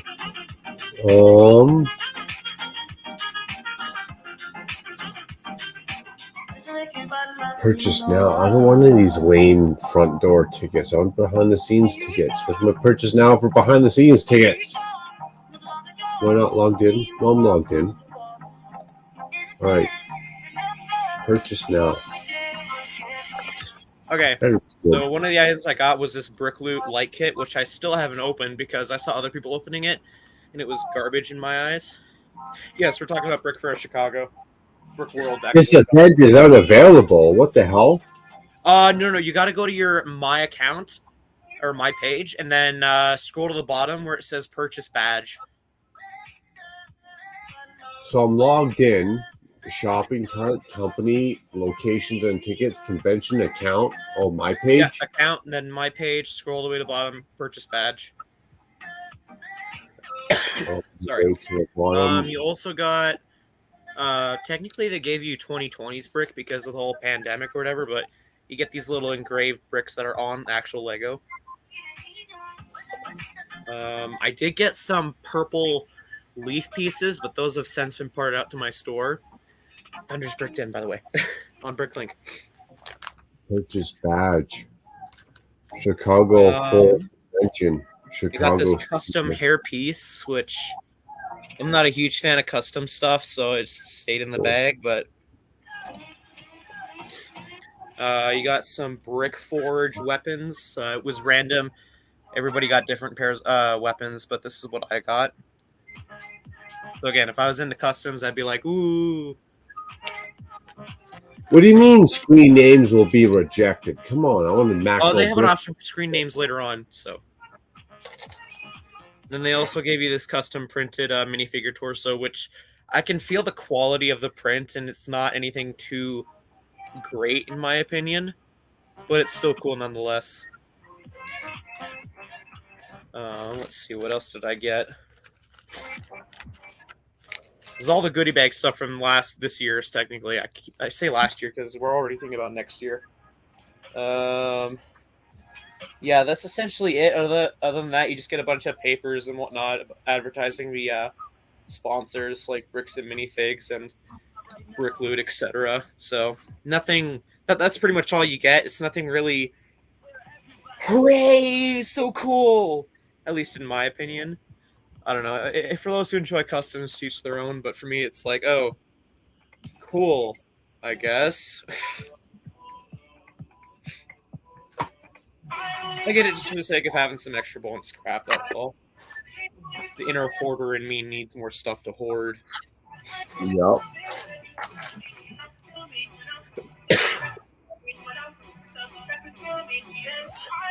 Oh, what? What? Excuse me. This is ridiculous.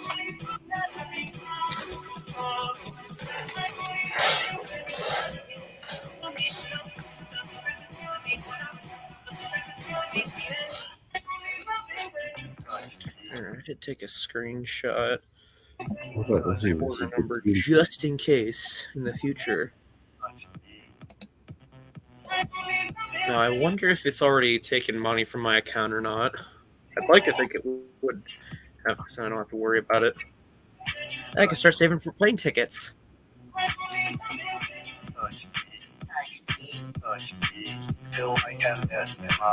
Damn, what my last quick badge say? Yeah, it did take the money. Oh, wow, that's a very big conversion fee. Well, you got money? Okay.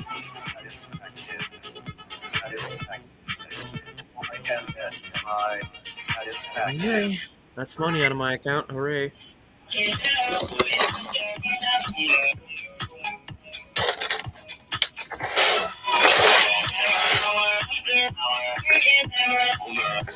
You be gaining subs, Mark? Congratulations. Slightly. I don't know if I'd call it gaining subs. I mean, I'm out there. Hey, you surpassed me. That's what I'm getting at. Congratulations. Hey, I appreciate it, man. Thank you very much. Yee. I'm gonna blame the shorts. I gained. I'm not gonna lie. I gained a lot of subs off the shorts I did the last year, That's fair. and they're nice and easy to do. You can still add. You know, a lot of people don't like. It's not content creation. You can still add music. You can still add content creation. Your own flair to it. You know, it's not just like a wham bam, chicken dinner done. You know, there's still some fun you can be had in some shorts. Okay, add to cart. Took $156 from my bank account, Mark. How am I ever going to recover financially? Is that what YouTube paid you? Is that what Brickworld cost? That's what Brickworld cost me. Hey, that's not bad. For all in, though. That's Canadian. A chunk of my paycheck. Yeah, it is. But that's because of the American exchange rate. They robbed you. They robbed you. Oh, yeah, they did. Okay, Lego user group. We don't got one of those. Did that. For chat, whatever. I thought I already added this to my cart. What do you mean I gotta add to cart? Add to cart. Dude, that's 122 American. That's gonna be like 190 Canadian. Are you going with the goodie bag? Yeah. Cool. You didn't? Did you do that this year? Sorry? Did you do the goodie bag this year? Yeah, they did. I just added this to cart. What do you mean I gotta add to cart? I just You might added. have to go to investigate your cart because it might have thought you already have it in there. Add to cart. I had that You issue cannot too. add another Chicago Full convention badge goodie bag to your cart. Squid man, I had like $80 in my bank account when people were telling me about that, and I was insistent I had to keep that money in my bank account because I didn't need it. And I wish I'd picked up a Zerg, but I was too sick to leave my room, so that's my excuse. But the thing is, Toys R Us is doing it as a pre-thing to Black Friday deals, so I assume when Black Friday rolls around, I'll pick up a Zerg then. Proceed to checkout. First thing, notes about your order. Company, don't need it. Media, got it. Phone, got it. Okay, yeah, understand this policy. Thank you. Yeah, okay, I'm good. Cool stuff.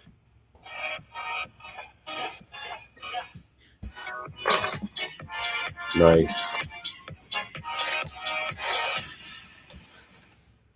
If you don't mind me asking, Jacob, how do you book your stuff online? Like, do you gotta like put some cash down on your parents' credit card to get their number, or like how do you get the credit card number on that bad boy?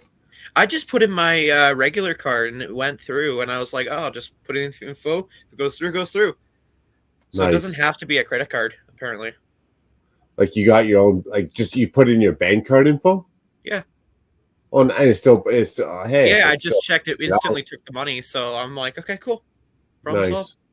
Nice. Better than having to pay my Nana after it gets charged after like 2 months after the order's placed. Yeah, and having to keep track and forget or whatever, no doubt. Yeah, I just was like, oh, I'll try entering in my card info. Worst case, I have to call up my Nana and say, hey, I need your help again. Because I think a good portion of my viewers have a pretty good idea how well a credit card in my hands would go. Hey, likewise, that's how it goes in my hands too. That's why the wife's in control of finances. Oh, 9.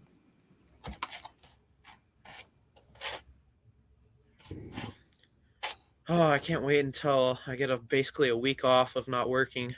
3 days back to back, and it's like, okay, now you get a week off, essentially. Oh, man. Well, hey, welcome to the working field. And that's exactly what it is. As soon as the weekend shows up or you can get some time off, that's what you start looking forward to. Whether it's midweek, weekend, like I got no problem throwing down 5 days a week, but I want my 2 days a week for me, or for us, or live stream, or for Lego, or for my own peace of mind, or for my own yard work. Like I need 2 days a week off. I actually got so mad at work that I'm actually taking 3 days a week off. I only work Monday to Thursday now. What's time off? What is time off? That's sanity. I never had time off, and I purposely made it that way, but I got so bitter at the world and life and work lately that now I went from 0 time off. I'd work 24/7, 2 in the morning till literally 2 in the morning the next day, 24 hours later. I just got so bitter at it. I just got so angry at it. I was just done. I'm done. There's more to life. You definitely got to collect them cash, man. You got to collect them dollar bills. But there's more to life than just working for the man. Mm-hmm. And it's taken me many years to realize that. And I got to eat my own words, because if I need the cash, or the cash is there, I'm going to go work. I'm going to go work for the man. I'm going to work stupid hours. I'm going to work 15, 16, 17 hours a day, whatever needs to be done. But if I don't have to work, that's the kicker, is if you got some cash in the bank and the fridge is full of groceries or whatever, and you don't have to work, well, then don't. What are you going to get out of achieving someone else's goals ahead of schedule? Achieve your goals, make your goals, set your goals, put a footpath down for your goals, and that's what you need to work towards. Don't get up 8 hours earlier or 3 hours earlier, whatever it is, each and every day to meet someone else's expectations. As long as you meet your expectations, that's what you need. As long as you're fed, your house is heated, you're happy, your expectations are met, that's all you need to work. That's it. Don't go work. You got all these multimillionaires. They got like $50 million in the bank. They can't even spend it all if they tried. And if they die tomorrow, what? Their kids are pissed off because they didn't know their dad because he was too busy working. The wife is halfway through divorce court because she's pissed off because she didn't know her husband or get to spend time with him because he was working. What greatness is it? Like, if I had $50 million in the bank, I would have stopped at 3. What do I need more? What do I need that much cash for? I got all the vehicles I wanted, the house, the Lego, the free time. Especially if you got free time. If you got free time and you made $3 million a year, what the fuck do you need $50 million for? All these sports people, I'm not going to play sports. I'm not going to do my dream job. This is what I aspired to be. This is the dream. But I'm not going to do that unless you pay me $8 million a year. You don't need fucking $8 million a year. You only need $2 million a year. Shut up. Shut up and get on the fucking court and go play your fucking dream job. Because you know what? LeBron James, go fucking work at McDonald's for $18 an hour and start telling me how fucking happy you aren't. Get the fuck real. All these sports guys, bitching about how much money they fucking make. That's not even a talent. All right, you play sports, or you're good at sports, or you're an athletic specimen of a human being. I work selling sports stuff. Is that a talent? It's more a salesman's more of a talent than some of these sports guys, dude. Because when the world falls apart, sports ain't paying for nothing. Mm-hmm. Sports isn't a manufacturing plant. They're not producing food. They're not producing machinery. When the world shit hits the fan, the first thing that's going to be gone is entertainment. No one's going to care who the fuck you are. let alone paying you $8 million when our houses are getting bombed and all the sports stadiums are getting bombed. And you know what?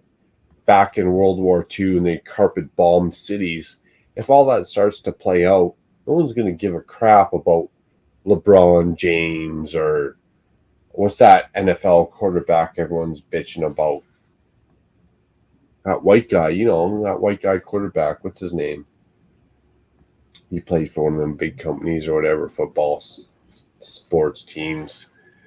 No one cares. It's dead. It doesn't even matter.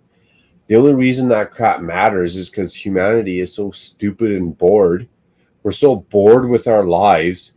Instead of hunting food and gathering and preparing for the next winter or summer season, we're so bored with ourselves. We got nothing better to do but watch stupid sports. I fucking hate sports. In case I wasn't clear with that, I hate sports, man. I can't stand. I personally can't stand to sit down and watch a sports game. Unless I'm live getting drunk, drinking heroin beer at the Calgary Stampede Stadium, I can't imagine watching sports. Like, for people who spend eight hours a week or 2 hours a night, sometimes there's a football game on every damn night. And you got to spend an hour and a half, 2 hours, 3 hours a night watching sports. For what? For you to swear at your TV because your team lost? I'm not about that, man. I got better stuff to do. Like complain about dumping $300 on a fancy T-shirt.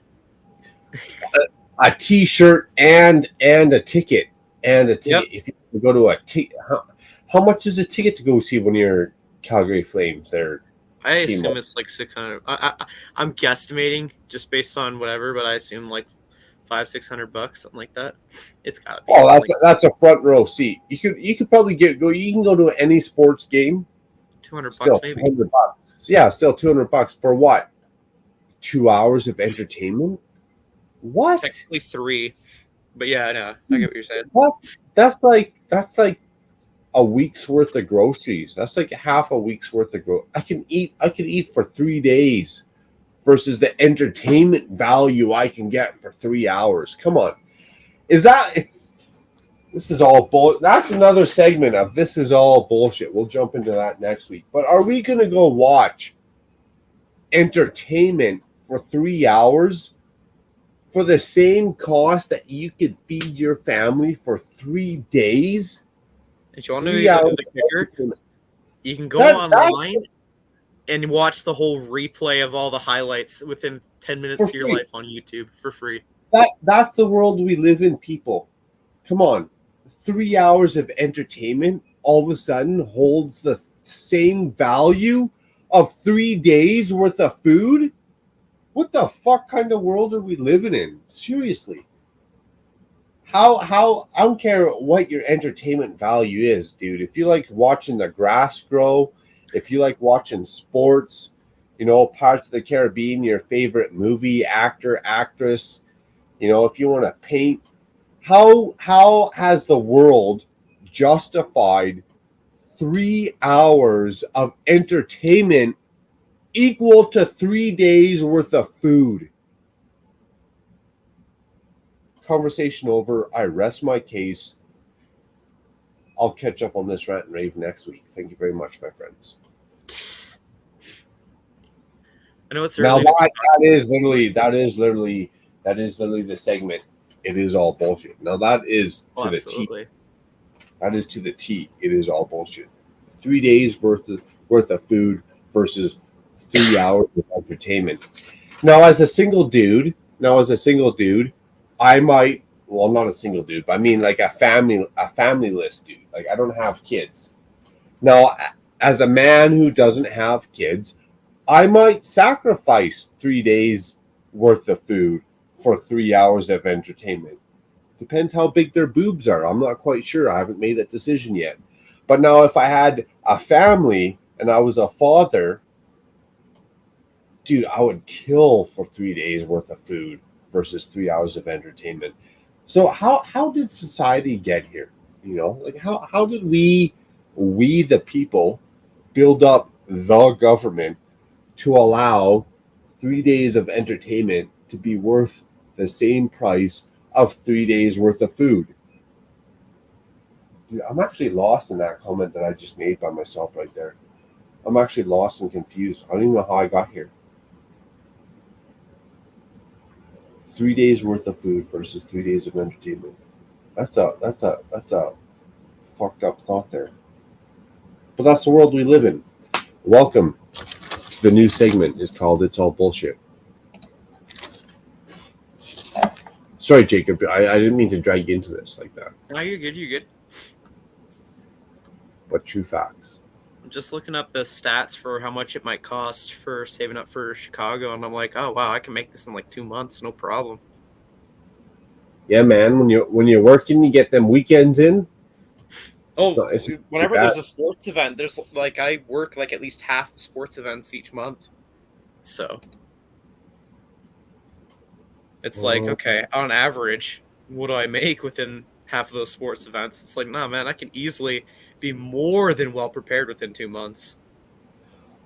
Well, yeah, and same as everyone says, Chicago itself, especially if you pre-plan, like feeding yourself, sleeping somewhere, flying there, it's not too bad. It's the spending that really gets a lot of people, right? You get in that fury, and you're like, dude, look at this set, look at this retired set. I didn't know they sold this still. See, that's why I've been trying to knock out the important ones first. That way I'm not looking at it. It's already done with, and I can just focus on saving. Yeah. Until the new shit comes out, and then I decide I need that. And next year, I feel like I'm not going to spend a quarter as much at Brick World. I've been there, done that, seen it. I need to do more sightseeing. That's what I want to do. I want to make it an actual vacation. Like, yeah, I paid for the full week, but I don't actually have to spend the full week at the convention hall. That's one thing I tried to get an understanding of to the people I was with.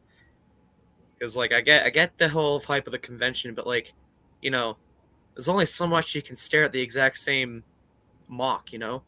Being built. That's what I said. I want to see more wax museums, art museums. I want to see what Chicago has for like their dinners or custom food. Hell yeah, right? Mark, you want to go tour in Chicago? We can go do it together. Let's do it.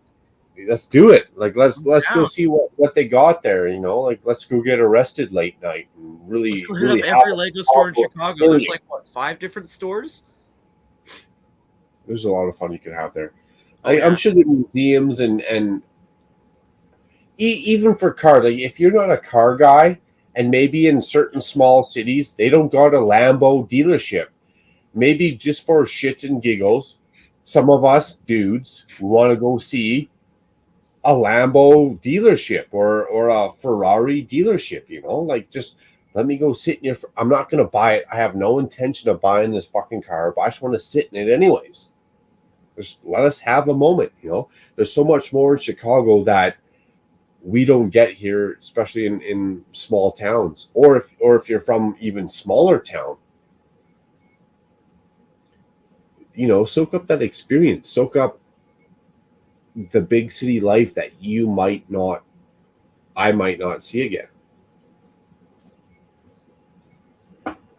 Also, Squid, that suggestion, I'm going to pretend you didn't say that. That's no. Hell no. Ever in a million years, no. Wants me to solve my leg to afford the trip. Caps, 10 hot dogs, laugh out loud. Hey, I thought I was going to say cops. Cops, 10 hot dogs, laugh out loud. Yeah.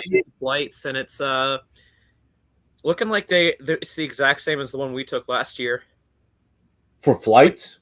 Yeah, like the time, like we can take the exact same start time and arrival time. Even if the start time and the arrival time is a little different, you know, as long I plan to get there like obviously the day ahead, right? The day that's early. what I have scheduled for. Yeah, and I'm not if I can take a flight at 8 a.m. I'm down for that because I feel like 2 to 8 p.m. would be like a high traffic area for flying. Yep. So I'd Yeah, rather be. same flight. There's two different times: 8:31 and then the 12:31. Oh yeah, I'll take the earliest one they got, because if I could be at that airport even at like 5 a.m. Although last year we probably showed up at that airport about 3 hours earlier than we needed to. Well, it's fine. Better early than late, right? I would. And last year was a little bit of like a hiccup. No one knew, like, with the scamdemic and how stuff was going to go. We didn't know if we were going to be in a line for 3 hours or if we were going to be standing by ourselves for 3 hours. So I don't know when you're placing your plane ticket, but I can let you know because I can see myself placing my ticket sometime in January, so we can collab about that then. If you want. Yeah, I'll place it in January. I just really got to find out. The wife says she wants to go, but I don't know if she can be able to get the time off work. Yeah. So I got no problem booking all like my event tickets. But for when it comes to setting up hotel and an actual flight, I really got to double check and see where she's at. And if I can't get a solid answer out of her by January, then I'm going solo, right? I'll just fly Yeah. walk it out So solo. I'll wait until the end of January then, and we can both figure that stuff out. Fuck that. Wait until the end of January. We're going to check in January 1st as soon as the new year rings in. Okay. I'm gonna have to start doing the thing I always never do, and that's put money into my savings. Wow. And it is a good habit to get into, man. Especially absolutely. I'm just so used to keeping it available and just never touching it normally. Yeah, well, especially the way the world's going, if you can put some cash aside and never touch it, and you know what? And all of a sudden, when you're 35, boom, there it is. Mm-hmm. Get her done. And they say, you know, like the younger you are, if you can get into some of that funny money game, you know, stock market, mutual funds, it really is funny numbers. But they say that the better you are. But the way the world's going, honestly, not to change subjects, if I was a young person, I mean younger than I am, because I already still am pretty young, I would not invest in mutual funds or stock market. I would invest in artwork, Lego. I would invest in gold, anything that I can physically touch, right? If it's in my hand, I own it. If it's a funny number game, that means somebody else owns it. Somebody else has charge of what those numbers want to do. And I'd hate to be one of those guys, and I might be, you know, in 5 years when you got your life savings and all of a sudden the whole financial market melts down. Damn, I was going to retire in 3 years. All of a sudden, now I'm never going to retire. You know, I don't want to be one of those guys. So, Jacob, if you can work hard, throw an extra hour in a day, and take that extra hour instead of buying Lego, instead of buying a new pair of Nike shoes or a new shirt, put it away. Give it to your parents under a contract. I've technically been doing that if you count investment sets. Yeah, well, yes, investment sets, solid, but I'm thinking, like, if the world's in a hard place, nobody's going to be buying and selling Lego, right? Oh yeah, absolutely. That's a fair point. So if you got to watch out for yourself, you gotta collect your own corn and your own rice and whatever, you know. That's what I'm saying to people, especially if you're young. Work an extra hour a day. Instead of spending that hour a day to go out to a movie with your friends or to go buy that case of beer, take that extra hour a day, bank it away. It's gonna come back. It's gonna feel uncomfortable. Same thing as we talked about with making people feel uncomfortable. You might feel uncomfortable, banking that. I could use that. I could do this, but that uncomfortableness now is going to be comfort down the road.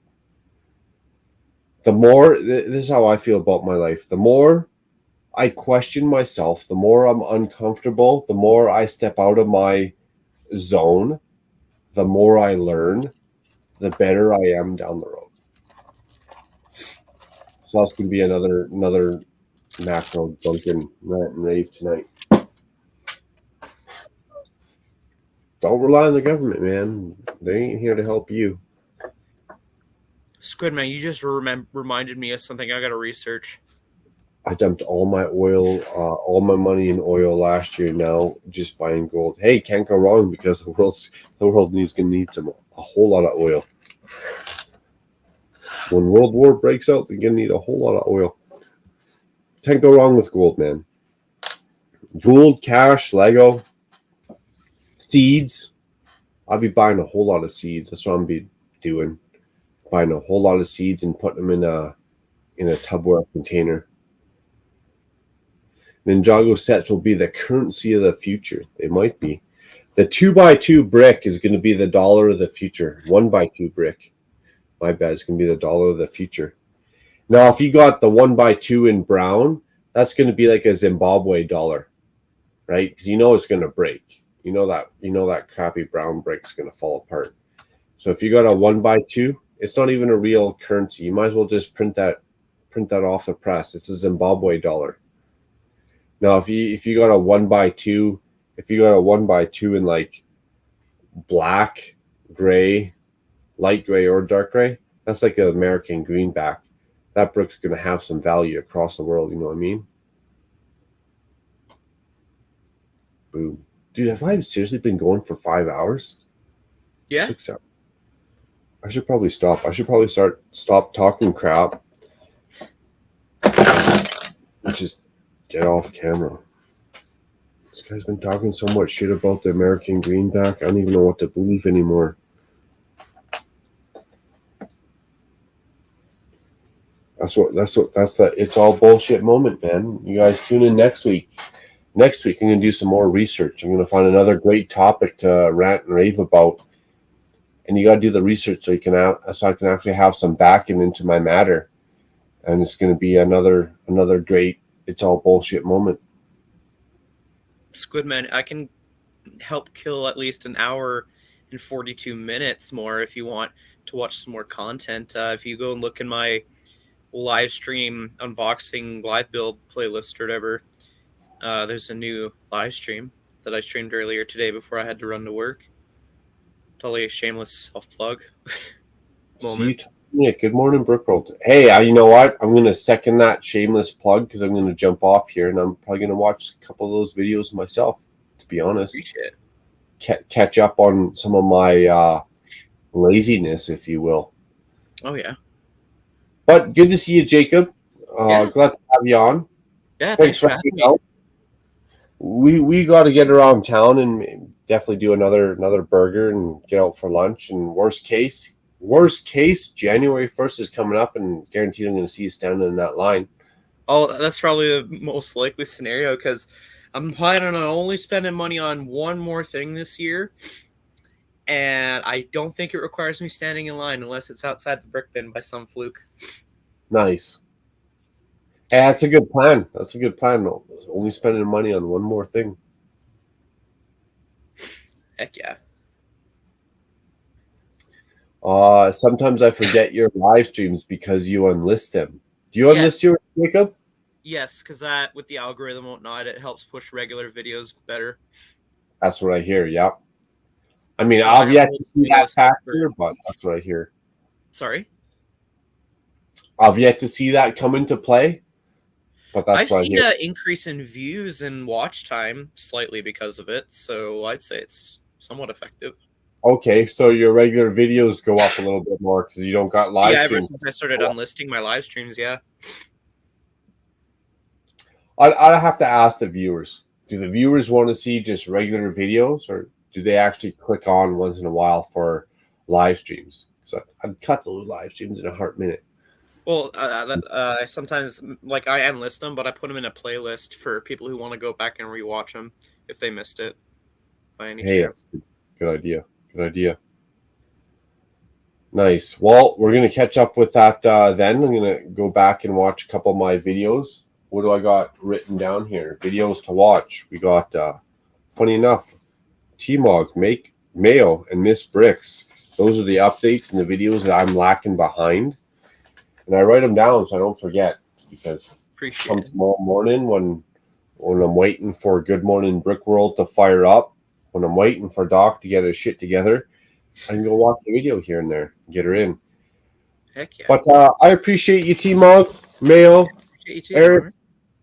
everyone who showed up on the panel, everyone who showed up in chat, took the time out of your day and weekend, more importantly, and weekend, to come hang out, listen to my crap, watch all the great people on the panel, and hear about It's All Bullshit, which is going to be another great segment coming up, ongoing segment. So with that being said, peace out and cheers to you guys. Take care, everyone. Let me tell you something you already know. The world ain't all sunshine and rainbows. It's a very mean and nasty place, and I don't care how tough you are, it will beat you to your knees and keep you there permanently if you let it. You, me, or nobody is gonna hit as hard as life. But it ain't about how hard you hit. It's about how hard you can get hit and keep moving forward. How much you can take and keep moving forward. That's how